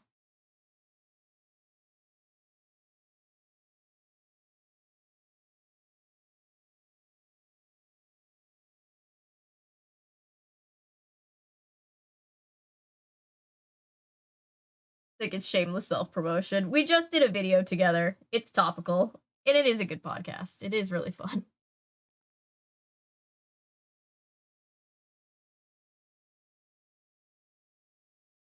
I really think everybody should check out the podcast. That's real talk. Anyway, I'm gonna read. Is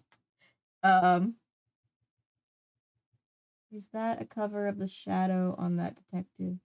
Oh, this over here? No, this is Nancy Drew, detective. This is the poster from the movie from 1933. I actually have never seen this movie all the way through, but I just love the aesthetic of this poster, and I found this poster while I was redoing this room. So it's here. Cooperate with me. Good night, Avery. Great stream. See ya. Bye, Justin. Thank you. Okay. Let's see. To cover that movie one day. Yes, I'm working on it. I'm really working on it.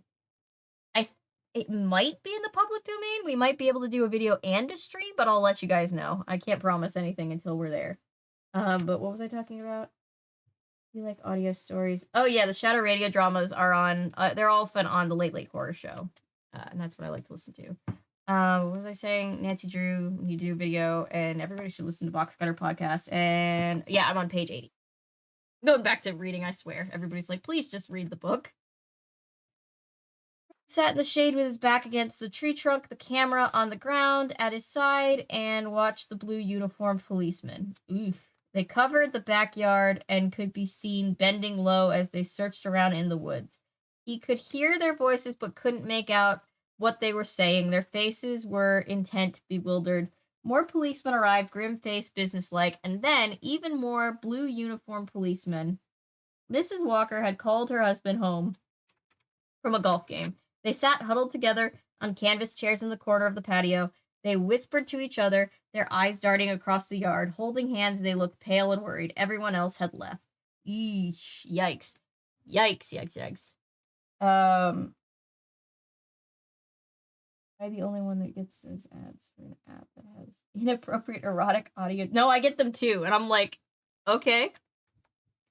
Good for you if that's your vibe. I can see how there's a market for that, but it's always just funny when it pops up. I'm like, oh, this is like the after hours advertisement.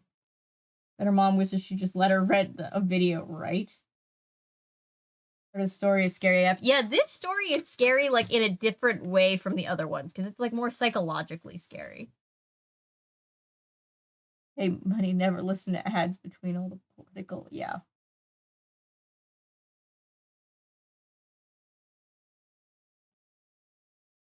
On CD was the greatest thing for this insurance. That's great. You would love Texas. You would love Late Late Horror Show.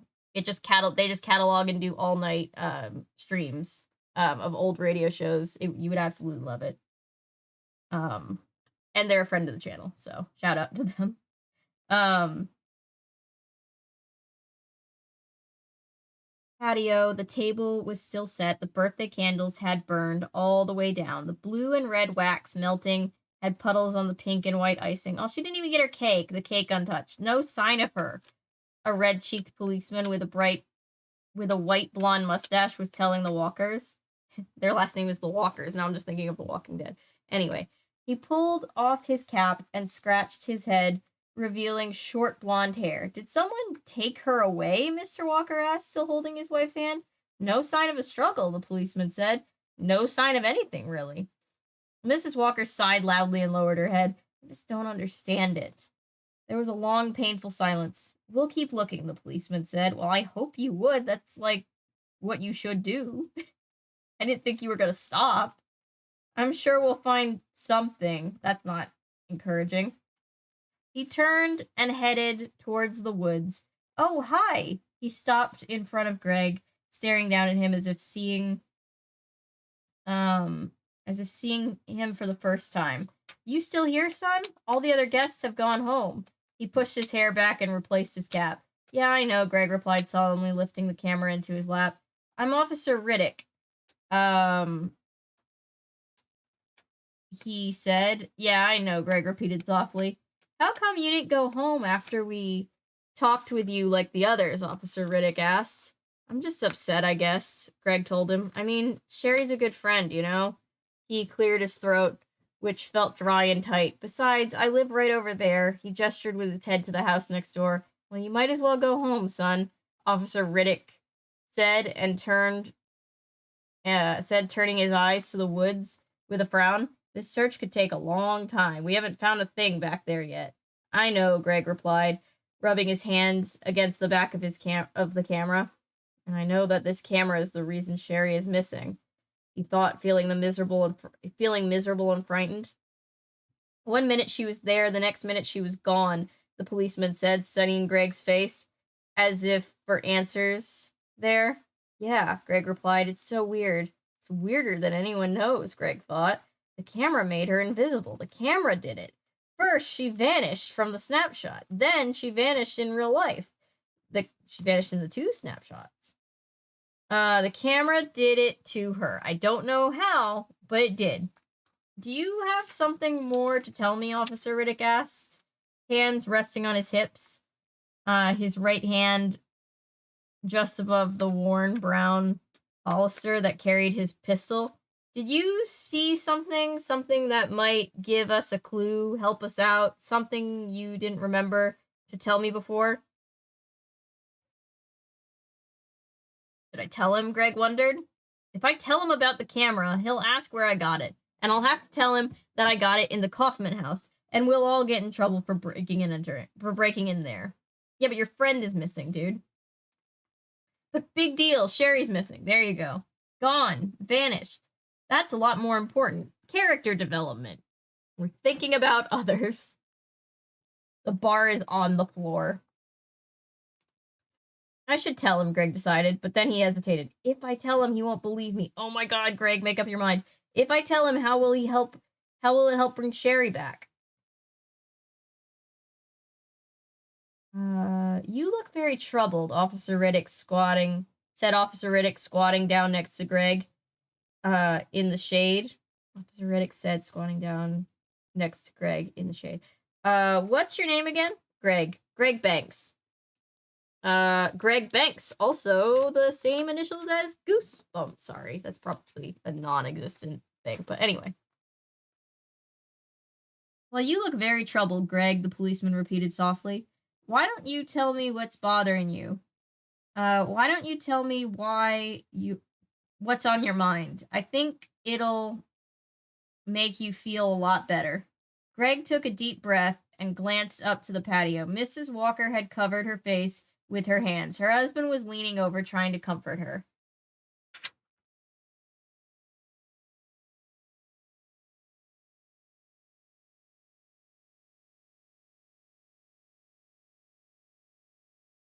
Oh, I like Blame It on George. That's such a fun channel.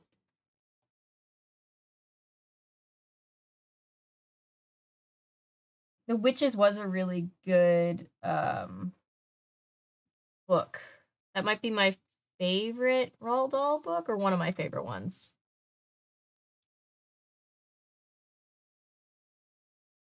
We did plan to read some Roald Dahl books on stream a while ago, like during the first ever read stream where we were reading Nancy Drew, Secret of the Little Clock. So maybe that could still happen eventually.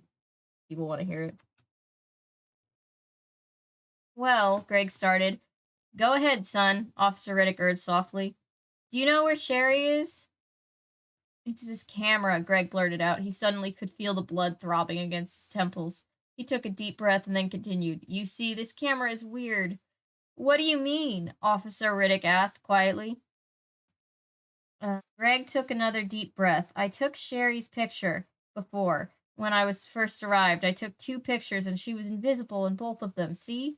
Officer Riddick closed his eyes, then opened them. No, I don't understand. Sherry was invisible in the picture. Everything else was there, but she wasn't. She had vanished, see? And then later, she vanished for real. The camera, that it predicts the future. I guess, or it makes bad things happen. Greg raised the camera, attempting to hand it to the policeman. Officer Riddick made no attempt to take it. He just stared hard at Greg, his eyes narrowing, his expression hardened. Greg felt a sudden stab of fear. Oh no, he thought. Why is he looking at me like that? What is he going to do? Don't trust. You know, you can never trust the cops fully, you know?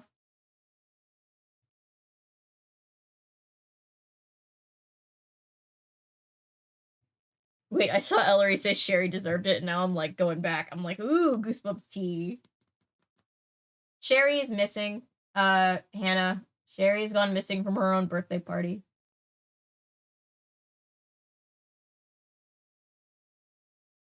Reminded me of the scene Beauty Shop.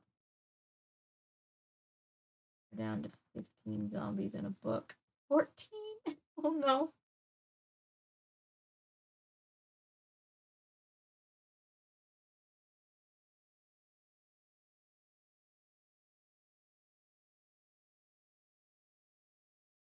Superman fought against the Klan? That's kind of cool. I've been a super big fan of Superman, but if he was taking out the Klan, that's pretty badass.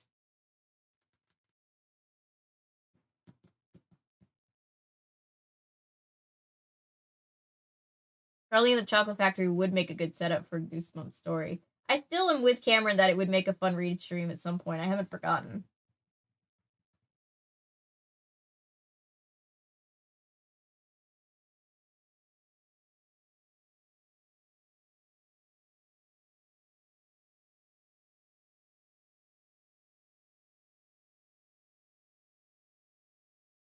Yeah, she's missing. My last name was Walker and I had a daughter. I do not think I would be able to resist naming her Skywalker. That's pretty hilarious, though. I've talked about how the name, unironically, the name Persephone is just a badass name for a girl because she'd go by Percy and then be like, oh, what's your full name? Oh, Persephone. You know, the goddess of the underworld, the queen of the underworld. That's where my name comes from. That would be badass. Like, I feel like we all just need to commit to to those like kind of way out there names that we all know are great. Sherry deserved it. She wanted to use the murder camera on everyone else anyway. True. Greg has like half a brain cell and is trying his best to be a good person, but is failing so hard. Yeah, he's really trying. The light. I watched The Witches 1990 for the first time this year. It's an awesome movie, has a lot of charm. I've been meaning to cover that for a really long time. That and Matilda from the 90s. I was Greg. I would be afraid of getting put in the psych ward for telling the cop that the evil camera made her disappear. Yeah. Hi, Milo. Little mouse. Milo, I think Saturday. I think I'm gonna set Saturday aside to do a Babysitter's Club stream, read stream. Because I definitely want to carve out time to do that. Version of Charlie and the Chocolate Factory has some, yes, definitely has some racist overtones. They actually edited the book because yeah, let's just say the Oompa Loompas were offensively depicted. And so they're changed now. I went and checked the book that I've had all growing up, and I have the revised version. I didn't have the bad or the worst version. Yikes.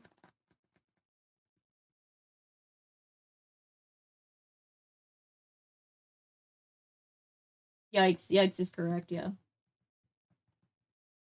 Great premise for a Goosebumps book, yes.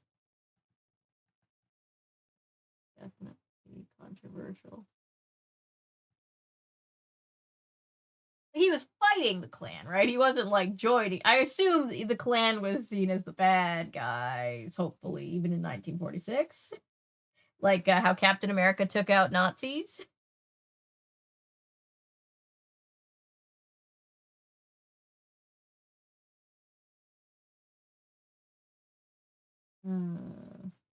Not because that's exactly what I wanted to name my future daughter when I was 12, right?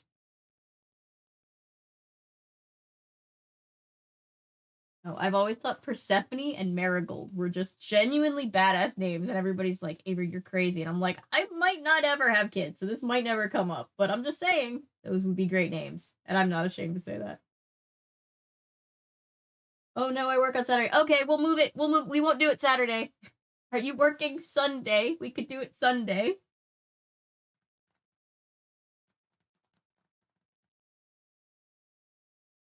Oh, Yesterworld's video on Charlie and the Chocolate Factory is great. Yesterworld is just great. Sunday is good. Okay, we'll do Sunday. We'll do Sunday. Thank you for telling me. I'm glad we got that sorted out.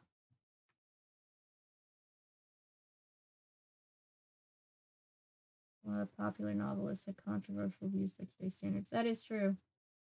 Marigold reminds me of a baby book name I had as a kid.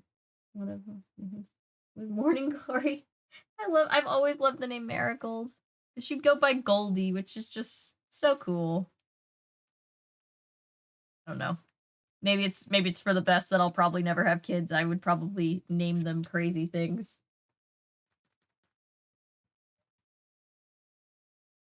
Even more hilarious if the last name was Jackson. Yes. Oh my god, yes. That would be absolutely amazing. I would love that. All right, I will get back to the book. Everybody's like, Avery, we don't want to hear about the potential names that you think would make good names, good baby names. We're here for the say cheese and die, god damn it. Getting my second wind. Better than naming them a number. Better than naming them a serial number like Elon Musk did to his poor child. Greg continued to hold the camera out to the policeman, but Officer Riddick quickly climbed to his feet. The camera makes bad things happen? His eyes burned into Greg's. Yes, Greg told him. It isn't my camera, see? And every time I take a picture, son, that's enough, Officer Riddick said gently. He reached down and rested a hand on Greg's trembling shoulder. I think you're very upset, Greg, he said, his voice almost a whisper. I don't blame you. This is very upsetting for everyone. But it's true, Greg started to insist. I'm going to ask that police officer over there, the policeman over there, Officer Riddick said, pointing, to take you home now. And I'm going to have him tell your parents that you've been through a very frightening experience. We're in for a scare. Reader, beware. Wait.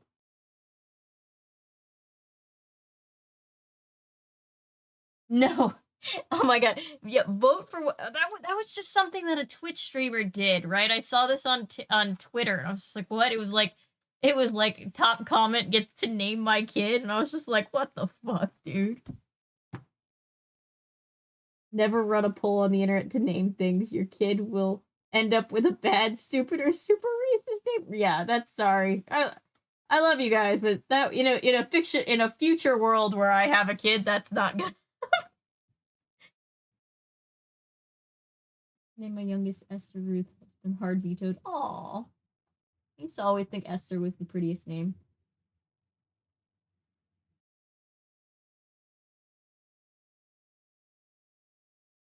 George Foreman didn't name all your sons George. I think all of his kids. Aren't his daughters like Georgina, Georgiana, or am I wrong in that? I thought they were all George. All of them. I knew he wouldn't believe me, Greg thought angrily.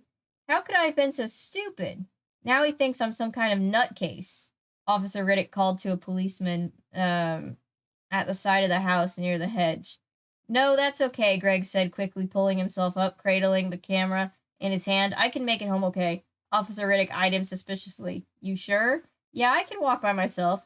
If you have any time to tell me later...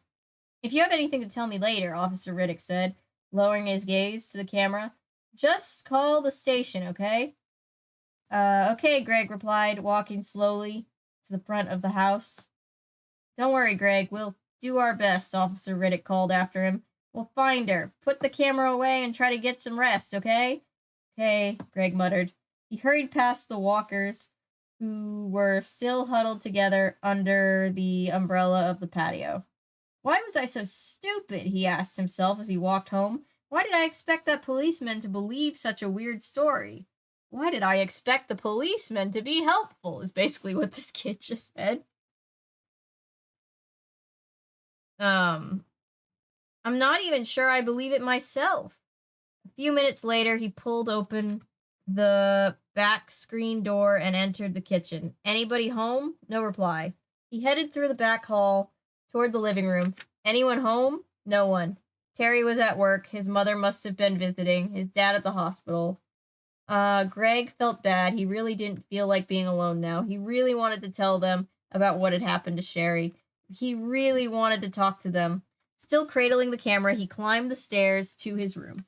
He stopped in the doorway, blinked twice, then uttered a cry of horror. His books were scattered all over the floor. The covers had been pulled off his bed. His desk drawers were all open, their contents strewn around the room. The desk lamp was on its side of the floor. All of his clothes had been pulled from the dresser, and his closet and tossed everywhere. Someone had bed in Greg's room and had turned it upside down. I like the creepy vibe of this book. Death is extremely deadpan monologue in Valley Girl is so hilarious. GameStop. Gemstones are pretty cool names. Jet, Garnet, Lapis, yes, Opal, Peridot, etc. My cat Perry is technically named Perry because she's Miss Peridot. But now we just call her Agent P. In that case, Greg, he thinks you're traumatized. There's a difference. Exactly.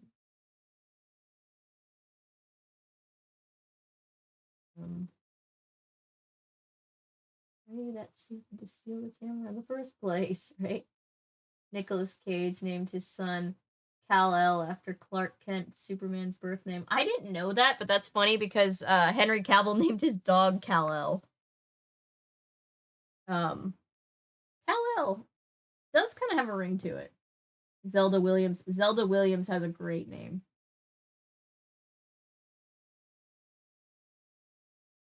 Yeah, Zelda, because Robin Williams named her after Legend of Zelda because he loved the game so much. And my kids like Sage, Basil, Hawthorne, things like that, but I will never have kids, so I don't need to worry about how cringe that would be. I think that would be cute. Like, if anybody watches Kendall Rae, she just had her baby and named her Holly. I think that's super cute. I love hearing you read. I love the tailspins the chat takes. Oh, yeah. Crazy tailspins. Also, I'm feeling like I'm getting to that place in Tired where I'm sounding like very, what's the word? I'm starting to sound like very country in the way that I'm just talking because I'm just that tired, I think. Apologies if that's distracting.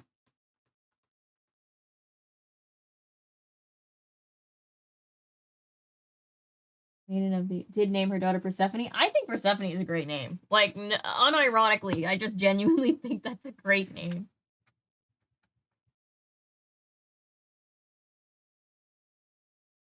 All right. I like that this one doesn't feel as like the last book, the Monster Blood book was just goofy, right? This one just feels more like this could easily be like an episode of Beyond Belief or an episode of, I don't know, Medium or something like that. I kind of like it. We exist in a state of just shy of insanity in the chat. Oh, yeah. I always fear for new people coming in and being scared away.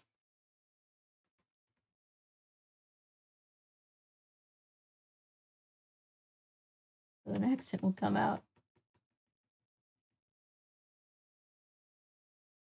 What's going on? And yeah, this has stuff going on and not filler. Yeah.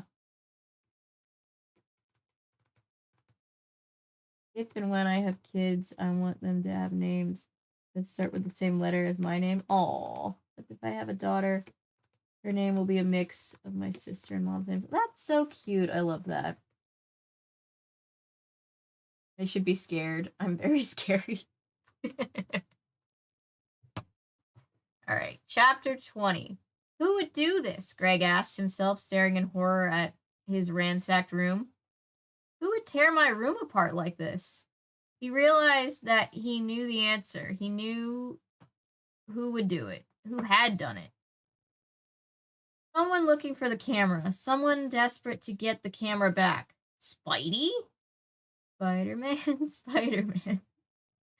The creepy guy who dressed all in black and was living in the Kaufman house. He was the owner of the camera. You can't dunk on the guy after you stole his camera. Yes, Greg knew Spidey had done it. Spidey had been watching Greg, spying on Greg from behind the bleachers at the Little League game. He knew that Greg had his camera, and he knew where Greg lived. That thought was the most chilling of all. He knew where Greg lived. Greg turned away from the chaos in his room, leaned against the wall of the hallway, and closed his eyes. He pictured Spidey, the dark figure, creeping along so evilly on his spindly legs. He pictured him inside the house, Greg's house, inside Greg's room. He was here, thought Greg. He pawed through all my things. He wrecked my room. Hurts, doesn't it, Greg, when people go into your house and take things that don't belong to them? Greg stepped back into his room. He felt all mixed up. He felt like shouting angrily and crying for help all at once. But he was all alone. No one to hear him. No one to help him. What now? He wondered. What now? Suddenly, leaning against the doorframe, staring at his ransacked room, he knew what he had to do. End of chapter. I think the first exposure to Goosebumps was seeing the cover art for Goosebumps books for the Headless Person. Yes, the Headless Ghosts. I'm excited for Headless Ghosts.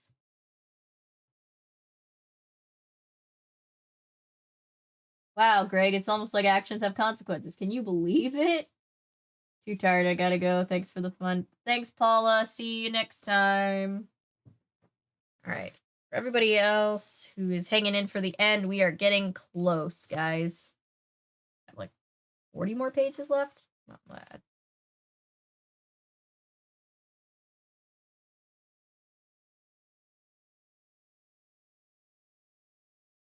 Hey, Bird, it's me. Greg held the receiver in one hand and wiped the sweat off his forehead with the other. He never worked so hard or so fast in all his life. Did they find Sherry? Bird asked eagerly. I haven't heard. I don't think so, Greg said, his eyes surveying his room, almost back to normal. He had put everything back, cleaned and straightened. His parents would never guess. Listen, Bird. Oh, gosh. I'm not calling about that, Greg said. Yeah, our friend's missing. We don't care about that. Shut the fuck up.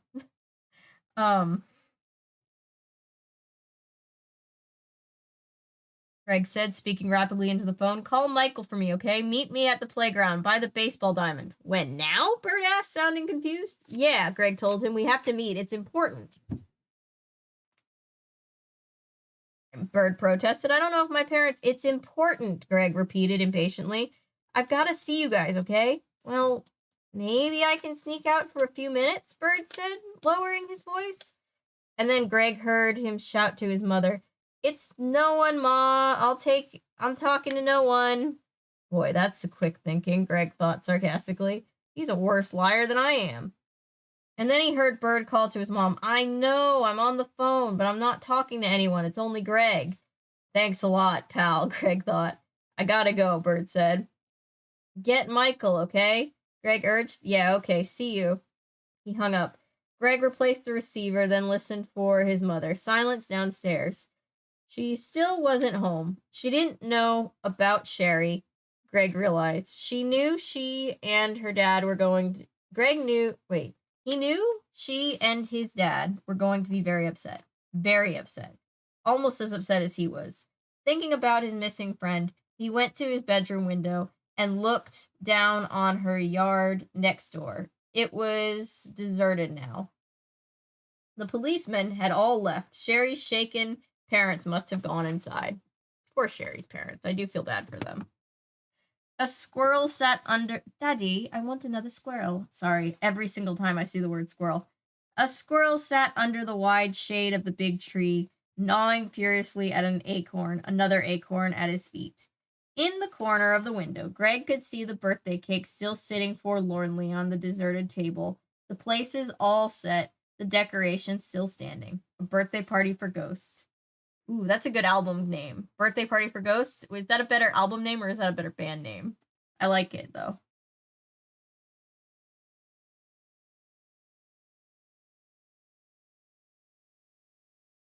Greg got a taste of his own medicine? Yes.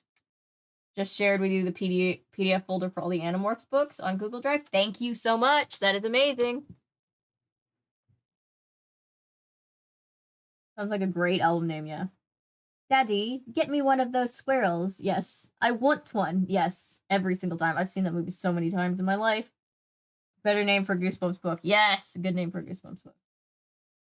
Gonna have to listen to that song. Wait, which song? There's so much going on in this book that it feels like a longer story than it is without dragging on forever. Yeah, it's true. This is a genuinely... This one is genuinely, unironically, this one and Welcome to Dead House so far are the two that I think are the strongest that we've out of the 4 that we've read.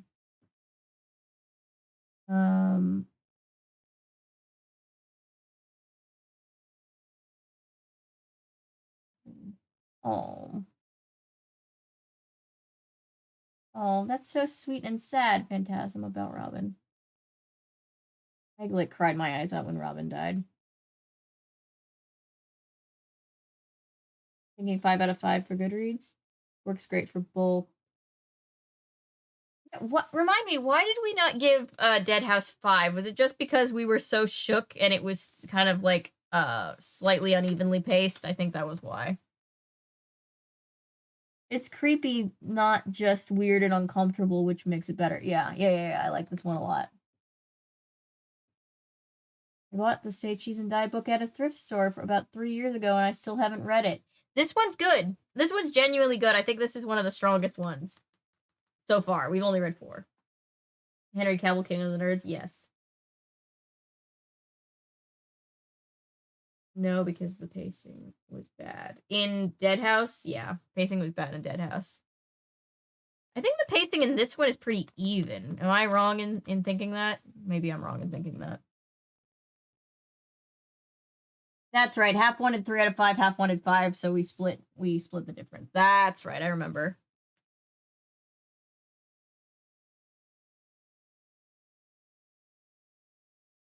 Or 5 was a good middle ground. Yeah, I think 4 out of 5 is fair for that book. It was definitely 5 out of 5 on the scary meter. It was very scary. Say Cheese and Die before, but it was on PDF. Okay, cool. Still a satisfying rating. Yeah. No. The digital assistant wakes up every once in a while and thinks that I'm talking about her. Okay. Squirrel sat under the wide shade of the big tree, gnawing furiously at an acorn, another acorn at his feet. In the corner of the window, Greg could see the birthday cake still sitting forlorn on the deserted table. The places, yeah. The places all set, the decorations still standing, a birthday party for ghosts. Greg shuddered. Sherry is alive, he said aloud. They'll find her. She's alive. He knew what he had to do right now. Forcing himself away from the window, he hurried to meet his 2 friends. Away, Bird said heatedly, leaning against the bleacher bench. Have you gone totally bananas? Swinging the camera by its cord, Greg turned hopefully to Michael, but Michael avoided Greg's stare. I'm with Bird, he said, his eyes on the camera. Since it was just about dinner time, the playground was nearly deserted. A few little kids were on the swings at the other end. 2 kids were riding their bikes around and around the soccer field. I thought maybe you guys would come with me, Greg said, disappointed. He kicked up a clump of grass with his sneaker. I have to return this thing, he continued, raising the camera. I know it's what I have to do. I have to put it back where I found it. No way, Bird repeated, shaking his head. I'm not going back to the Kaufman house. Once was enough. Chicken? George asked angrily. Yeah, Bird quickly admitted. You don't have to take it back. Michael argued. He pulled himself up the side of the bleachers and climbed onto the 3rd deck of seats, then lowered himself to the ground. What do you mean? Greg asked impatiently. Kicking the grass. He likes kicking grass. Just toss it, Greg, Michael urged, making throwing motion with one hand. Heave it. Throw it into the trash somewhere. Yeah, or leave it right here, Bird suggested. He reached for the camera. Give it to me. I'll hide it under the seats. You don't understand, Greg said, swinging the camera out of Bird's reach. Throwing it away won't do any good. Why not? Bird asked, making another swipe for the camera. That's what I would have done. Honestly, I have the same question as the friends.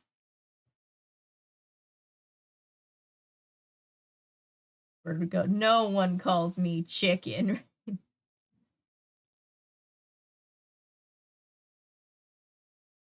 Taking another swipe for the camera. Spidey'll just come back for it, Greg told him heatedly. He'll come back to my room looking for it. He'll come after me. I know it.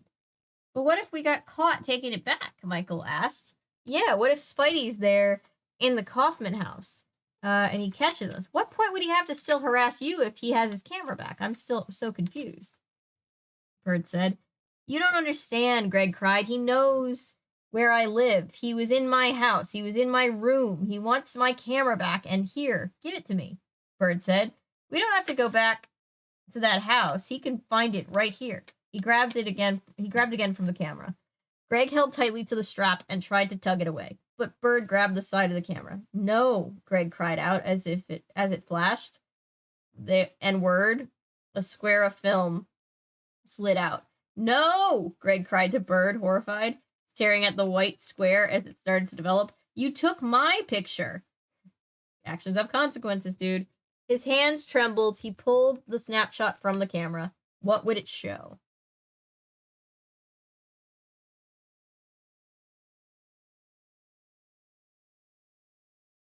Two actors I've ever shed tears for, Robin Williams and Chris Freeze. All.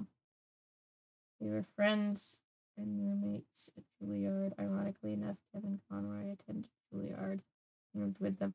I definitely cried when Robin Williams died. I cried last week when Angela Lansbury died. That's been pretty harsh. And I cried when Alan Rickman died too. That one also broke me. Reeves was Superman. Batman.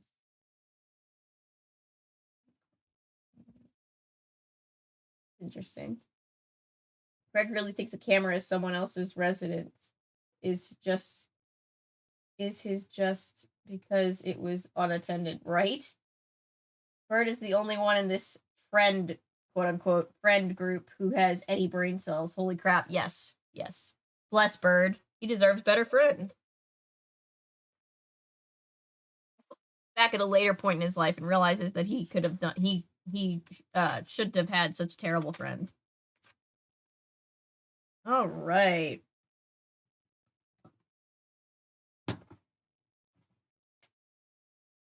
Sorry, Bird said. I didn't mean to. Before he could finish a sentence, a voice interrupted from behind the bleachers. Hey, what have you got there? Greg looked up from the developing snapshot in surprise. 2 tough-looking boys stepped out of the shadows, their expressions hard, their eyes on the camera, like those boys that got sucked up into the monster blood in the last book. Sorry, not to reference Monster Blood.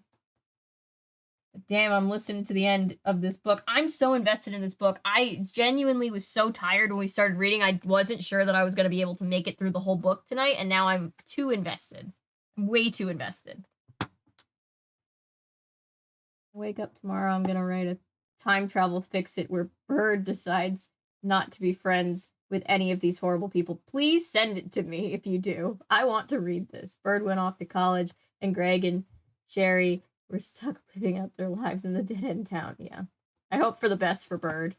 About to say I never cried at celebrity death, but then I remember I definitely cried about Cory Monteith. Yeah, that was sad. I didn't like really follow his career, so I didn't personally like break down crying, but that was very, very, very sad.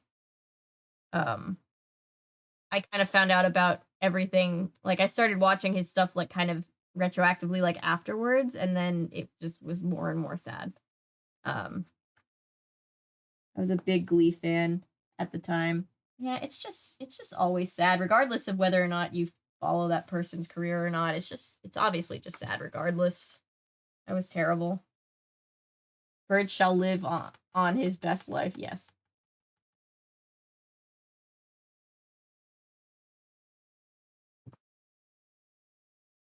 Where was I? Tough guys. Their eyes on. Greg looked up from the developing snapshot in surprise. Two tough-looking boys stepped out of the shadows, their expressions hard, their eyes on the camera. He recognized them immediately. Joey Ferris and Mickey Ward, two ninth graders who hung together and always swagger around acting tough, picking on kids younger than them. Their specialty was taking kids' bikes, riding off on them, and dumping them somewhere. That's literally what the other two guys did. There was a rumor around school that Mickey had once beaten up a kid so badly that the kid was crippled for life. Oh. Well, that took a turn. Jesus Christ. But Greg believed Mickey made up that rumor and spread it himself. Both boys were big for their age. Neither of them did very well in school, and even though they were always stealing bikes and skateboards and terrorizing little kids and getting into fights, neither of them ever seemed to get into serious trouble. Joey had short blonde hair, slicked straight up, and wore a diamond-like stud in one ear. Mickey had round, red face, full of pimples, stringy black hair down to his shoulders, and was working a toothpick between his teeth. Both boys were wearing heavy, keep getting distracted by chat, sorry, heavy metal t-shirts and jeans. Hey, I've got to get home, Bird said quickly, half stepping, half dancing away from the bleachers. Me too, Michael said, unable to keep the fear from showing on his face. Greg tucked the snapshot into his jeans pocket. Hey, you found my camera, Joey said, grabbing it out of Greg's hand. His small gray eyes burned into Greg's as if searching for a reaction. Thanks, man. Give it back, Joey, Greg said with a sigh. Yeah, don't take that camera, Mickey told his friend, a smile spreading over his round face. It's mine. He wrestled the camera away from Joey. Give it back, Greg insisted angrily. Why do I keep wanting to call him George? Reaching out his hand, then he softened his tone. Come on, guys, it isn't mine. I know it isn't yours, Mickey said, grinning, because it's mine. I have to give it back to the owner, Greg told him, trying to not to whine, but hearing his voice edge up. I have to give it back to the owner. Guys. That's how I picture it. No, you don't. I'm the owner now, Mickey insisted. Haven't you ever heard of finders keepers? Joey asked, leaning over Greg menacingly. He was about 6 inches taller than Greg and a lot more muscular. Hey, let him have the thing, Michael whispered in Greg's ear. You want to get rid of it, right? No, Greg protested.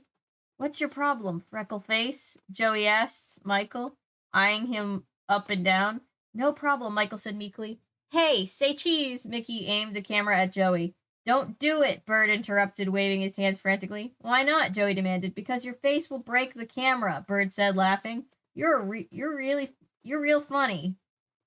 Joey said sarcastically, narrowing his eyes, threateningly hardening his features. You want that stupid smile to be permanent? He raised a big fist. I know this kid, Mickey told Joey, pointing at Bird. That thinks he's hot stuff. We believe in you, Bird. You can do it. Both boys stared hard at Bird, trying to scare him Bird swallowed hard. He took a step back, bumping into the bleachers. No, I don't, he said softly. I don't think I'm hot stuff. He just looked like something I stepped in yesterday, Joey said. He and Mickey cracked up laughing, high-pitched hyena laughs. Ooh, like Lion King hyenas. Ugh. My eye. Sorry. And slapping each other high fives. Listen, guys, I really need the camera back, Greg said, reaching out a hand to take it. It isn't any good anyway. It's broken, and it doesn't belong to me. Yeah, that's right. It's broken, Michael added, nodding his head. Yeah, right, Mickey said sarcastically. Let's just see. He raised the camera again and pointed it at Joey. Really, guys, I need it back, Greg said desperately. If they took a picture with that camera, Greg realized that they might discover its secret, that its snapshot showed the future, showed only bad things happening to people. That, or maybe you guys just have bad luck. It just shows you the future and everybody just has bad luck. I don't know. It's 1 a.m. Hi, guys. Good morning, everybody. We're almost done with this book, I promise. If they took a picture with that camera, only showed bad things happening to people. That camera was evil. Maybe it even caused evil. Say cheese, Mickey instructed Joey. Just snap the stupid thing, Joey replied impatiently. No, Greg thought, I can't let this happen. I've got to return the camera to the Kaufman house, to Spidey. Impulsively, Greg leaped forward with a cry. He snatched the camera away from Mickey. Hey, Mickey reacted in surprise. Let's go, Greg shouted to Bird and Michael. And without another word, the 3 friends turned and began running across the deserted playground toward their houses, or toward their homes. Same thing. His heart thudding in his chest, Greg gripped the camera tightly and ran as fast as he could. Sneakers pounding over the dry grass. They're going to catch us, Greg thought, panting loudly now as he raced towards the street. They're going to catch us and pound us. They're going to take back the camera. We're dead meat. Dead meat. Greg and his friends didn't turn around until they were across the street. Breathing noisily, they looked back and cried out in relieved surprise. Joey and Mickey hadn't budged from beside the bleachers. They hadn't chased after them. They were leaning against the bleachers, laughing. Catch you later, guys, Joey called after them. Yeah, later, Mickey repeated. They both burst out laughing again, as if they had said something hilarious. That was close, Michael said, still breathing hard.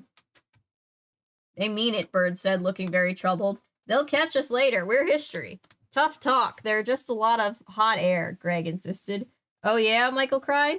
Then why did we run like that? Because we're late for dinner, Bird joked. See you guys. I'm gonna catch it if I don't hurry.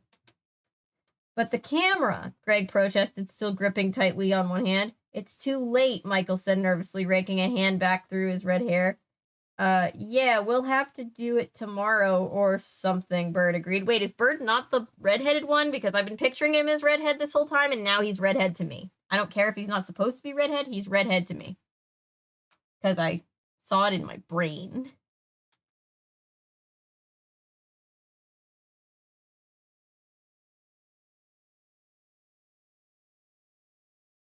Odd boots. No, they're children. This is a children's book.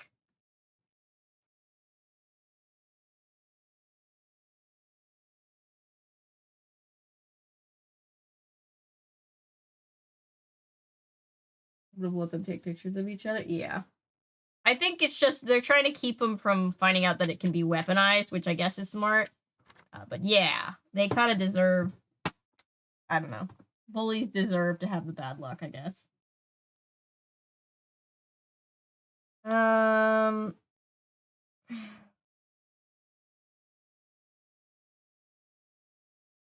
Then you guys will come with me? Greg asked eagerly.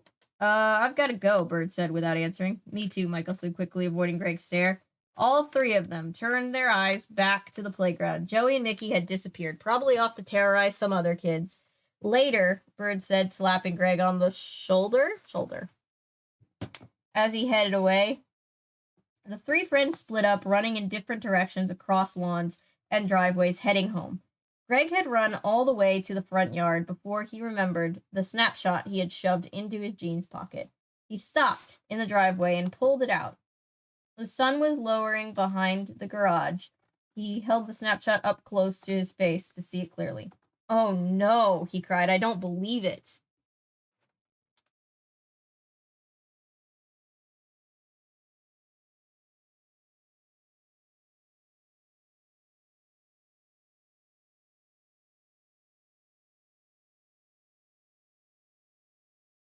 Excuse me, what? That's a terrible rumor, right? I was like, I don't know where we were going, but it wasn't there. Jesus. We're in the TV version of Say Cheese and Die. Oh my god, that's horrible. I'm so sorry to hear that. Thank you for informing me of that, Sammy, but that's awful.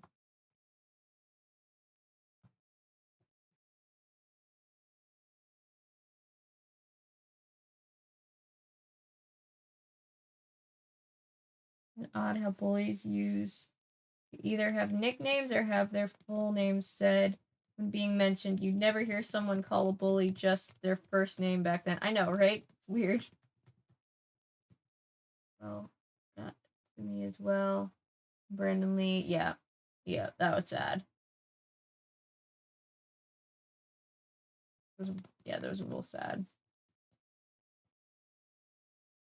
Got the rumor that one of that kid is true. Yeah, let's hope that it's just awful, right? Jesus Christ. I was like, damn, book is going to dark places. The last book was just like, oh wow, monster blood. Wow, look at that. It's so weird. And this one's just like, hey, you want to hear the darkest shit of your life? Oh, they're dead. It's always the bullies. We're back from the bullies. No, don't give it back. I know. I love disinterested Willy Wonka. The best Willy Wonka. Greg, you're gonna be free of it either way. True.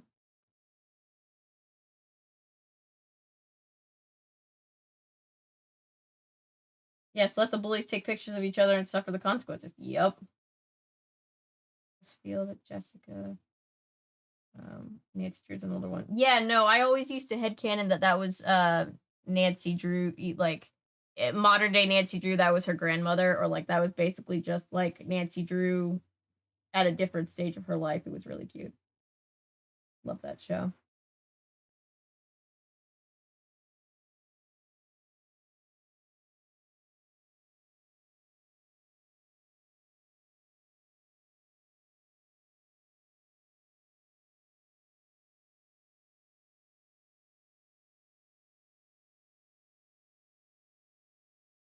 I think we should bring back the word dork. Yes. Word is now like, nah, I'm out. Game over, man. Yeah. Know what Greg saw in the photo. We'll figure out in a second. Okay, maybe yeah, it is sad. That is really horrible. I'm very upset to hear. Like, I'm very sad to hear that. Well, that escalated. Yeah. Yeah.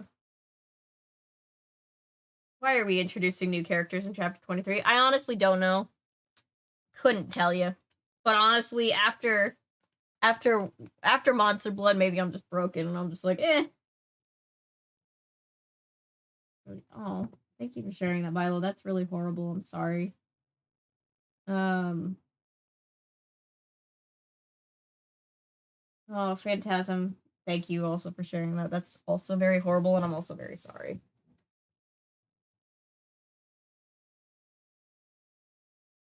Take a sip of my drink because I'm losing my voice.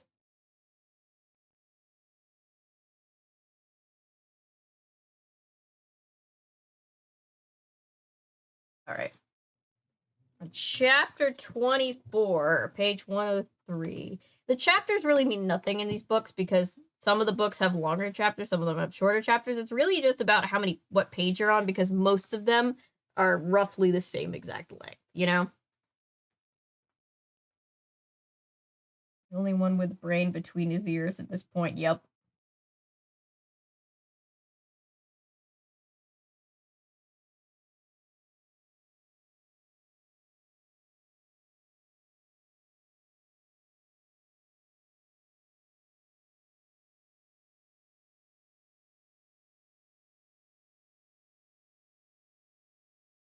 Its TD actor was involved in Morgan's crime and was shot by a soldier. Oh. Oh, that's even more, what I'm trying to say, that's even more, shocking, I guess.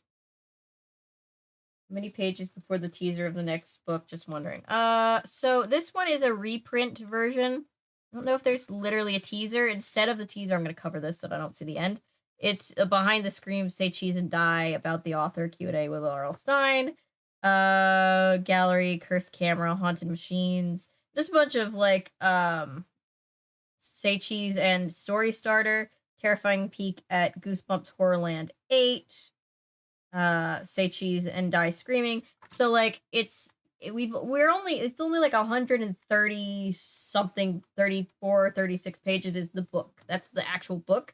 And then after that, like 136 is the book, and then we're done. So we're already on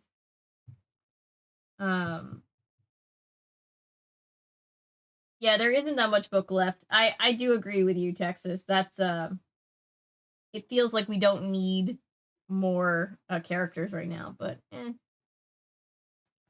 maybe it'll be relevant in a second. I don't know.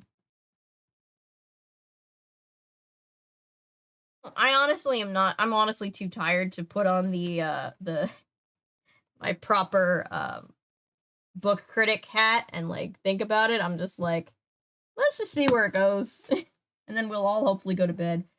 Doing these read streams helps me sleep oftentimes, so hopefully they help you guys sleep a little bit. They're going to come back for the sequel. Maybe. That could be true. They might be the ones that have the camera in the second one. I honestly am not sure. Okay. This is impossible, Greg cried aloud, gaping at the snapshot in his trembling hand. How had Sherry gotten into the photo? It had been taken a few minutes before in front of the bleachers, on the playground, but there was Sherry standing close beside Greg. Ooh, that's so creepy. His hand trembled, his mouth hanging open in disbelief. Greg goggled at the photo. It was very clear, very sharp. There they were at the playground, on the playground. He could see the baseball diamond in the background. And there they were, Greg and Sherry. Sherry, standing so close, so sharp, right next to him. And they were both staring straight ahead, their eyes wide, their mouths open, their expressions frozen in horror as a large shadow covered them both. Sherry? Greg cried, lowering the snapshot. And darting his eyes over the front yard. Are you here? Can you hear me? He listened. Silence. He tried again. Sherry, are you here? Greg, a voice called. Uttering a startled cry, Greg spun around. Huh? Greg, the voice repeated. It took him a while to realize that it was his mother calling him from the front door. Oh, hi, Mom. Feeling dazed, he slid the snapshot back into his jeans pocket. Where have you been? His mother asked as he made his way to the door. I heard about Sherry. I've been so upset I didn't know where you were. Sorry, Mom, Greg said, kissing her on the cheek. I should have left a note. He stepped into the house feeling strange and out of sorts, sad and confused and frightened all at the same time. 2 days later, on a day of high gray clouds, the air hot and smoggy, Greg paced back and forth in his room after school. The house was empty, except for him. Terry had gone off a few hours before to his after-school job. Nobody remembers this but me, I think, but Terry was the name of that main kid in that really early video I did about the after-school special from the 80s called The Day My Kid Went Punk, and that's just what I'm picturing in my mind is what Terry looks like. Anyway, moving on. At the Dairy Freeze. His after-school job at the Dairy Freeze. Mrs. Banks had driven to the hospital to pick up Greg's dad, who was finally coming home. Greg knew he should be happy about his dad's return, but there were still too many things troubling him, tugging at his mind, frightening him. For one thing, Sherry still hadn't been found. The police were completely baffled. Their new theory was that she'd been kidnapped. Her frantic, grieving parents waited home by the phone, but no kidnappers called to demand a ransom. There were no clues of any kind, nothing to do but wait and hope. As time passed, Greg felt more and more guilty. He was sure Sherry hadn't been kidnapped. He knew that somehow the camera had made her disappear. But he couldn't tell anyone unless what he believed. But he couldn't tell anyone else what he believed. No one would believe him. Anyone he tried to tell the story to would think he was crazy. Cameras can't be evil, after all. Cameras can't make people fall down stairs or crash their cars or vanish from sight. Cameras can only record what they see. Greg stared out of his window, pressing his forehead against the glass, looking down on Sherry's backyard. Sherry, where are you? He asked aloud. Staring at the tree where she had posed, the camera was still hidden in the secret compartment in his headboard. Neither Bird nor Michael would agree to help Greg return it to the Kaufman house.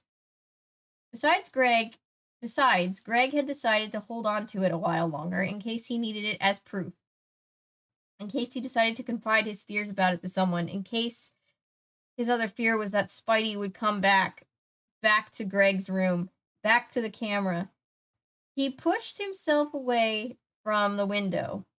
He had spent so much time in the past couple of days staring down at Sherry's empty backyard. Thinking. With a sigh, he reached into the headboard and pulled out 2 of the snapshots he had hidden in there along with the camera. Just getting creeped and I'm exhausted because I swear I was just like, whoa, I feel like it's the tech ghost.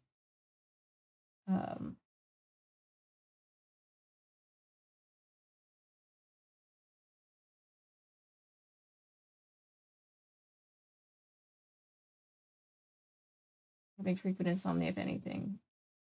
It's a good conversation with you. That's good.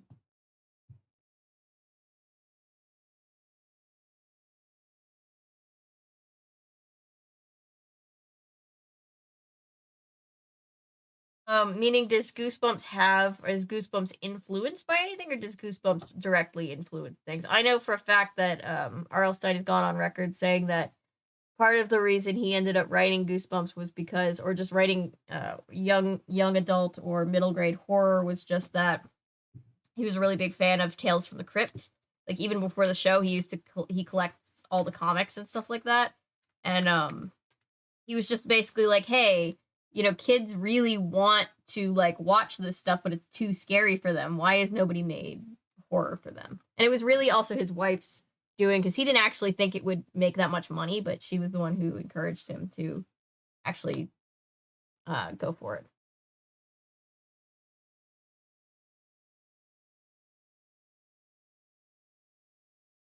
The 2 snapshots were the ones taken the past Saturday at Sherry's birthday party. Holding one in each hand, Greg stared at them, hoping he could see something new, something he hadn't noticed before. But the photos hadn't changed. They still showed her tree, her backyard, green in the sunlight, and no Sherry. No one where Sherry had been standing, as if the lens had penetrated right through her. Staring at the photos, Greg let out a cry of anguish. Ah! If only... I'm too tired to be truly anguished right now. If only he had never gone into the Kaufman house. If only he had never stolen the camera. If only he had never taken any photos. Remember, kids, don't steal or your friends will disappear forever. A harsh but blunt lesson taught by R.L. Stine.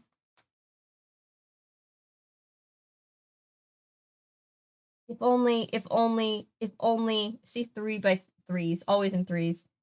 Before he realized what he was doing, he was ripping the 2 snapshots in tiny pieces.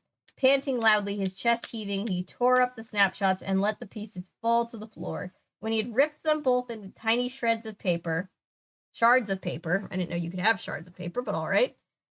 He flung himself down on his bed and closed his eyes, waiting for his heart to stop pounding, waiting for the heavy feeling of guilt and horror to lift. 2 hours later, the phone by his bed rang. It was Sherry. That's cool to know about R.L. Stine. Yeah, R.L. Stine is just a fascinating person to me. I think he just has, like, this, like, really, really cute, like, dad or, granddad energy. And it's funny because I always say when I was a kid, I think we all felt this. Like when I was at the library or at a bookstore and I would see the books, I always just imagined that the guy who wrote them, R.L. Stine, was just like this horrifying, intimidating person. And he just seems so sweet. This would be a filter app on your phone. Yeah, it would be. Dance Academy. Vaguely, yes.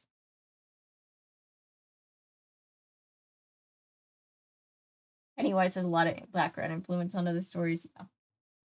Pennywise is a pretty big inspiration for most people in the kids on bikes genre. Pennywise it is a pretty big staple of that. All right, almost there, guys. Sherry has come back. We don't really like Sherry, but I'm glad that she's back. You seen the way the camera looks in the episode? Isn't this the one with Baby Gosling? Yes, yes, and yes. Yes to both of those. Yes. Baby Gosling, yes. When nostalgia media first started taking off, years ago, this was the first episode that was brought up in conversation because it was like, do you know that Ryan Gosling was on an episode of Goosebumps?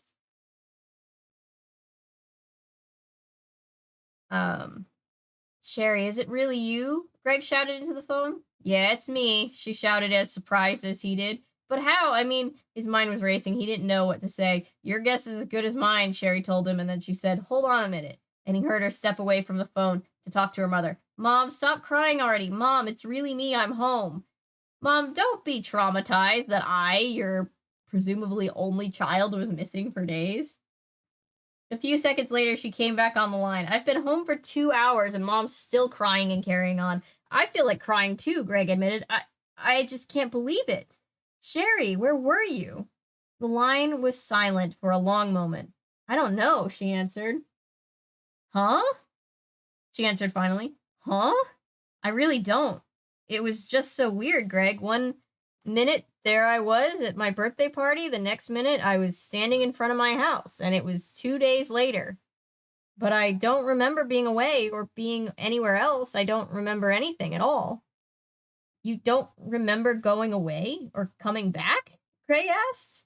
No, nothing, Sherry said, her voice trembling. Sherry, those pictures I took of you, remember? With the weird camera, you were invisible in them. And then I disappeared, she said, finishing his thought. Sherry, do you think... I don't know, she replied quickly. I have to get off now. The police are here. They want to question me. What am I going to tell them? They're going to think I had amnesia or flipped out or something.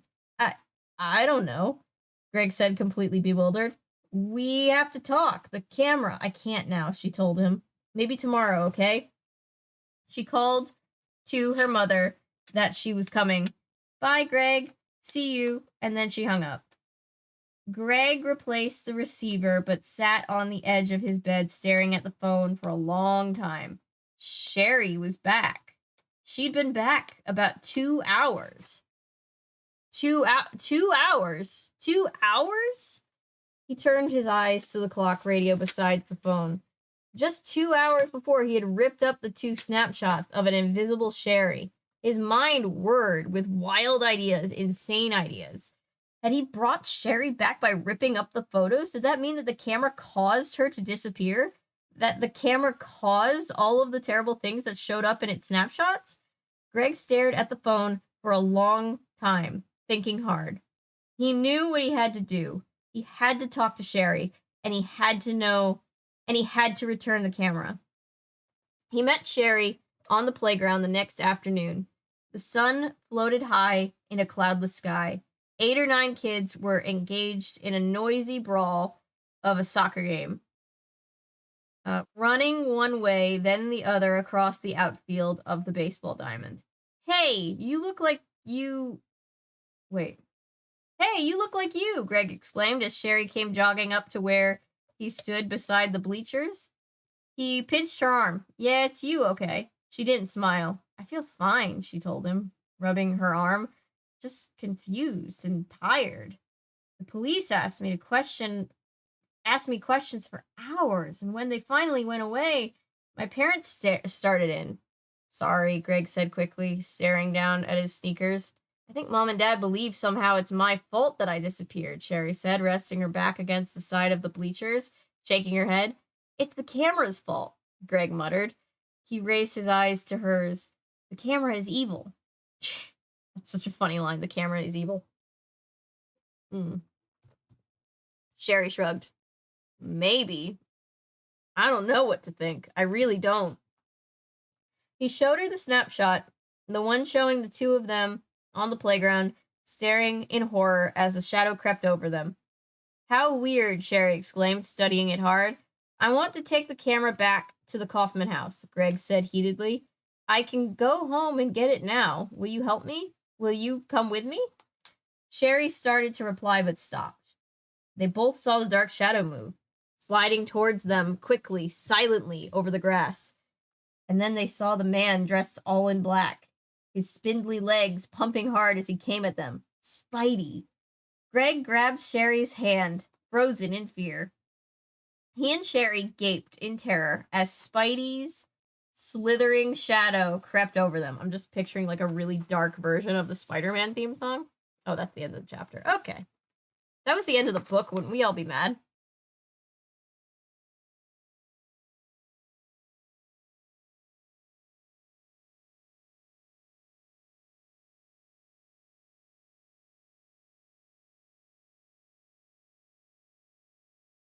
Sherry's back hell whelming. Yeah.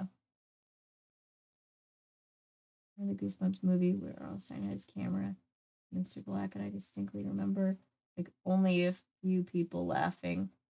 And I heard someone asking what the joke was. Oof. Oof. Goosebumps was the first ever show I saw Ryan Gosling in. After that, I saw him in Are You Afraid of the Dark? Okay, this makes so much sense because people, I said one time, you know, Gosling was in that episode, that Say Cheese and Die episode of Goosebumps, and people were like, no, he was in Are You Afraid of the Dark? And I'm like, I'm sure it was Goosebumps. It makes sense that it was both. That makes a lot of sense. Hey, Jay, I just saw you pop up, your name pop up in chat. Scroll past. I just saw it scroll past.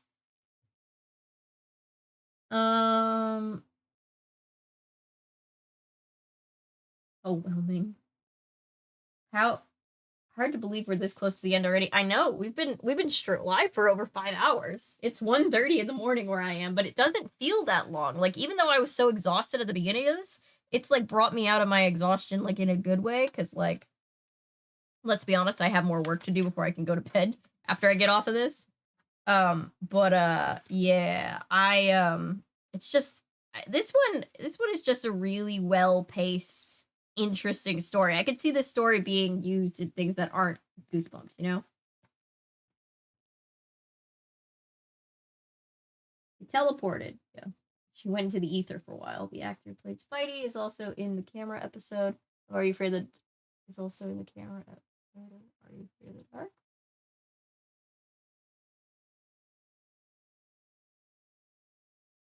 I have no idea. I would be more interested in the story if, you know, I didn't volunteer this morning. Yeah, it's probably confusing if you're coming in and out. Ah, yeah, Ryan Gosling also appeared in Are You Afraid of the Dark? That's funny. Roald Dahl's first book was The Gremlins, written in anticipation for a Disney adaptation due to uncertain copyright ownership. The idea of the gremlin myths, it fell through. Yeah, I think I learned that from Yesterworld's video about Willy Wonka. The original Willy Wonka movie. But they made an appearance in Epic Mickey. Yes, they did, and they were pains in the ass. And the book was a hit, yeah. He also wrote a short story about a lady killing her husband with a Lego lamb. He did that, yeah, he did. The Gremlins and Epic Mickey were great. They were great, but they kicked my ass more than once, I'm not gonna lie. Very wide range of writing, yes. Read it for English class in 7th grade, and everyone thought I was weird because the story made me laugh. I can imagine. Yeah, that's a leg of lamb. That's an objectively funny way to fictitiously kill somebody. Good, Jay. How are you? Does every book have a boy-girl pair of protagonists so far? I think so. I feel like that's probably a very conscious choice because as much as these books were kind of stereotyped when we were all growing up as like, oh, those are boys' books, and I always got like picked on for liking them so much. I feel like it's an attempt to make it appealing to all genders, and which is good. It's a good thing from a marketing standpoint, but it's a good thing just from like I think we like encouraging kids to not have those dividers. Yeah, I do have to cover the old Spider-Man cartoons. We a hamster wheel in the forest, the ice will run on it. Oh, I had this camera with you. As a freelance photographer, get rid of your enemies for a price. Ooh, that feels like a story that somebody needs to write. An assassin using this camera. Explain a bit better. Pennywise is the clown from It. Yes, that's the main story, but you'll hear about Pennywise in other novels unrelated, like Salem's Lot and Cujo. Yes. My mom, I haven't read that many Stephen King novels, but my mom used to read like all of his stuff. She's a huge Stephen King fan. Never, I made her watch the newer It, but she never saw the original one, and I don't think she ever read it because clowns. You know, she's got that thing with clowns. Book is busy, unlike Monster Blood, which was a chore. Yeah. You should read the Are You Afraid of the Dark episode Ryan Gosling was in. React to, yes. I should do, yeah. Station 109.1, yeah. Are You Afraid of the Dark, Goosebumps were both Canadian productions, so actors were often shared. I don't think I realized that Goosebumps was made in Canada. That makes sense, though. Dazzling was in 2 episodes. One of those. Featured Gilbert Gottfried. Aw. Voice to text Gosling. I figured you meant Gosling. Like, is there a dazzling somebody that I don't know about?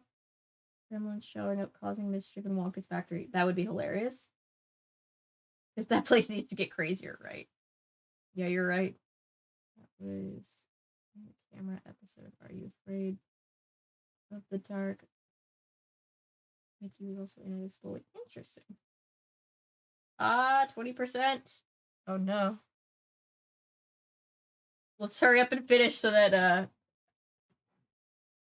Texas doesn't die. Poor guy. You're still reading this. I was watching a few hours ago and I'm in shock that you're still awake. Oh yeah. No, I actually caught my second wind about a little while in, and now I'm just like invested in the book, and I was just like, I can't go to bed until I know how this one ends. For the greater good.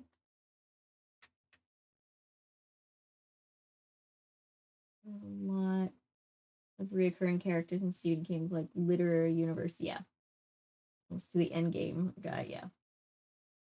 In Canada because it's cheaper here. Yeah, same reason why a bunch of stuff is made here in Atlanta. Much its own carry due to its quality. Makes sense given he was drugged up. It was also one of his first books, if not his first, right? It makes sense that he would look back on that one and be like, oof. My older cousin says all Goosebumps books not included. Spin-off later titles. I have all 62 of the originals, and I have like a R.L. Stine collection where I collect. Maybe one day I'll have like all of the books he's ever written. Right now I managed to complete my Goosebumps Most Wanted and my Goosebumps Horrorland to add to the collection, and I think I'm the next two I'm gonna try to complete are the Tales to Give You Goosebumps and the which is gonna take a while. What's the other one with the 6 books? It's a shorter arc. Not Fear Street or Ghosts of Fear Street, but I'll think about it. That one, I'm blanking on it. And then Slappy World, of course, needs to be finished.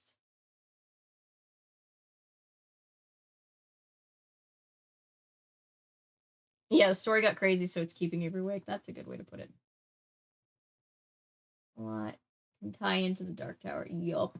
Goosebumps was filmed in Toronto, and Are You Afraid of the Dark was filmed both Vancouver, British Columbia, and Montreal, Quebec. Very nice. When it's suspend, I'm exhausted and going to bed. Good night. Good night, Ellery. I don't think really bad compared to anything else Stephen King has written. Stephen King's just not great at writing about women. Stephen King ends up on the r/men writing women subreddit a lot, and it's pretty warranted usually. The one that gets me is in The Outsider, where he says that the one character, she was only wearing concealer under her eyes to cover up the dark circles because she hadn't been sleeping, but then she started crying and there were there was like it said like her dark makeup ran, and it was like, do you not understand what part of your makeup runs to create the that runny my makeup is running look? That's not how that works. I have the second Tales to Give You Goosebumps, the more Tales to Give You Goosebumps. But I haven't read it yet. Years ago. 2 books one night, let's go. Yeah, that's not gonna happen. But I will read another Goosebumps book. And I will be on earlier than tonight.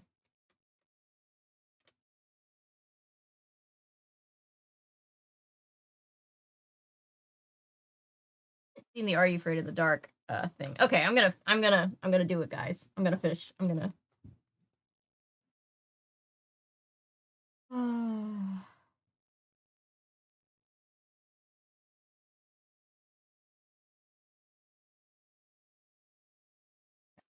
Greg had a shudder of recognition. Ah, shudder. I see what you did there. It's a pun. Never mind.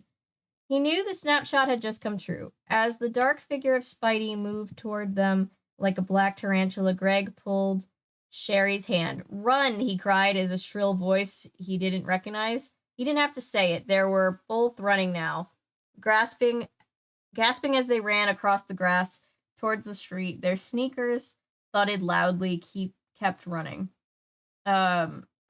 Greg turned to see Spidey closing the gap. He's catching up, he managed to cry as Sherry, who was a few steps ahead of him. Spidey, his face still hidden in the shadows of the black baseball cap, moved with startling speed, his long legs kicking high as he pursued them. I'm just picturing like Slender Man. I don't think that's what I'm supposed to be picturing, but that's what I'm picturing. He's going to catch us, Greg cried, feeling as if his chest were about to burst. He's too fast. Spidey moved even closer, his shadow scuttling over the grass. Closer. When the car horn honked, Greg screamed. He and Sherry stopped short. The horn blasted out again. Greg turned to see a familiar young man inside a small hatchback. It was Jerry Norman, who lived across the street. Jerry, a new person. Jerry lowered his car window. Is this man chasing you? He asked excitedly, without waiting for an answer. Yeah, I would say so. He backed the car towards Spidey. I'm calling the cops, mister. Spidey didn't reply. Instead, he turned and darted across the street. I'm warning you, Jerry called after him, but Spidey had disappeared behind a tall hedge. Are you kids okay? Greg's neighbor demanded. Yeah, fine, Greg managed to reply, still breathing hard, his chest heaving. We're okay, thanks, Jerry, Sherry said. I've seen that guy around the neighborhood, the young man said, staring through the windshield at the tall hedge. Never thought he was dangerous. You kids want me to call the police? No, it's okay, Greg replied. As soon as I give him back his camera, he'll stop chasing us, Greg thought. Don't ask the kids, just call the police. Be the adult. Well, be careful, okay, Jerry said. Or older kid. I don't know if he's an adult. Okay, Jerry said. You need a lift home or anything? He studied their faces as if trying to determine how frightened and upset they were. Greg and Sherry both shook their heads. We'll be okay, Greg said. Thanks. Jerry warned them once again to be careful, then drove off, his tires squealing as he turned the corner. That was close, Sherry said, her eyes on the hedge. Why was Spidey chasing us? He thought I had the camera. He wants it back, Greg told her. Meet me tomorrow, okay? In front of the Kaufman house. Help me put it back? Sherry stared at him without replying, her expression thoughtful, wary. We're going to be in danger, all of us, until we put that camera back, Greg insisted. Okay, Sherry said quietly. Tomorrow.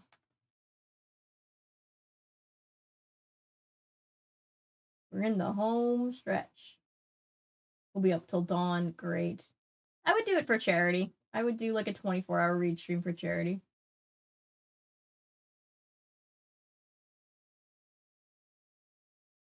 I love hearing people point out nitpicks that I would never see myself. I was watching some movie with a girl and did she reapply her mascara? It would be all dried out. Yeah. I'm one of those people. Watching movies with me is horrific, I'm sure.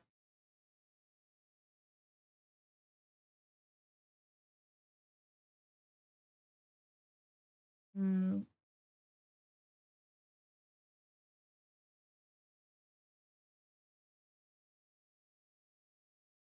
It scared me as a kid. I haven't read that one yet.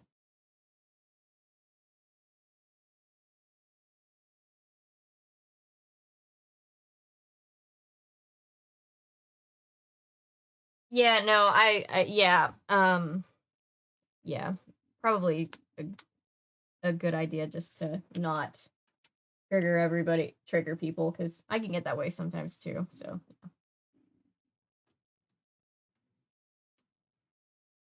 um, thunder outside right now, and the weather app says freezing rain is coming. Oof, sorry about that.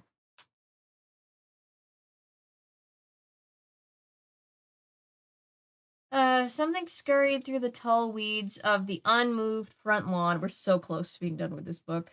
What was that? And I actually care about how it ends, unlike the last book we read. Sherry cried, whispered even though no one else was in sight.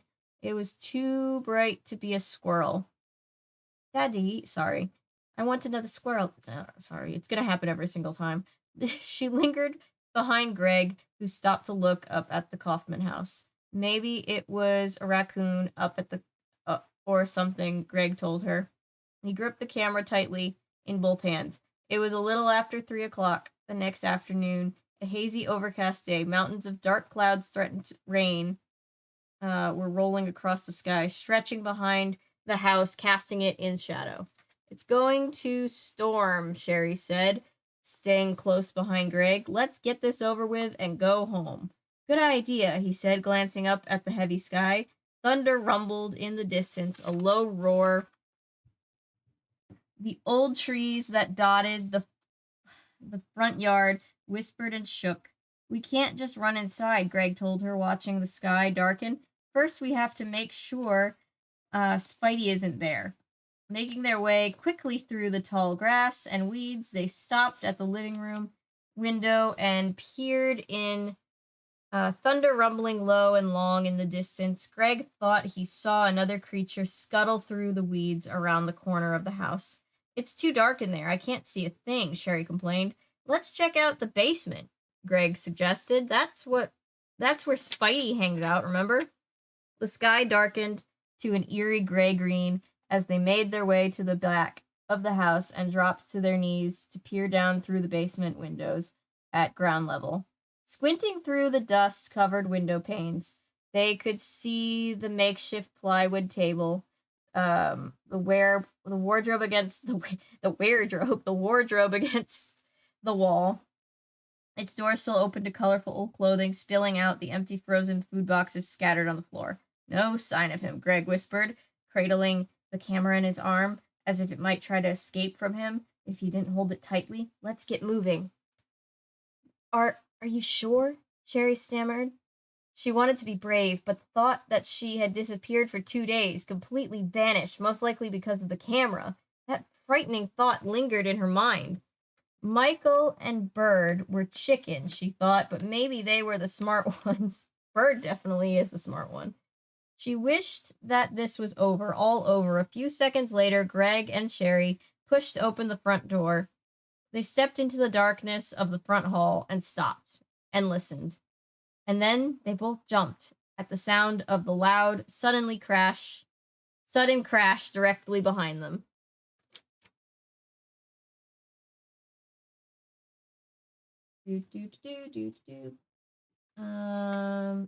Heading for bed. Yep. Take care. See you next time, Hannah. We've literally got Jesus. Where I don't have to count. We've got 18. Wait. Math is hard. 18 pages left, I think. I still have to drive home in it. Oh no! Be careful. Please be careful. Ice is scary. Yes. Cleaning toilets and office spaces all night. I'm so sorry. Yeah, drive careful.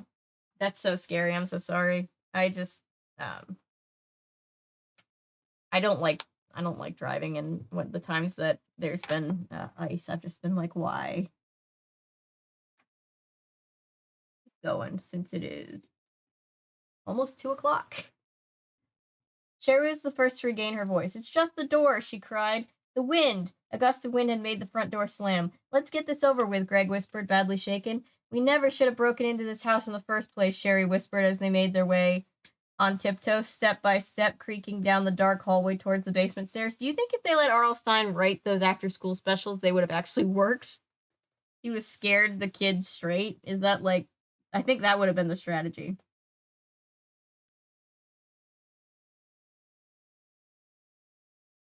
It's a little late for that, Greg replied sharply, pulling open the door to the basement steps.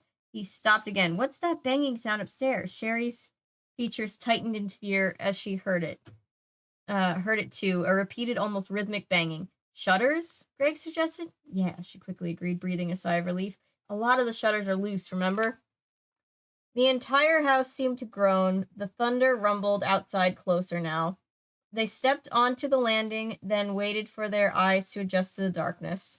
Couldn't we just leave the camera up here and run? Sherry asked, more of a plea than a question. No, I want to put it back, Greg insisted. But Greg, she tugged at his arm. He started down the stairs. No, he pulled out of her grasp. He was in my room, Sherry. He tore everything apart, looking for it. I want him to find it where it belongs. If he doesn't find it, he'll come back to my house. I know he will. Okay, let's just hurry. It was brighter in the basement, gray light seeping down from the 4 ground level windows. Outside, the wind swirling and pushing against the window panes. A pale flash of lightning made the shadows flicker against the basement wall.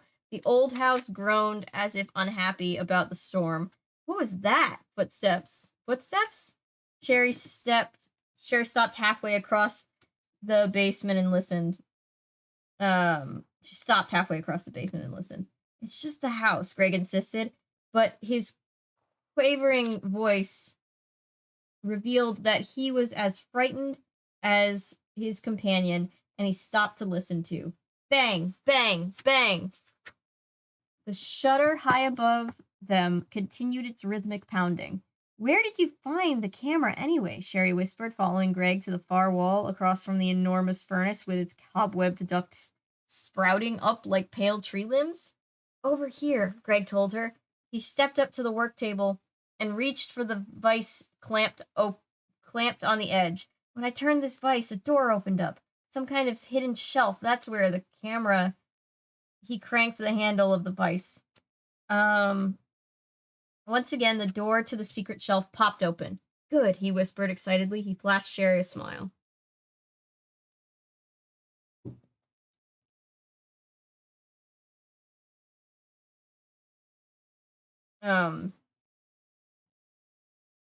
He shoved the camera onto the shelf, tucking the carrying strap under it. Then he pushed the door closed. We're out of here. He felt so much better, so relieved, so much lighter. Get out of the house before you celebrate. The house groaned and creaked. Greg didn't care. Another flash of lightning, brighter this time, like a camera flash, sent shadows flickering on the wall. Come on, he whispered, but Sherry was already ahead of him, making her way carefully over the food cartons strewn everywhere, hurrying towards the steps. They were halfway up the stairs, Greg behind Sherry, when above them, Spidey stepped silently into view on the landing, blocking their escape.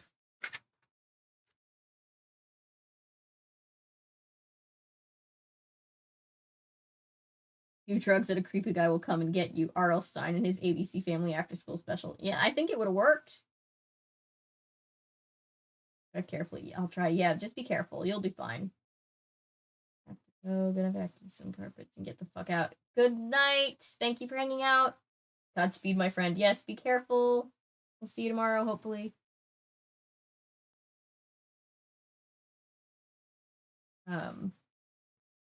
Not hopefully like you're in a horror movie and we don't know that we'll ever see you again, but just like hopefully like you'll have time to hang out with us tomorrow. Just wanted to make that clear.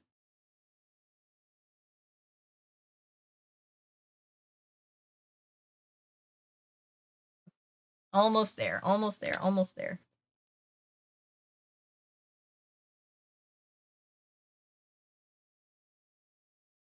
Be careful. Stay safe and have a good day/night/unit of time. That's what we always say. We'll be dead. Greg blinked and shook his head, as if he could shake away the image of the figure that stared darkly down at him. No, Sherry cried out and fell back against Greg. He grabbed for the railing, forgetting that it had fallen under Michael's weight during their first unfortunate visit to the house. Luckily, Sherry regained her balance before toppling them both down the stairs. Lightning flashed behind them, sending a flash of white light across the stairway, but the unmoving figure on the landing above them remained shrouded in darkness. Let's go. Let us go, Greg finally managed to cry, finding his voice. Yeah, we return your camera, Sherry added, sounding shrill and frightened. Spidey didn't reply. Instead, he took a step toward them onto the first step, and then he descended another step. Nearly stumbling again, Greg and Sherry backed down to the basement floor. The wooden stair squeaked in protest as the dark figure stepped slowly, steadily down. As he reached the basement floor, a bolt of lightning cast a blue light over him, and Greg and Sherry saw his face for the first time. In the brief flash of color, they saw that he was old, older than they had imagined, that his eyes were small and round like dark marbles, that his mouth was small too, pursed in a tight, menacing grimace. We returned the camera, Sherry said, staring in fear as Spidey crept closer. Can't we go now, please? Let me see, Spidey said. His voice was younger than his face, warmer than his eyes. Come. They hesitated, but he gave them no choice. Ushering them back across the cluttered floor to the work table, he wrapped his large, Spidey hand over the vise and turned the handle. The door opened. He pulled out the camera and held it close to his face to examine it. You shouldn't have taken it, he told them, speaking softly, turning the camera in his hands. We're sorry, Sherry said quickly. Can we go now? Greg asked, edging towards the stairs. It's not an ordinary camera, Spidey said, raising his small eyes to them. We know, Greg blurted out. The pictures it took, Spidey's eyes grew wide, his expression angry. You took pictures with it? Just a few, Greg told him, wishing he had kept his mouth shut. They didn't come out, really. You know about the camera, then, Spidey said, moving quickly to the center of the floor. Was he trying to block their escape, Greg wondered? It's broken or something, Greg said uncertainly, shoving his hands into his jeans pocket. It's not broken, the tall, dark figure said softly. It's evil. He motioned towards the low plywood table. Sit there. Sherry and Greg exchanged glances. Then, reluctantly, they sat down on the edge of the board, sitting stiffly, nervously, their eyes darting toward the stairway, toward escape. The camera is evil, Spidey repeated, standing over them, holding the camera in both hands. I should know. I helped to create it. You were an inventor? Greg asked, glancing at Sherry, who was nervously tugging at a strand of her black hair. I'm a scientist, Spidey replied. Or I should say, I was a scientist. My name is Fredericks. Dr. Fritz Fredericks. He transferred the camera from one hand to the other. My lab partner invented this camera. It was his pride and joy. More than that, it would have made him a fortune. Would have, I say. He paused, a thoughtful expression sinking over his face. What happened to him? Did he die? Sherry asked, still fiddling with the strand of her hair. Dr. Fredericks snickered. No, worse. I stole the invention from him. I stole the plans and the camera. I was evil, you see. I was young and greedy, so very greedy, and I wasn't above stealing to make my fortune. He paused, eyeing them both, as if waiting for them to say something, to offer their disapproval of him, perhaps. But when Greg and Sherry remained silent, staring up at him from the low plywood table, he continued his story. When I stole the camera, it caught my partner. Jesus Christ, I just thought I saw. Never mind. I'm just tired and freaked out, I think. Down to 11 people. I'm not surprised. People can catch up in the morning. This is just a lot to be here for this entire thing. It's not broken, that's features.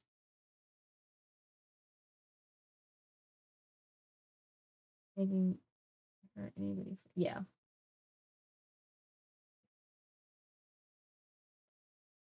Later than 2 a.m. for anybody else but me and Avery, I guess. Yeah.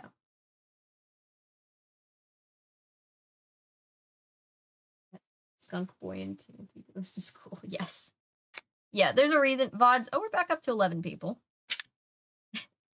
I'm surprised that anybody's still here at this point. Because we don't need 6 hours to read the book normally, but the past 2 have taken about 6 hours, so yeah. I'll have to fix that eventually. But anyway, we're in too deep now.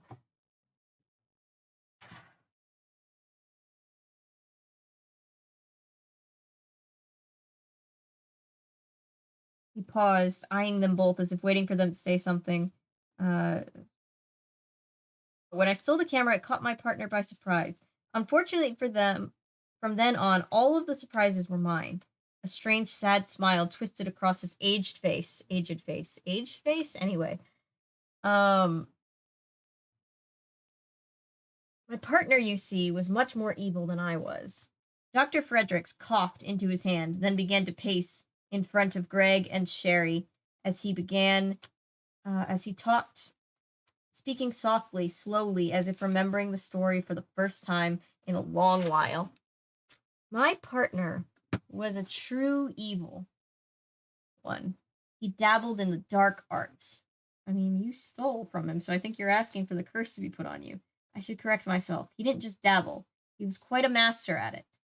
He held up the camera, waving it above his head, then lowered it. My partner put a curse on the camera. If he couldn't profit from it, he wanted to make sure that I never would either, and so he put a curse on it. He turned his gaze on Greg, leaning over him. Do you know about how some primitive peoples... I don't like the term primitive peoples, but okay. Fear the Chimera. They fear the Chimera because they believe that if it takes their picture, it will steal their soul. He patted the camera. Well, this camera really does steal souls. Staring up at the camera, Greg shuddered. The camera had stolen Sherry away. Would it have stolen all of their souls? People have died because of this camera, Dr. Fredericks said, uttering a slow, sad sigh. People close to me. That is how I came to learn of the curse and learn of the camera's evil. And then I learned something just as frightening. The camera cannot be destroyed. He coughed, cleared his throat noisily, and began to pace in front of them again. And so I vowed to keep the camera secret, to keep it away from people so it cannot do its evil. I lost my job, my family, I lost everything because of it. But I am determined to keep the camera where it can do no harm. He stopped pacing with his back toward where my cat is somewhere in this room and it's just fucking with me. He stopped pacing with his back towards them. He stood silently, shoulders hunched, lost in thought. Greg quickly climbed to his feet and motioned for Sherry to do the same. Well, I guess it's good we returned it, he said hesitantly. Sorry we caused you so much trouble. Yeah, we're very sorry, Sherry repeated sincerely. Guess it's back in the right hands. Goodbye, Greg said, starting toward the steps. It's getting late, and No, Fredericks shouted, startling them both. He moved quickly to block the way. I'm afraid you cannot go. You know too much. Yikes.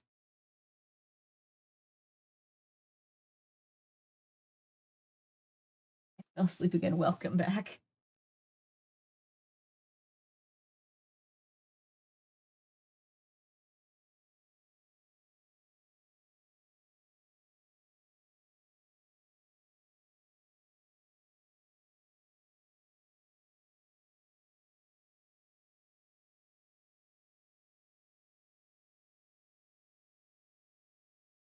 Oh, poor Rex.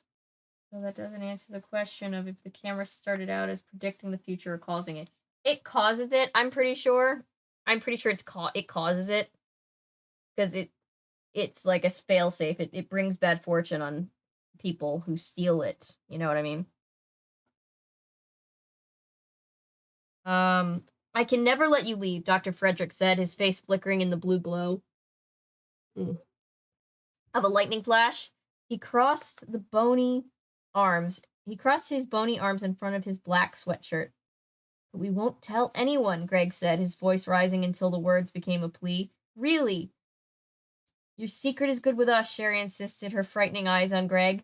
Dr. Fredericks stared at them menacingly, but didn't reply. You can trust us, Greg said, his voice quavering. He cast a frightened glance at Sherry.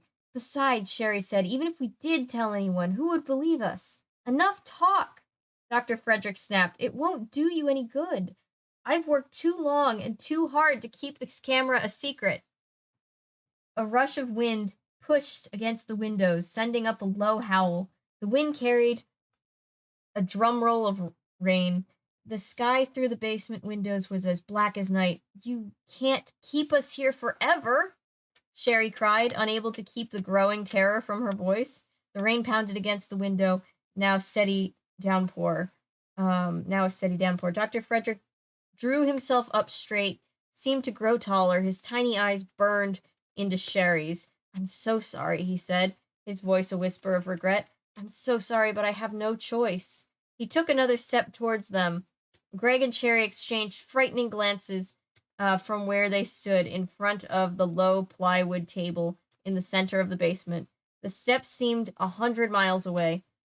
What are you going to do? Greg cried, shouting over the burst of thunder. I think he's going to kill him. That rattled the basement window. Please, Sherry begged, don't.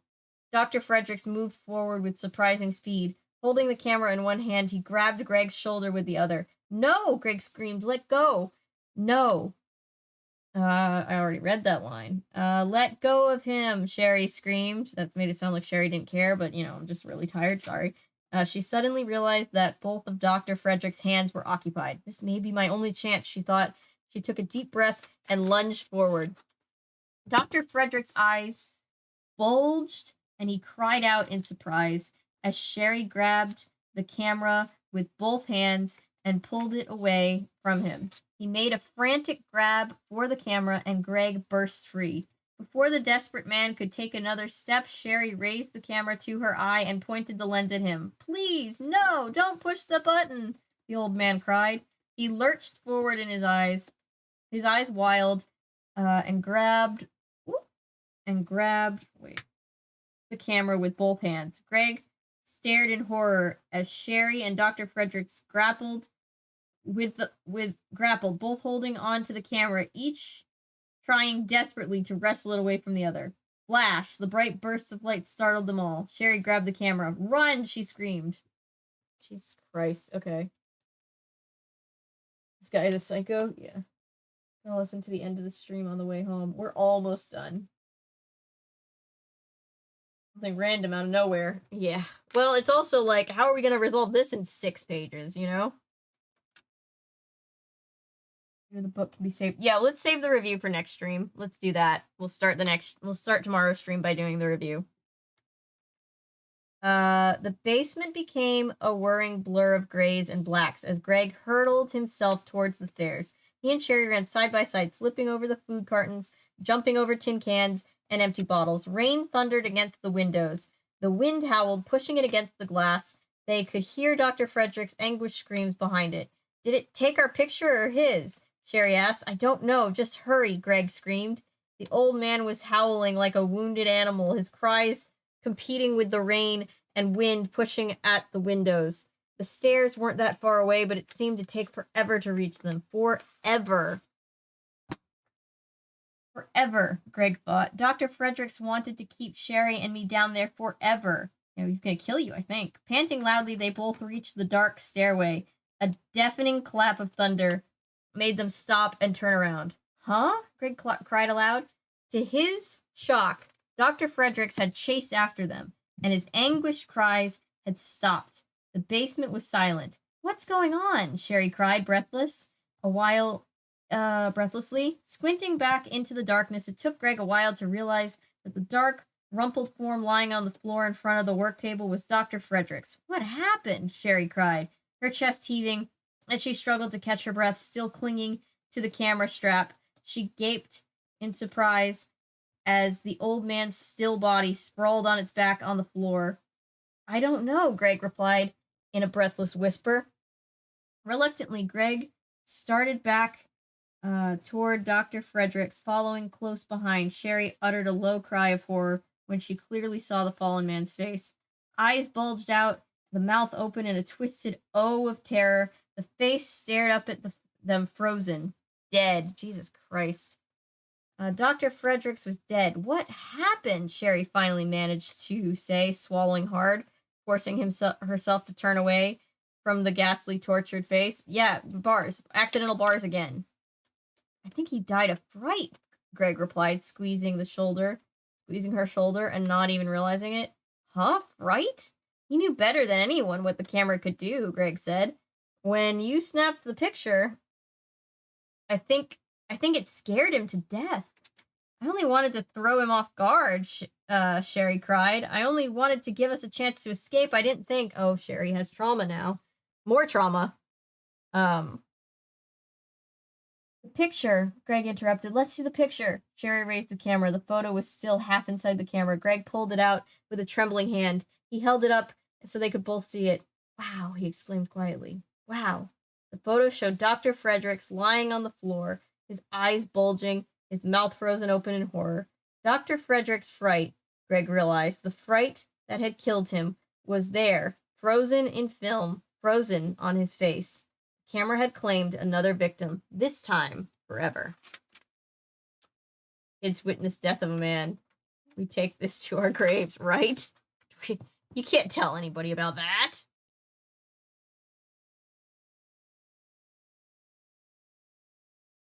The original function is just taking like really good photos, right?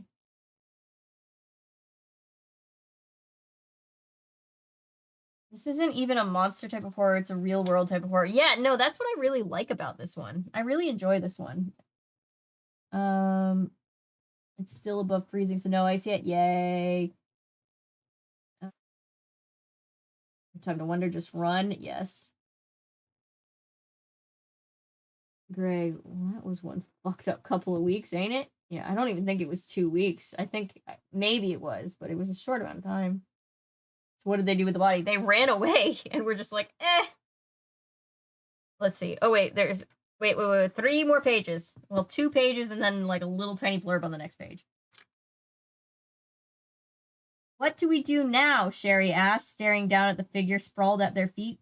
First, I'm putting this camera back, Greg said, taking it from her and shoving it back on its shelf. He turned the vice handle, and the door to the secret compartment closed. Greg breathed a sigh of relief. Hiding the dreadful camera away made him feel so much better. Now, let's go home and call the police, he said. Okay, they did call the police. 2 days later, a cool, bright day with a gentle breeze, rustling the trees, the 4 friends stopped at the curb, leaning on their bikes and stared up at the Kaufman house. Even in bright sunlight, the old trees that surrounded the house covered it in shade. So, you didn't tell the police about the camera? Bert asked, staring up at the dark, empty front window. No, they wouldn't believe it, Greg told him. Besides, the camera should stay locked up forever. Forever. I hope no one ever finds out about it. We told the police we ran into the house to get out of the rain, Sherry added, and we said we started to explore when we waited for the storm to blow over, and we found the body in the basement. While we waited for the storm to blow over, found the body in the basement. What did Spidey die of? Michael asked, gazing up at the house. The police said it was a heart failure, Greg told him, but we know the truth. I mean, scared to death could be a heart failure, you know? Wow, I can't believe one old camera could do so much evil, Bird said. I believe it, Greg said quietly. Let's get out of here, Michael urged. He raised his sneakers to the pedals and started to roll away. They see him rolling. They hate him. This place really creeps me out. The other 3 followed, pedaling away in thoughtful silence. They had turned the corner and were heading up the next block when two figures emerged from the back door of the Kaufman house. Joey Ferris and Mickey Ward. Ooh, they did come back. They were plot relevant. Stepped over the weed-choked lawn onto the driveway. Those jerks aren't too bright, Joey told his companion. They never even saw us the other day. Never saw us watching them through the basement window. Mickey laughed. Yeah, they're jerks. They're jerks? You try to beat them up and they're jerks? Okay. They couldn't hide the camera from us. No way, man, Joey said. He raised the camera and examined it. Take my picture, Mickey demanded. Come on, let's try it out. Dumbass. Yeah, okay. Joey raised the viewfinder to his eye. Say cheese. A click, a flash, and a whirring sound. Joey pulled the snapshot from the camera, and both boys eagerly huddled around it, waiting to see what developed. The end. Kind of struggle, though. I guess they could pass that off as falling down the stairs. Yeah. He's back in part 2. Yeah.